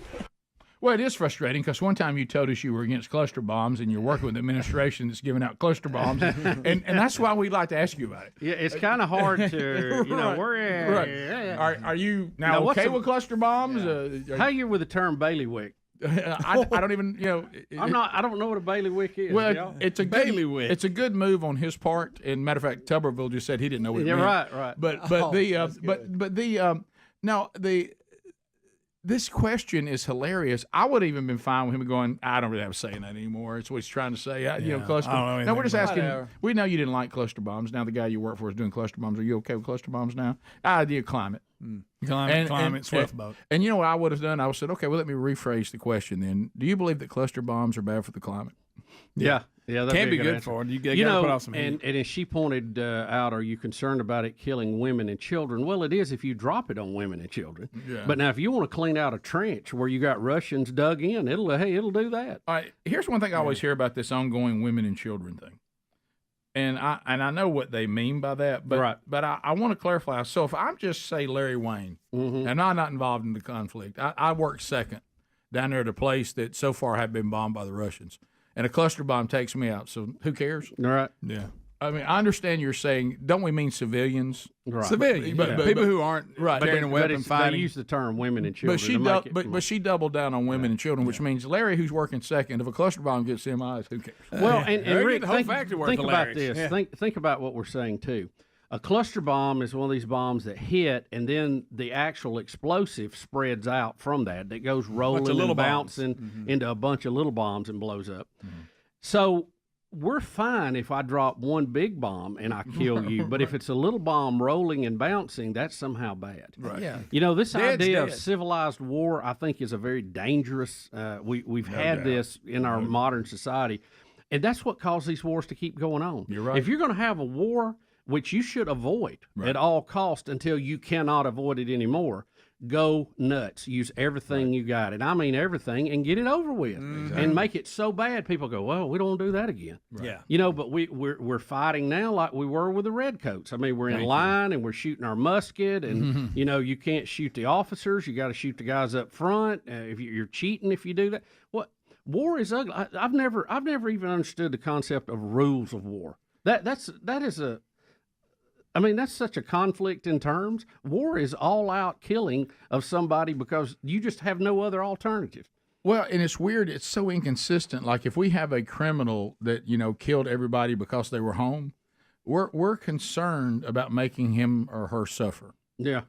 But then when you turn around and you get into war like this, you go, well, let's just take the most powerful weapon we have and kill everybody instantly. They're like, well, no, that's we need to just gradually kill people. And then you come back and go, okay, well, we got the gradually killing people stuff. And then they go, well, what about women and children? Yeah. What about innocent civilians? Well, y'all can't have it both ways. I mean, if I were king, and that's not going to happen. And I know, Bubba, you're the same way. Somebody would say, King Burgess, and I would say, yes. They say, we have determined that said country is wicked and evil, and they're coming across our border. We need to get rid of them. And they're going to take away our freedoms if we don't stop them. Yep. And I would say, well, what is the weapon we have, or weapons that will destroy and break their will to continue the quickest? And they would go, well, we got this bomb, we got that bomb. All right, let's use those. And let's end this in about 3 days. Or as the Israelis did one time in 6 days. All right. Let's end this really quick, and let's break the wheel. And then somebody says, no, King Burgess, why don't we just kind of play around with this and gradually kill a few here, a few there, and then let this thing drag on for years so more of our people get killed. And then at the end of it all, really probably have to give up some of the land anyway. Yeah, that'll be more humane. Yeah, and I would I hate that plan. To me, I don't understand why, I thought we wanted to get away from the door-to-door, I've got a bayonet because I'm out of ammo and I'm going to stab you with it. Right. I thought we were getting down to, honestly, more humane. These people never knew what was coming. They were alive one moment and dead the next. Either don't do war at all, which I hope we can get there. Yeah, that'd be the ideal thing. But if you get down to saying there's no way around it and it's justified, then win that war as quick as you possibly can and use all-out force to break the will for said enemy to continue. Yeah, or break their ability to make war. Our ability to do so. Yeah, it's a lot like with Oppenheimer coming out. The atomic bomb issue is going to be rehashed again quite a bit. But, I've always found it strange that there was a moral problem with dropping the atomic bomb, but no problem firebombing Tokyo day and night with 1,000-plane raids and killing more people. And that was fine because that was in the rules of war, but the atomic bomb, crossed the line there. I never got that. Dead is dead, right? Did the atomic bomb stop World War II? It did, in its tracks. And it kept Japan from being divided into North and South Japan like we have North and South Korea. Right. And how many people would the Japanese and the Germans continue to have killed even as it drug on? Oh my God. Endless numbers. Yeah. I mean, it just So anyway, we'll be back. 866 We Be Big. So notice that and I guess that's why he looks so sad, Bubba. Why has such he looks sad because he really didn't have a good answer. Yeah. Because he can't dog the president that's appointed in that position, and he used to be against cluster bombs. Right. So, anyway, we'll be back. 866 We Be Big's the number. Rick and Bubba, Rick and Bubba. Were pronounced dead, sadly, after the vessel capsized off the coast of Newport, Oregon. And this, Discovery Channel has deadliest catch. This one was called Dungeon Cove, I guess because where they're fishing this time. And it said the men that were killed were 50, 48, and 50 again. And undoubtedly this was a new team. I guess over time, they roll through teams.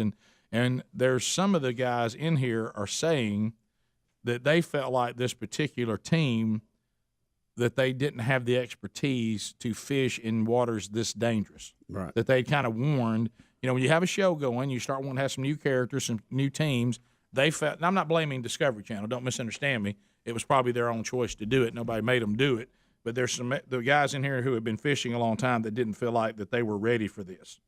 Here's what I don't get, unless they have it. Again, I haven't seen this version of the show. It's a 3-man. Usually these operations are a lot bigger than that. You know, a lot more bigger crew than 3 people. But I also read, if you read it, they requested an escort out of the. They say it's rough. It's where the ocean and the river meet, and the waves were high. So they called the Coast Guard to escort them out, and the Coast Guard was out there with them, and they still couldn't get them. Yeah, after they capsized. Yeah, it says that one of the members, Joshua Porter, 50, had told himself, some friends, that the crew he took out was inexperienced. That he said that was his words, and we're very sad because even he sensed, hey, I'm out here with guys that are not really cut out for this, and I don't have the crew I need for this. And as you said, they even tried to get help, but it was too late. They were in such a treacherous I think if the water's in if the waves are a certain height and all, you can request the Coast Guard to kind of help you get you out of there. And they said once it capsized, they couldn't get to them in time. Of course, to get in that water, it don't take long, I don't think. No. It's called deadliest catch for a reason. Yeah, and it ain't somewhat risky catch. It's deadly catch. Right. Yeah. There was a USA Today story, the most dangerous jobs in the U.S., and it was updated yesterday. And fishers and related. Let's see, what does it say exactly? It says fishers and related fishing workers are #1 again. Yeah. Well, bottom of the hour, you got phone calls you want to chat about any of the topics we've talked about, or something maybe that you want to bring up that you don't think we have or you missed maybe when we did. Your phone calls are next. All 10 lines are available. Minnie Mouth is ready. 866-WE-BE-BIG. She'll talk to you now. Rick and Bubba, Rick and Bubba. Rick and Bubba, Rick and Bubba.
Minutes to the top of the hour, the Rick and Bubba Show. We're back, 866.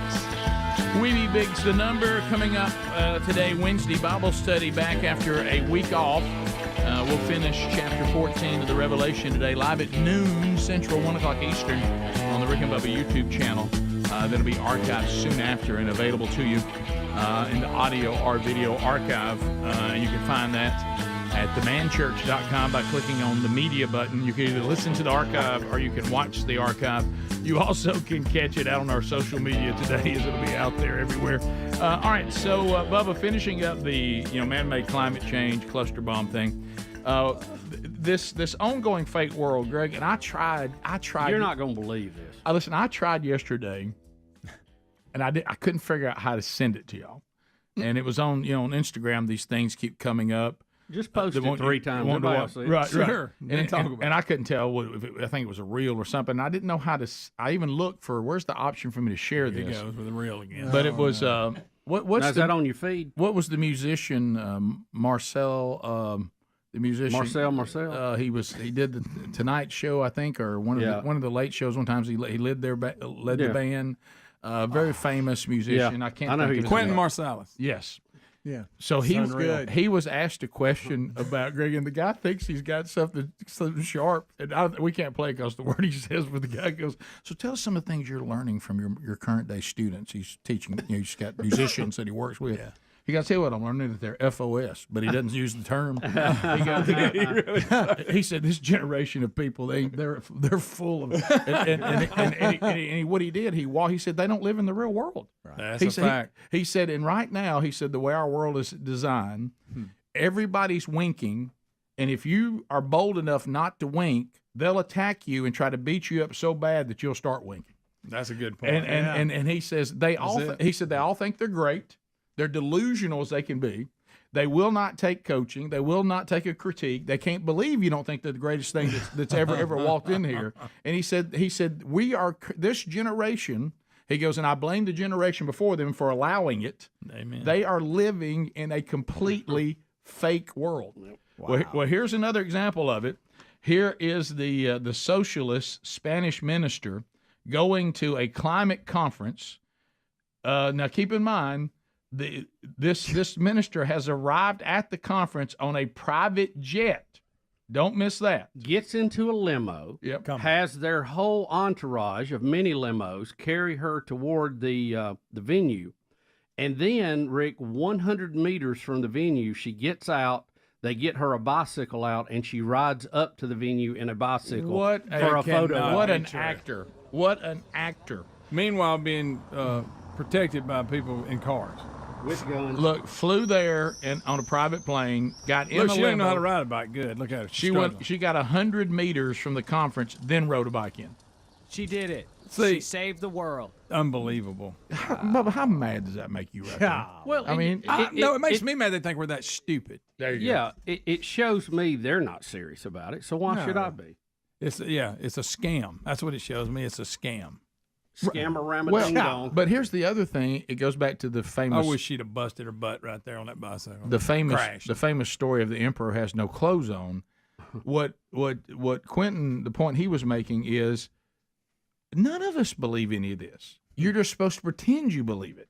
And if you have the audacity to be someone who tells the truth, they're saying, are you willing to stay and be truthful and take the attacks on your life? We will destroy you until you start winking. Yeah. So you say it even if you don't believe it. That's crazy. It is. Bubba, which is exactly what you saw there. Prime example. Doesn't believe what she's talking. Does anybody believe that Teresa Ribera believes in man-made climate change? No. Anybody? Anybody think she believes that? Nope. It's all pretend. Bubba, also big news. Are you telling me that Jordan out of Texas is now talking about moving the FBI headquarters to Huntsville? No, Jim Jordan of Ohio. Ohio, I'm sorry. Ohio. Yeah, Jim Jordan. I'm sorry. Christopher Wray from the FBI will be on Capitol Hill today for hearings. He's going to take a beating. Yeah, it's going to be tough. And let me guess, I can't answer anything or speak on that. Right. I can't answer ongoing anything or speak on that. investigation. I'm sorry, sir. I still can't answer. The Wall Street Journal reported Tuesday that the Representative Jim Jordan, Republican Ohio, wanted the FBI headquarters relocated to Huntsville, Alabama, so the Bureau would be less likely to be infected by what he sees as liberal politics in Washington. Now, there's a nice story by Paul Gaddis today in AL.com about it, explaining some of this. Huntsville is going to have the second largest FBI facility in the country after Quantico. And Jim Jordan is saying, look, we got this facility. You might as well just move the headquarters there. As a matter of fact, it's a suggestion at this point, but he is indicating that he will tie it to an appropriations bill directed toward construction of the new FBI headquarters. So we'll see how far that actually goes. They are saying that the current headquarters is under much need of repair in downtown Washington, and that this would solve two problems with this new facility in Huntsville, already well underway, and the fact that getting them out of Washington might remove politics from our top investigative department in the country. Do I hear Jim Jordan saying the FBI is in such bad shape, we got to send it to Alabama and let them straighten them out? That's what he said, Rick. In that nutshell, that's it. How about this? We're willing to do it, America. That's it. We are ready. Send them here. We won't tolerate this garbage. Huntsville's on fire, aren't they? I mean, they are not. The cutting edge. The FBI facility at Redstone Arsenal is an investment of more than $3 billion by the FBI, and it is well suited to house an influx of 8,000 employees from the Washington headquarters. How about that? They said the capacity of the Huntsville facility will be well over 5,000 by 2028. That doesn't include 3,800 employees rotating through Huntsville for training. Not to mention, it's already on a military base, so it's extra secure. It ain't like in D.C. where you take a cab up to it. It makes a lot of sense. Right. Kind of like the Space Force. Yeah, I know. And that's still up in the air, too. How about what if that becomes a new thing? The government says, I'll tell you one thing, if this agency doesn't straighten out, we're going to send you to Alabama. We're sending you to Huntsville. Straight to Alabama. Y'all were talking about touring museums and stuff like that earlier in the show. I actually did the J. Edgar Hoover building tour of the FBI building. It was pretty cool. Did you? Yeah. They had the boat, the Boston bomber. You know when the Boston bomber hid in the boat, and they just lit the boat up with bullet holes, just lit it up. They had the boat, and you got to see the boat and all the bullet holes. Well, how about that? I mean, it was Swiss cheese city. In the future, you just have to go to Huntsville. There you go. That's right. But maybe they'll move that too. Move it all. Bring it on, Rick. Well, look, the FBI, let's face it, the way they've been acting, they need to be disciplined. That's right. You got them, Trash Pandas, right in the same city. Isn't that something? I mean, come on. Right down the road. Got the Rick and Bubba show blaring. Yep. Right. Wide wall open. to wall, Shout tree top out. tall. Shout out Huntsville. What's up? The Rocket City. Be Rocket. The Rocket City. What'd they ever do with that rocket, by the way? It's there. That's that. You thinking the exit? Yeah, you're thinking the one coming into the state. Oh, yeah. Oh, At the rest that's stop. right. Ain't That's that the one they when got? you Don't come they into own the it? state. Yeah, they are getting rid of it. It's on loan from NASA, but they said they were going to get rid of it. But I saw a bill the other day to put another one up. Really? So, yeah. Remember, we were going to make it a shooting house. Yeah, Bubba's gonna put it as new place. Yeah. I'd like that. On Beaver Ridge. I'd take it. That'd Beaver be Bite good. Ridge. Oh, it'd be fantastic. There it is. Top of the hour. If you leave us, have a big day. You got more Rick and Bubba. We'll get some of your phone calls and other topics in when the Rick and Bubba show continues. Rick and Bubba, Rick and Bubba.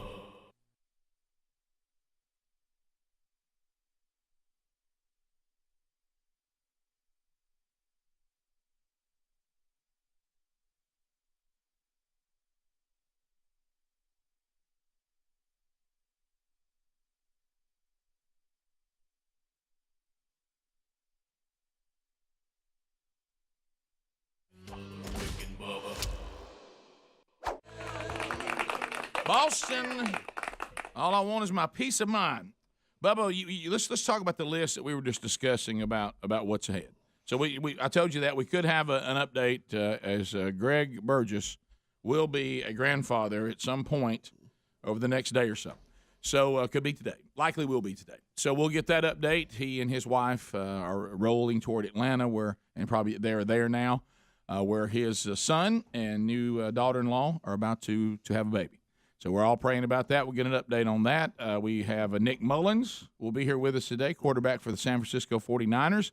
Incredible story as he took over with 8 games to go in their season and finished out the season, made a big splash, has ties to our home city. As a matter of fact, has even ties to the street where I live, where he had friends and running around with them as a little boy. So we'll get an update from Nick Mullins on the program today. This Jim Acosta thing is, I can't wait. He's gold. Rick, journalism has been lost. Yeah. I mean, Oh, all my we gosh. have now is activists posing as journalists, showing up trying to debate the administration every day. Yeah. And Jim Acosta, look, I hate to say this because I don't say this about too many people. Okay, well, here we go. Now you have. I'm not that smart. Okay, Yeah, I'm right. terribly below average. Okay. Well, like I said, and I appreciate the email this morning, man. But You're right. terribly. Well, but keep in mind, a lot of people think you're smart because you work with us. Well, Okay, you know, right. Right. So it's all about the conference you play in. Yeah, there's a lot of people look skinny. There's a lot of people look skinny when they have their picture made next to me. Yeah. But Jim Acosta is just not that smart. I mean, we have some, journalistic background from college and things. And, he wouldn't make it at the college newspaper. If I was really running that, I would already have fired him. Well, can I say he's a joke, and he shows what an idiot he is. I mean, he shows what an idiot he is. Do you think now what you're saying? 100% agreement over here. But do you think also, and this is something we all have to watch out for? And of course, I don't know what Jim Acosta's compass is. I don't know. I don't know his whole life. I can make a guess on fruit, but what I'm saying is, what he's also is he's blinded by fury. He's angry. And he's out to destroy. Does that also, like it does for all of us, make him look stupid because he's not thinking through what he's doing because he's so obsessed? Yeah. He's out of control. Well, that was kind of my point. Yeah. He's not a journalist. Right? No, he's not a journalist. No. Just give him his own hour on CNN. He's not a correspondent. Yeah, Come on, just y'all. let him have his own commentary. And Not have sure fun we even have with it. those anymore. I know. Well, you're right, but at least good night. But hey, Bubba, like we pointed out, it's not just Jim. Well, you don't just go to the border wall and do a report. You have a slew of people helping you, producers, people that signed off on travel, and this didn't. What he was going to do didn't alarm anybody. Where they went, hey Jim, do you know what this is going to look like? Yeah, if you nobody said that. If you don't know, it's like you going and saying there's no flooding here, standing behind a dam. I know exactly. It doesn't make sense, and. I think I'm smarter than Jim Acosta, and I hate to say that because I don't get to say that about many people. But well, I tell you to shoot a he's little just higher. not very bright. Yeah, we'll be right back. Rick and Bubba.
Let's go.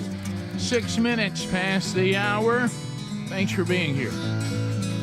Speedy, Greg Burgess, Helmsy, Eddie Man Adler, all here and ready to go for another hour. Super Pete, Alapuca, Rick and Bubba University students banging out a degree in common sense.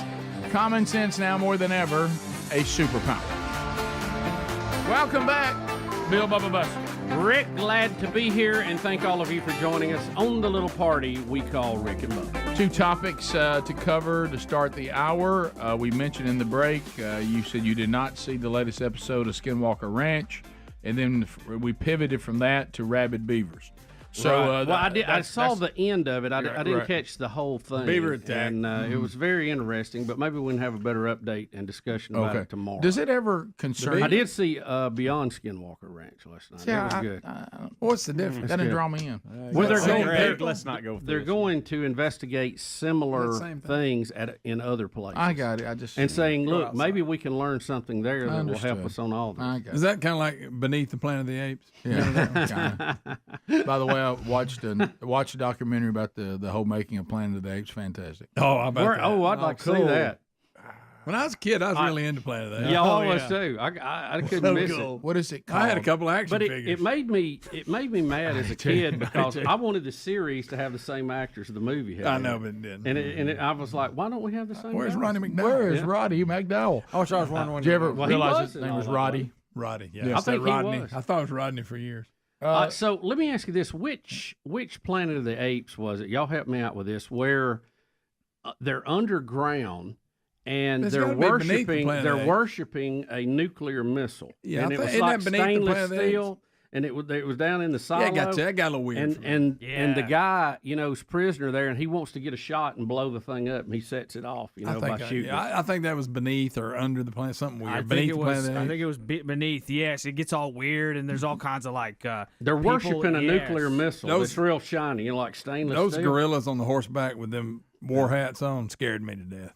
Yeah. Oh, yeah. I was terrified of them. Well, I hate every time we bring this up, I have to always bring up it was the only time in the entire history of being a coach's son that I pretended to be sick. I remember that. And we were going all the way to Alex City. And didn't go on a road game, and my grandmother had to stay with me, and I did it so I could watch Planet of the Apes. I would have missed it. But anyway. Yeah, they are, yep. I almost stayed home the Friday night that Paul Lynn had Kiss on. You remember the Paul Lynn song?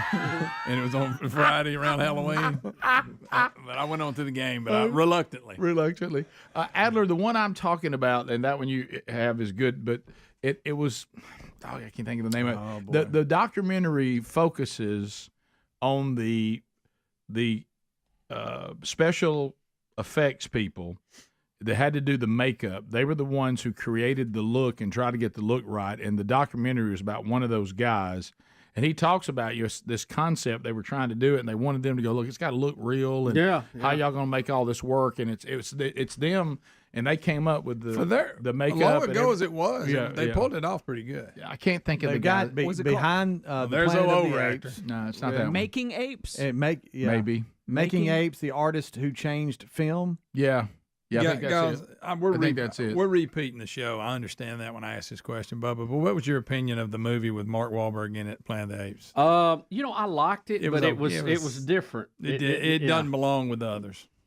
I didn't like it that much. I was glad they readdressed it, and I don't get too caught up in it. I just enjoyed it for what it was. But I guess because of the age I was at, what a feeling the first one's left on you. Oh yeah. What is it? I always wanted to be one of the apes. When you mentioned Mark Wahlberg, then we discussed all modern versions because there was another one after that. What was it? I know Wahlberg did they one. rebooted it again. Is it Revenge? They restarted it again. And then it started with him as a little baby monkey, the main guy, Cornelius, and that was a good one with Rise of the Planet. Yeah, was that the ones where they broke out of the laboratory and lived in the jungle? The stoner dude. Yes. That was a different one. Yeah, than that Wahlberg. didn't involve space. That was basically I'm studying monkeys and I gave them a shot and they've gone crazy. It goes all the way back basically to the beginning of it all. Yeah. Yeah, I guess It was just a different way for it to start. Yeah, you had Rise of the Planet. Franco. What's that? I didn't like James it as Franco. much. James Franco. Everybody calm down. I actually liked those way more than I did the Mark Wahlberg. I wanted to have space involved. Yeah, Mark Wahlberg had a lot of space, but it wasn't very good. See, I'm the opposite. I like it when it's on the planet Earth. I know. I like See, that's space me. I want to get out in the woods and all that. Yeah. Those were okay. Remember The three Speedy newer was ones mocking them? was Rise of the Planet of the Apes in 2011, then Dawn of the Planet of the Apes in 2014, yeah, all those and are then good. War of the Planet of the Apes in 2017. See, those are pretty good. The one that Marky Mark did, and I like his movies, but that one I just didn't like. Yeah, that was just a one-off. They didn't Yeah. do any more of those. I got to tell you, I like those movies. Yeah, those there So are was good. all of these the same from the Franco? Yes. Franco, all that right there was tied good. together. All Yeah, that that right was there was good. good. I don't know if I saw the last two. I liked all those. They're good. I liked all those. I even had a disappointing feeling when it was over and there wasn't a new one. I know. Really? And I think we've covered this on the show again. Here we go. But we probably can find a show we're talking about the same thing. But So what? we got on Planet of the Apes, and I had to ask because I know Bubba's a purist, and I was all into him too. How you felt about the Marky Mark one? I didn't really like. Well, you it. I know didn't what- hate it, but I didn't like You know, it. you know what it was about It was that one, okay. Bubba? I mean, Greg, it was like the special effects were coming along, but they weren't quite where they Yeah, needed to be. you're Whereas in right. these latest ones, you know what I'm saying? I It's just do. like everything just seems a little bit bit better. And then there, it's like it was hung in the middle. It was. a little I bit. guess I like the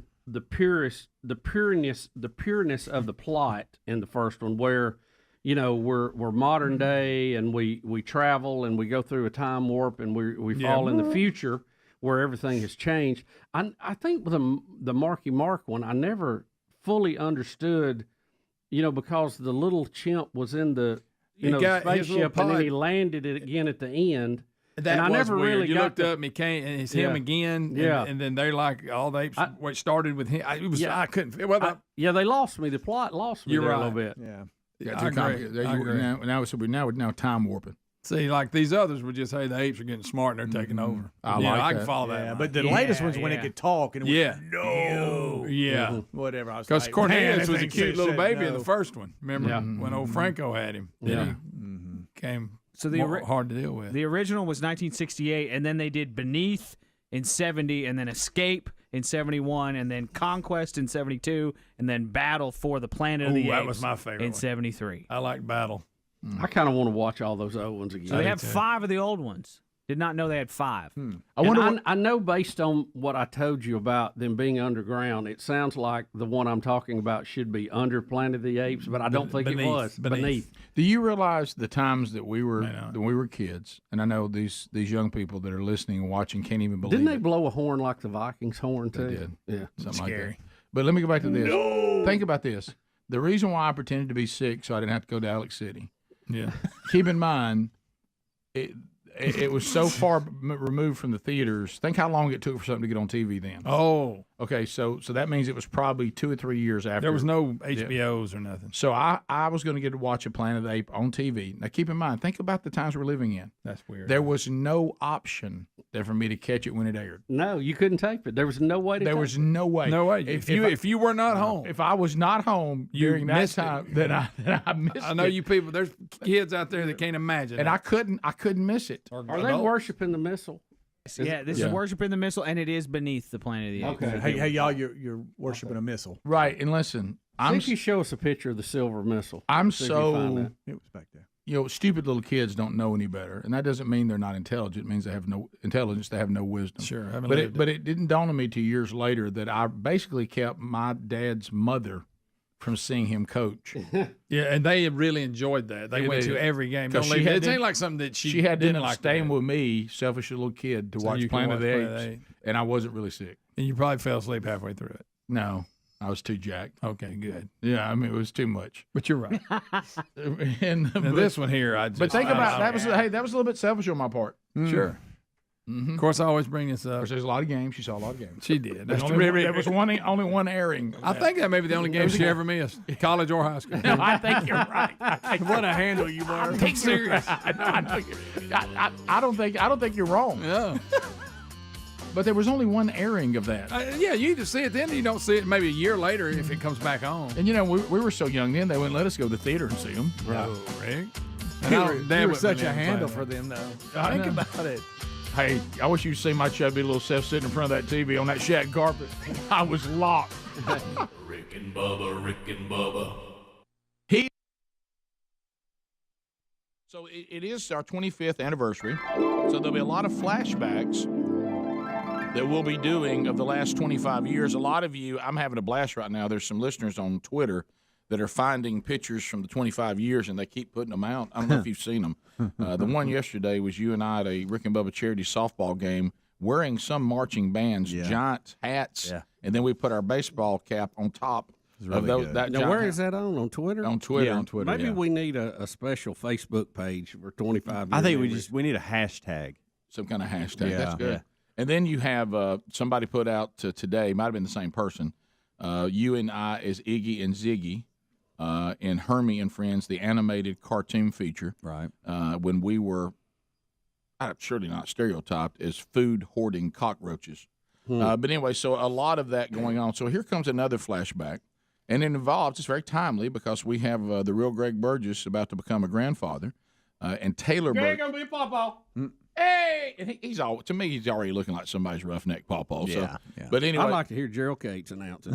Oh, that's good. That would be. But anyway, so Taylor, the father of the baby, married and been married a few years. And as Bubba said, of really all the grandkids, and even kids, he is the only one that is following in his grandfather's footsteps as a football coach, and is a very good football coach, and they live over in the Atlanta area. So he's a grown man. I mean, and so now this is going to be weird. Bubba said it's like he is with the stuff we keep playing back about Mr. Allen. He said Taylor probably, if he could come find all these archives, if he could break in over here, if he could get a sledgehammer and break every computer in here, and but anyway, he is tiny. It shows you also how long this show's been on there. Yeah, he is tiny, and he's going to school for the very first time. And Greg called us, and Greg was. So what year would this be? Gosh, y'all, I don't know. I think he said he was 5. So if he was 5. If he's 5. And I now, believe in the bit. That's what he said. And I think now, so it's 20 years ago, because I think he's 25 now. He's older than that because he's Blake's age, and Blake is about to turn 28. So Taylor, 28, 29. Taylor is 27. So if he's 27 and he's 5, so 22 years ago. So this is like year 3 of the show, and so we're talking to Taylor, and we finally have talked him into going to school, and now we're giving him the pep talk to go get in the car. Right, yeah. Okay. And this is off Volume 6 of the Best of Archives. Well, today's the day, man. You got to go. You gonna march out to that car and say, Daddy, I'm ready for school. Here we go. Come on, Daddy, let's go. You ready, big man? Ready. All right, say ready. Say I'm the man. I'm the man. Say I'm gonna go to school today and be a big man. I'm going to go to school today, but I'm going to have to cry. Not much. No, you won't have to. Yeah, you won't have to. Just get in there, man, and say, hey, this is going to be big fun, okay? Okay. We love you, T. I love you, too. Hey, take care, T, man. Hey, now, remember, Rick and Bubba went to school. Okay. Huh? Pop went to school. Okay. You gonna be? Rick and Bubba went to school longer than most people. That's right. Okay. And even your daddy went to school for a little bit. Really? Yeah, your daddy went to school. He couldn't be working on them power lines if he didn't go to school. Don't you want to wear a hard hat one day and be the man? But I don't want to go to school. Yeah, but you got to. You got to. If you're going to do all those things, we got to go to school, and it's going to be fun. I promise. Listen, you get Uncle Rick, I promise it won't be bad, okay? Okay. Taylor, call me this afternoon and tell me what you learned today, would you? What y'all did? I'm going to come over to your house when you get home today and see how it went, okay? Okay. I love you, buddy. Bye. Bye-bye. See you, T-Man. Here comes Paul. Be the man. Hold on. All right, there he goes. Hey. Hey, this ought to be fun. Hey, I think we got him ready. I think we're in the mode. Go on that note. I'm really looking forward to it. Hey. It's my first day carrying him. Woo-hoo. Hey, but we got him focused right now. Yeah, we're focused. You better hustle on. We have good news, bad news. The good news is he believes the Hulk went to school. The bad news is he said if anybody knocks him out of his chair, he's going to kill him. When I said we done told you can't turn to the Hulk at school, we told him it was in the handbook. So how's for you? That's excellent. How strange is that? Wow. And 22 years makes a big difference. Yeah. Man. And think about the last time you saw Taylor, like, got a beard, man, coach. Oh, yeah, coach. Do you realize that the last time I saw Taylor, I was hunting with Taylor, and he killed a nice deer. Oh, I remember that. That was the last time, and that was at Moultrie's. Yeah, he didn't get to go. That's the last time that I've seen him. We've texted and all that, but Greg couldn't make it that day. But wait a minute, I think we were trying to do better that day, and you sent something up.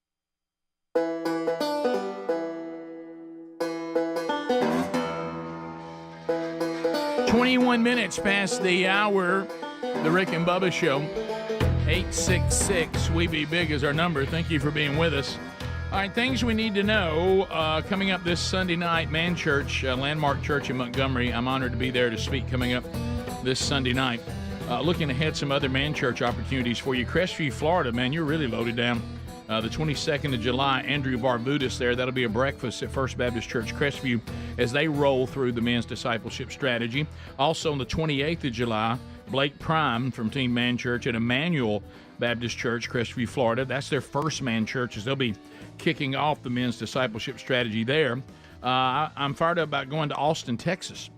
Austin, Texas, coming up on August the 4th. I'll be speaking that Friday night at City Reach Church. You can find those details at themanchurch.com, but also rickandbubba.com under upcoming events. Looking forward to being there with them. Also on August 6th, First Baptist Church, Starkville, Mississippi. 96.1 is the station. Scott Goroski will be there from Team Man Church, kicking that off for them. So find all that at themanchurch.com under upcoming events. And as fall approaches, churches, if you're looking for material for small groups, we have a curriculum and resources all available, designed for men at themanchurch.com, a strategy that we'll help you with as well. If we can be of any assistance to you reaching, discipling the men of your church and community, then reach out to us at themanchurch.com. All right, so Bubba, we were going into the break. Two questions I have for you. I'm watching you and Helmsy. I know y'all are enamored with tennis. And Helmsy's got the gig now. We've talked about that. He's head coach. Helmsy, I'm going to ask you probably an unfair question here in front of everybody, but I'm going to. Okay.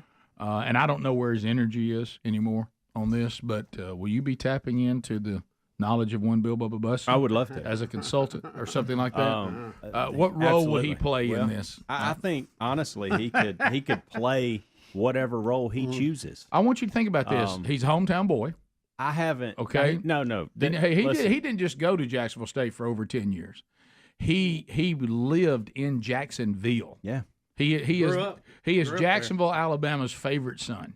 Okay. Well, I don't know about that. And his prowess in tennis is well known. It is. It's not even up for debate. Okay. 100% agree with you. And my grave plot is 30 yards away from the court. See? Don't forget that. See? Now I will tell you. I have committed. I'll be watching tennis. Rick. I have committed to taking a weed eater over there and cleaning up every once in a while. I heard that commitment. Yeah, Now, Thank you. I will. Need that. Here's where we hit an obstacle. I need to see it. Here's where we hit an obstacle. Even though his gravesite is there, even though this is where he grew up, even though his childhood home is there, even though the university that he loves is there, even though the Golden Eagles are there, it is a commute for him now. So It is. you're probably going to have to use the... And that's why I haven't brought this up. You'll probably have to use some technology. I know. Where he zooms in from the lake once they build his house back. And so I don't see him, making the journey a lot. I know. I'm going to have to get creative. Y'all could split an apartment at track day. Right. That's so good. Yeah. Now I will say this: right there by the course. If there's Wi-Fi issues or something like that, he could actually use Greg as a carrier pigeon, and he could send it to me. He could send strategy through Greg. Maybe one of those cylinders. Don't think I'm not going to drive by and scream and stuff. I really hope you do. Don't think I'm not. Yes. You know that we will never be able to give this. We won't act appropriately right And I get that. Bubba's been through it. He knows. Listen, I will embrace that. I will. No, but we just don't know how. We can't do it. It's not even that we're trying to be mean. We're not capable of being appropriate about it. There was a time, Rick, where it would have frustrated me beyond all. I mean, just all means of anything going on, and it's not going to be the case now. I'm going to embrace it, love on it, bring it on. Okay, but will you use Bill Bubba Bussey if he's willing? I would love to, and the only reason I hadn't brought it up until this point is I'm just covered up with other things. One I've mentioned to you in the hall a minute ago, big handle. I'd go with the 7. Thank you for that. And I'll be That's coming. not my place. It And I'm should've going to come be from Bubba. well. Ask Bubba and that's, first. And that's it more than likely because of what you just said. It will have to be on a consultant basis type deal, and I will lean on him from time to time. But I like to see him in his white shorts out there working. I would. Sure, I would too. Yeah. There's a ton I'd like to see him. But I'm trying to picture him on a weekday headed to practice. Probably and, not. And I just don't drive see an that hour and happening. 20 back. And back into Bubba's tennis days, are you going to reach into his little bag of tricks and pull out DJ Adler at courtside? Oh, remember he used to hire Adler? Yes, come entertain the crowd. We had a home court advantage. Bring the hot. Bring the hot. Yeah, dropping it like it was hot. Good. There you go. You've got access to a proven winner. Oh, no doubt, no question. For sure. But I don't want to abuse it. You know, Where are you on that bus? You receptive? Look, I will support the Jack State tennis program and Coach Helms any way that I can. You know, I hope to catch some matches. And, do you have the energy for it? Bubba, any way you can? Sure. How about a little any way NIL that I can. Thank you for that. Yeah. How about a little NIL money? Well, I mentioned that to Helms. We, you know, I don't know. We can start a collective. I don't know how tennis is set up for that. How much we talking about? How much check from Bus for the Bill Bubba Bussy tennis? Well, he's got facility? that. He's got that number. He's already been presented with that before I was there. Okay, and it's a little you higher good with than he that wanted number? it to be. Are you good with that number? I'd like to see it come down a little bit. Look, I live in a realistic world.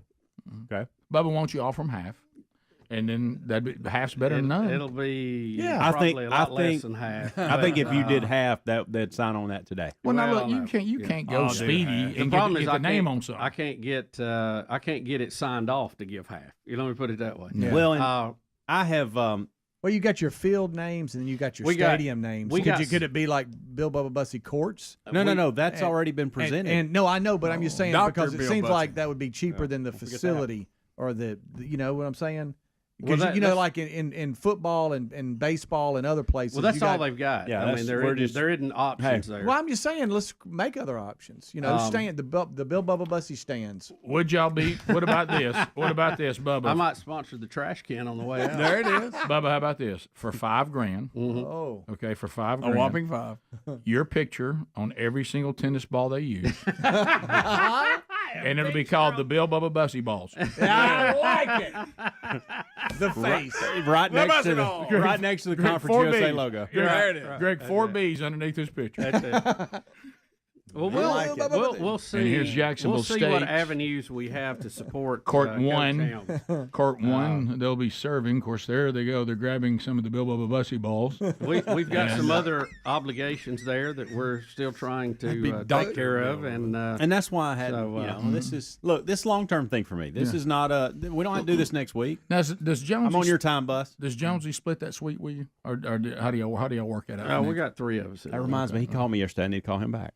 Yeah, probably just want to say We congrats, text back man. and forth. Probably want to say and- congrats, buddy. and a lot of people calling me. You and Jonesy combined, which maybe? is good. Yeah, I like that. No, that would be good. I don't know who his third cat is. Might bring him in. I'm not going to name him just for his own Because protection. you want to be his friend. Yeah. Let one once. person at least have a little piece. You don't need any calls today. But you know what happened when they hired you? It's like, you know how when people say, look, when you get married, you marry the person's family. Yeah. Yeah. Oh, yeah. We come with you, good and bad. So when they hired you, they hired us. UAB found that out real quick. They did, yeah. And that has some good to it, but it has some. Yeah, It always has. You'll have to some go negative. to a meeting or two to go. They really didn't mean that. Right. Yeah. We're embarrassing at times. But Yeah. Oh, sure. yeah. I love y'all. Don't change ever. We'll be right back. Rick and Bubba.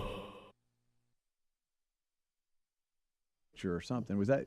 I don't Was know. it you with him on that day? I just remember that's just the last time I've seen Taylor. Yeah. And to know that Well, So, I've sent that age. a secret text to Lisa, and I said if you can get a picture of Paul's haircut, please send it to us.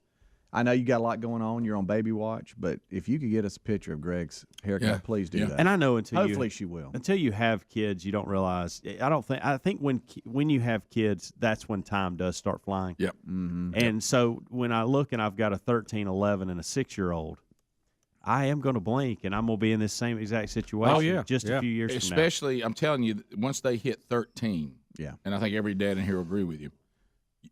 That 13 is going to be 20 so fast. Oh, gosh. I mean, you're not going to believe that. To me, see, everything up to 13 goes kind of slow. Yeah. And then all of a sudden they hit 12, 13, and when they start saying, I'm in 7th grade, I'm in 8th grade, 9th grade, 10th grade. learner's permit. That goes so fast. Right in there. It just Something about takes that off. starts churning. Yeah. You know, Because after they get their driver's license, you don't see them near as much as you used to. No. It don't rain on Tim Tebow. It Tim Tebow's on the rain. Take it home. It don't rain on Tim Tebow. It Tim Tebow's on the rain. Tim Tebow is getting married. Rick, getting married, the 31-year-old asked, he popped the question yesterday to a former Miss Universe. How about that? Demi Lee Nell Peters. She is from South Africa and a former Miss Universe. Well, good for them. She said yes, and Tim presented her with a 7.25 carat engagement ring. That's a big one. Yep. And that's a lot of ring.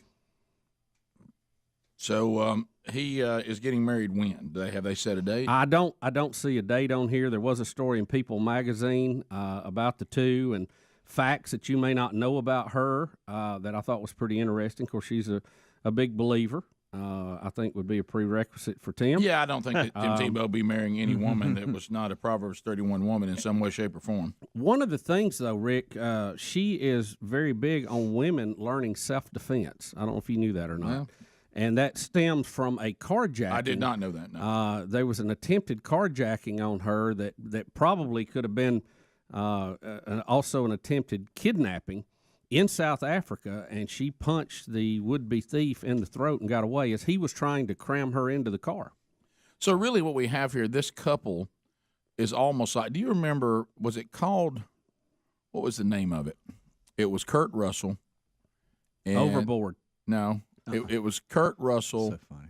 And the wife in this particular thing was Kelly Preston, and they were parents who secretly were superheroes. Oh, yeah. And it was superhero high school. Sky High. There you go. Sky High, that's it. And so now, really think about it. Tebow and Dowley, now she, of course, believes in self-defense. It's like they're a superhero couple. Yeah, exactly. they're closest superheroes Right, you get, yeah, I think. for sure.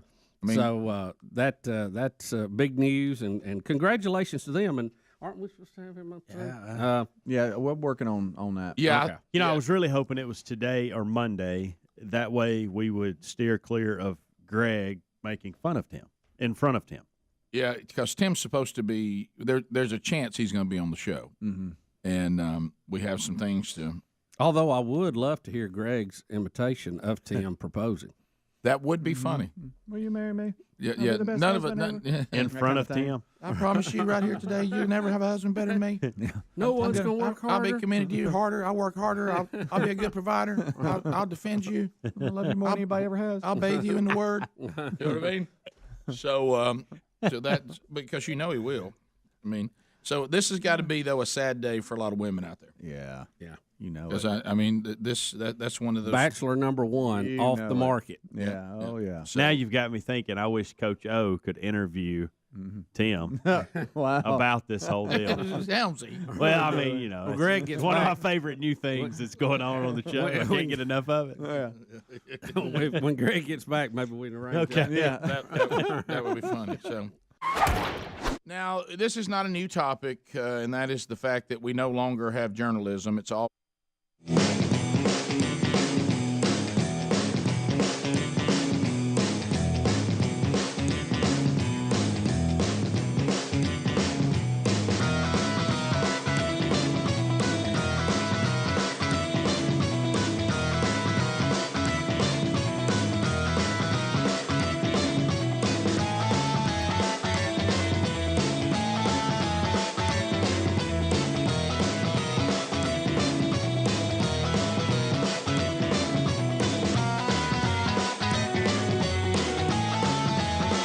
It is 35 minutes now past the hour. Rick and Bubba Show, thank you for being with us.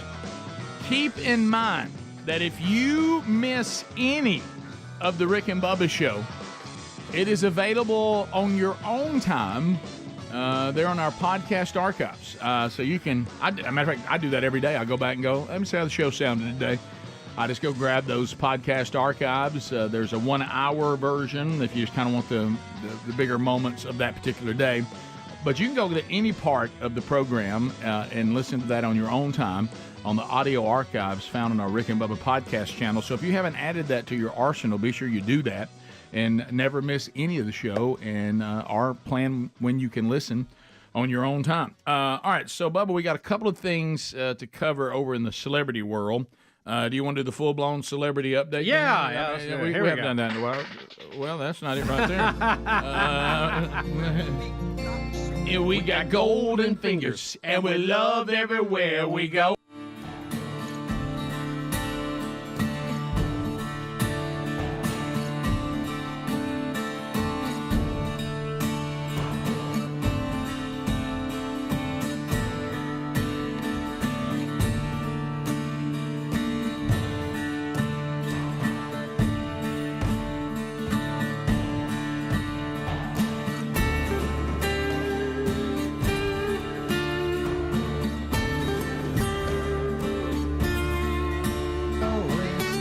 Bubba, which one you want to start with? Well, let's start with Kevin Costner. You know, he just recently had a divorce in his family. We've had a judge make an interim ruling that says he will have to pay, let's see the exact number here, $129,755 per month in child support. This is down from the $248,000 that his ex-wife had asked for.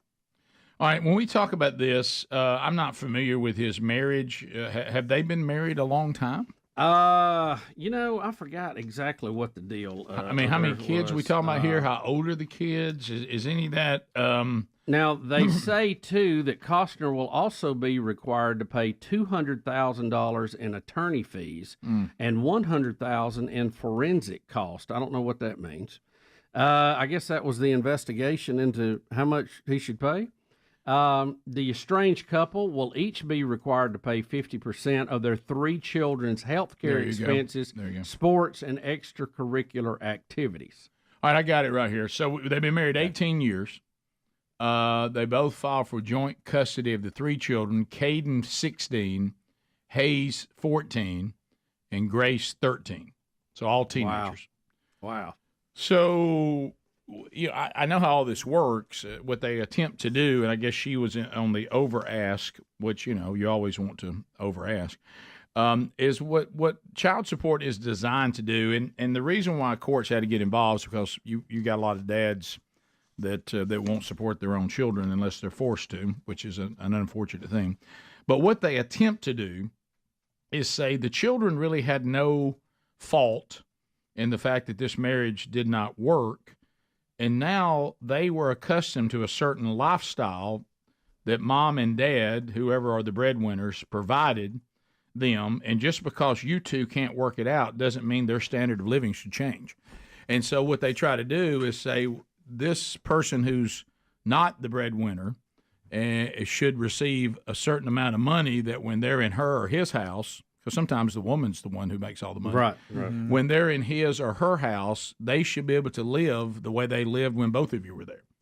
And that's how they try to make it work. Now, it doesn't always work that way, but that's kind of where these numbers come from.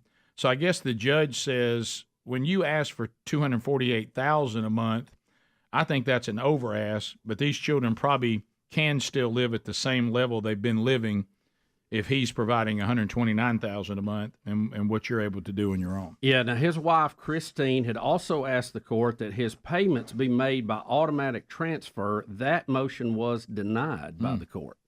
Isn't it funny how some of the things they go, now we ain't doing that? Yeah. How they pick and choose what they're going to do and not do. Yeah. So 18 years and 3 teenage kids, you would have thought, what could y'all not work through now? But I don't know all the details of it and don't pretend to know. But unlike some things, I haven't always known this. So there you go. A lot of money. Right. Also in celebrity news, Tim Tebow will become part owner of an expansion hockey team in the ECHL.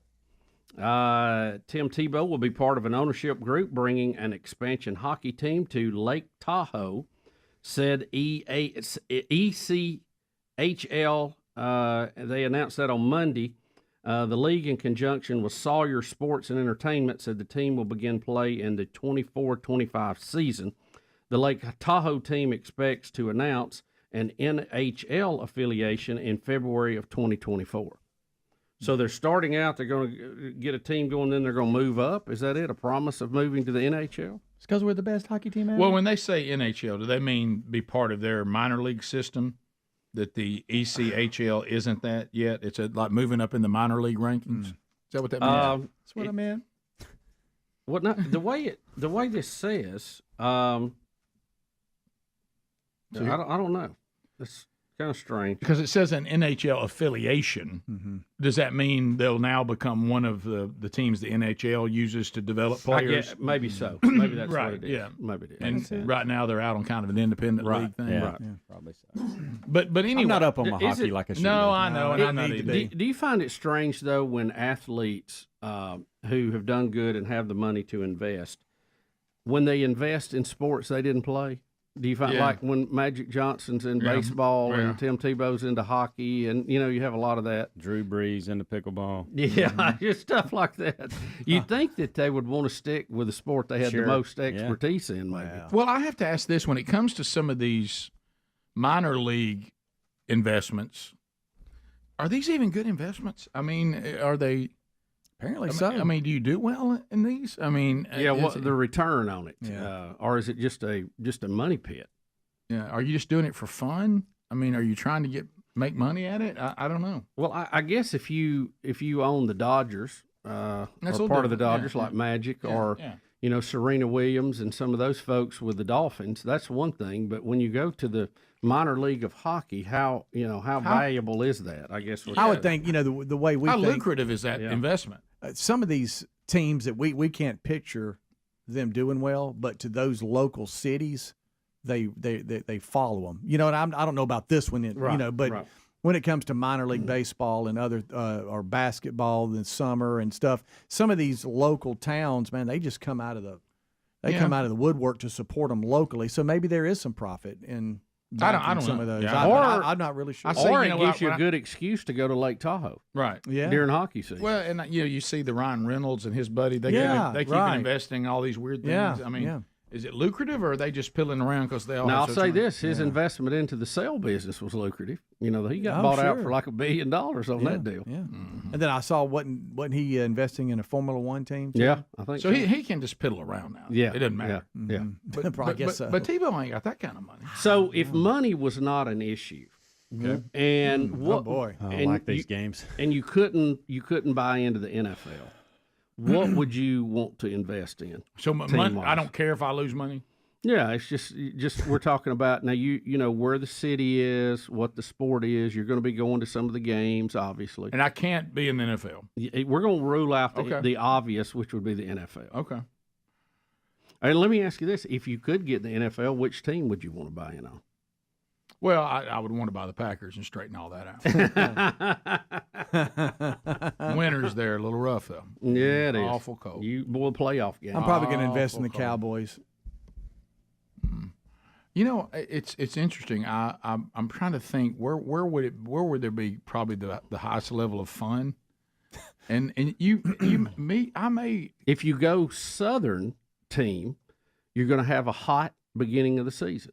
If you go a Northern team, you're going to have extremely cold end of the season. Mm-hmm. So how do you land on a happy medium? You're going to be really surprised by this. I think maybe.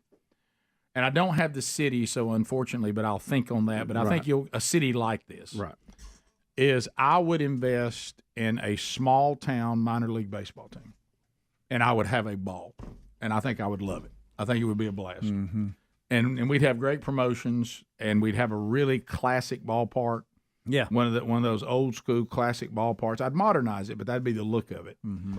And because wasn't it kind of cool being and in I want to Montgomery walk and seeing around the biscuits, and the general manager is the one on the wireless mic. He's having a blast. I want to walk through my little town, and I want the little downtown area to still be thriving. And I want to see like little posters of my team up there. That everybody's kind of fired up for the Thursday night game. Mm-hmm. And I'm easing out there. I'm not in a hurry. Okay.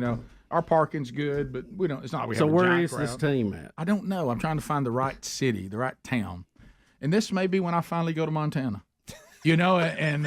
So, I mean, are you talking biscuits, Trash Panda, Barron's level, or something smaller? Smaller. I want to go smaller. Okay. I want nobody to care about it but our town. But our town is into it.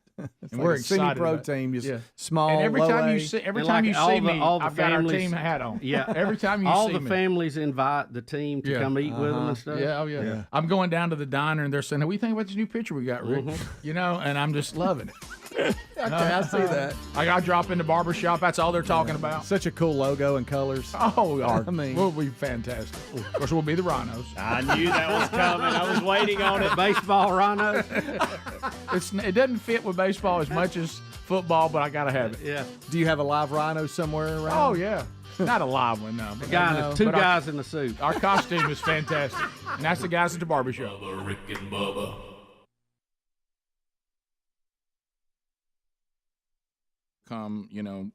We at one time we had journalists and then we had commentators. Now what we have is just a bunch of commentators. Everybody. Yeah. And, Well, I don't even think it's that. They're more like activists who are moonlighting as journalists. Right. Yeah. And it's a strange thing. And even with all that said, and if you have a different political leaning, that's fine too. But you have to admit that Acosta for CNN now has lost it.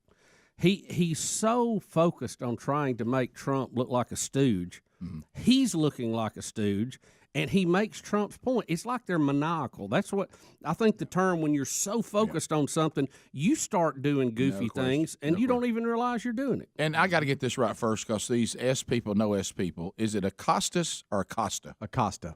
All right, no S. Jim Acosta. Jim Acosta. Drop the S, Rick. Okay, got it. Mm-hmm. Those confuse me. I know. You had Did I add an S? No, you had it right. I've been adding an S, and I was trying to figure out. I don't know which one it is.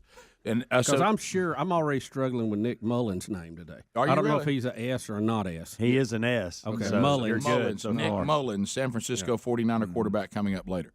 All right, so Jim Acosta is obsessed. Bubba, you're 100% right. He's become maniacal. And when you become maniacal, you don't even realize what you're doing, and you're crazy. So first of all, we're going to give you Jim Acosta reporting like he's trying to be sharp. Yeah. That he's going to show the Trump administration that a wall isn't needed while standing in front of a wall.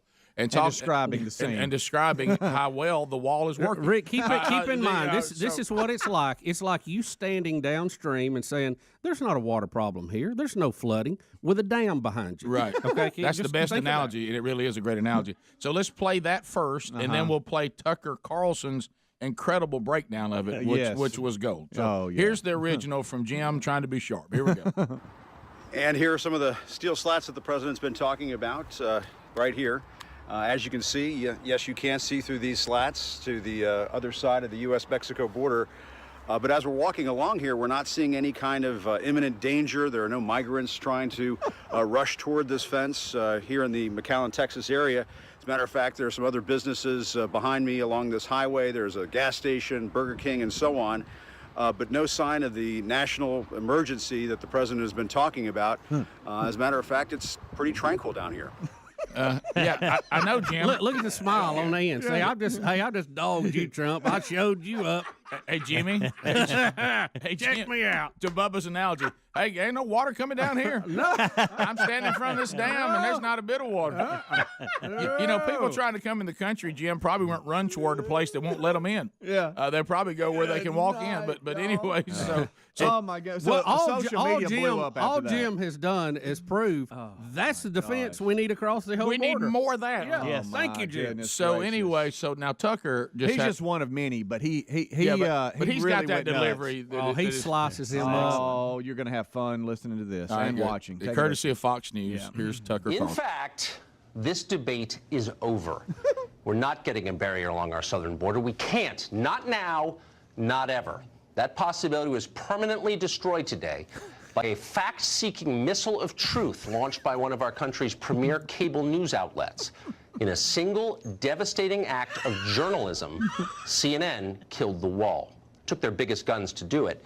The network dispatched its chief White House correspondent slash moral philosopher slash Renaissance poet, Jim Acosta, to the U.S.-Mexico border, specifically to the town of McAllen, Texas. Once on the ground in McAllen, Acosta wasted no time in proving once and for all that walls don't work. Watch the stand-up that changed history. Here are some of the steel slats that the president's been talking about. But as we're walking along here, we're not seeing any kind of imminent danger. There are no migrants trying to rush toward this fence here in the McAllen, Texas area. No sign of the national emergency that the president has been talking about. As a matter of fact, it's pretty tranquil down here. You see that? Take that, you nativist bigot freaks, you creepy wall obsessives. Jim Acosta just spanked you. He was there. Not in some cushy air-conditioned studio in Washington with the rest of the talking heads, but in the field, on the scene, doing the kind of hard-boiled shoe-leather reporting that has made Jim Acosta a household name. Acosta went right to the wall itself, the very wall he finds immoral and has often argued against at press conferences. And what Jim Acosta found there will shock you. Not a single illegal alien was anywhere near that wall. There was no tent city. There were no predatory gang members or coyotes. MS-13 not there. There was.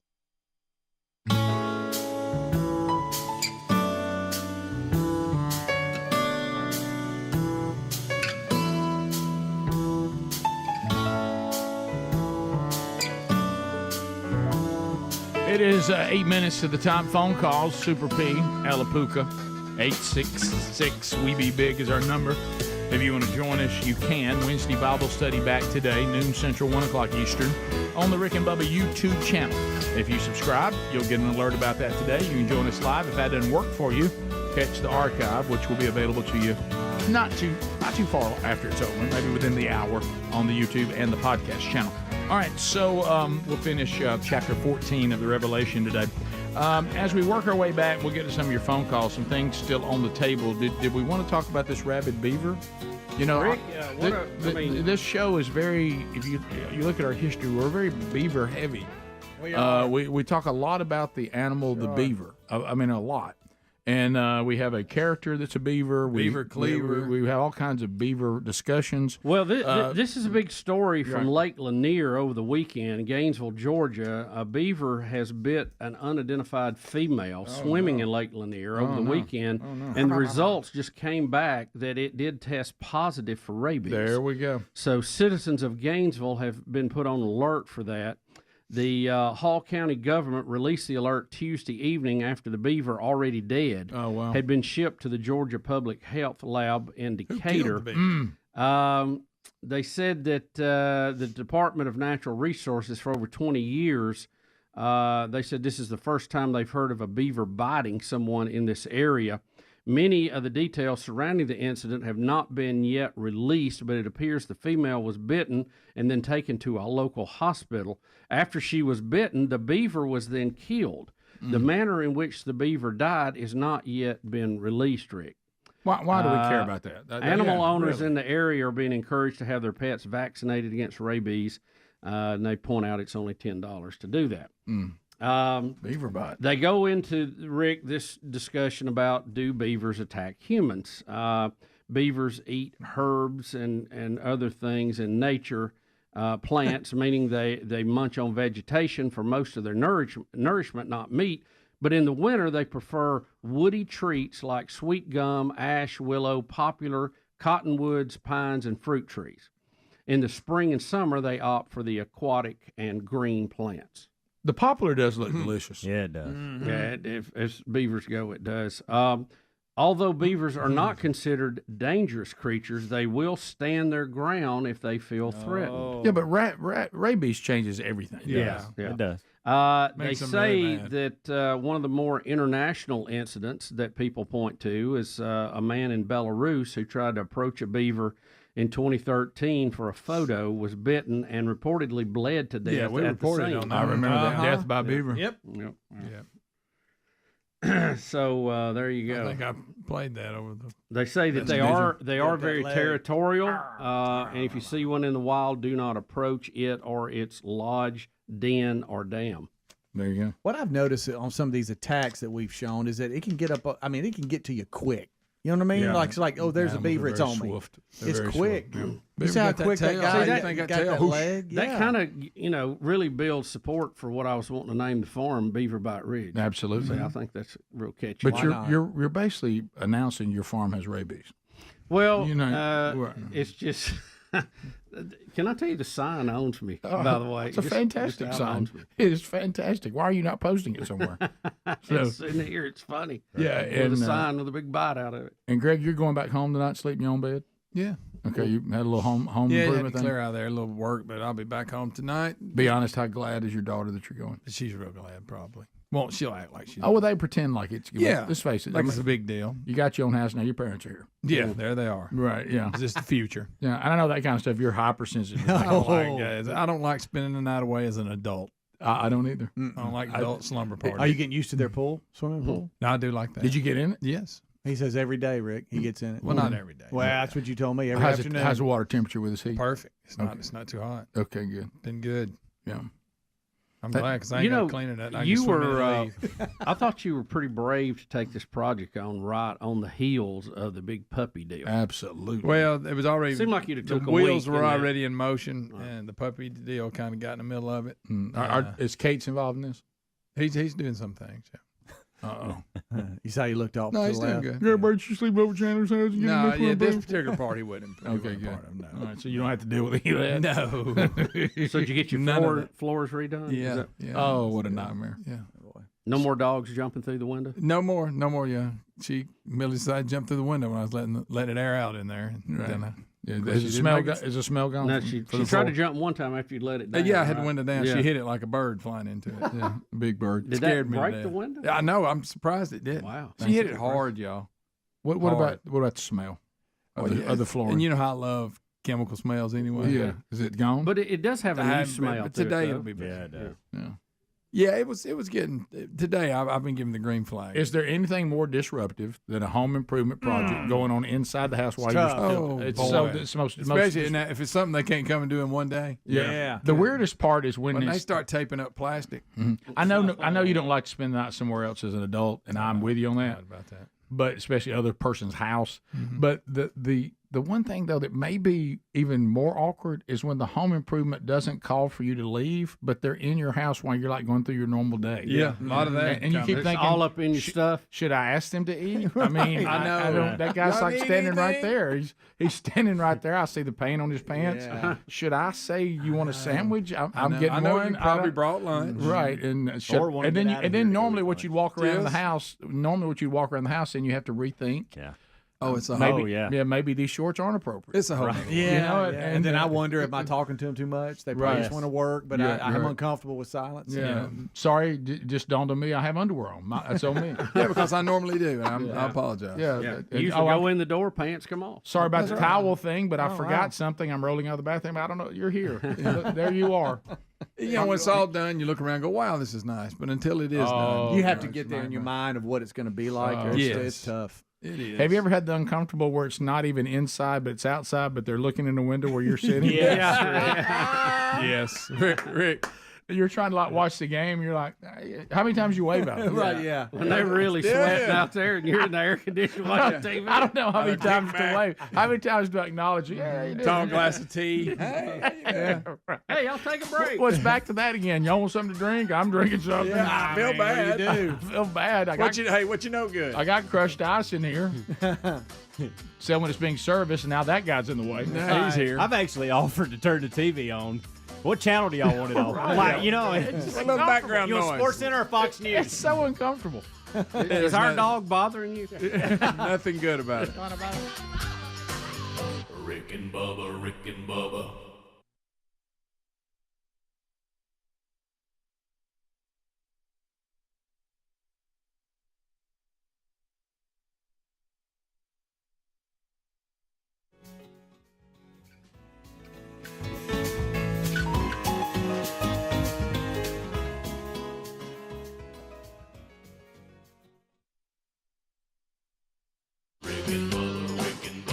This is the Rick and Bubba Show. Watch more at blazetv.com/Rick and Bubba.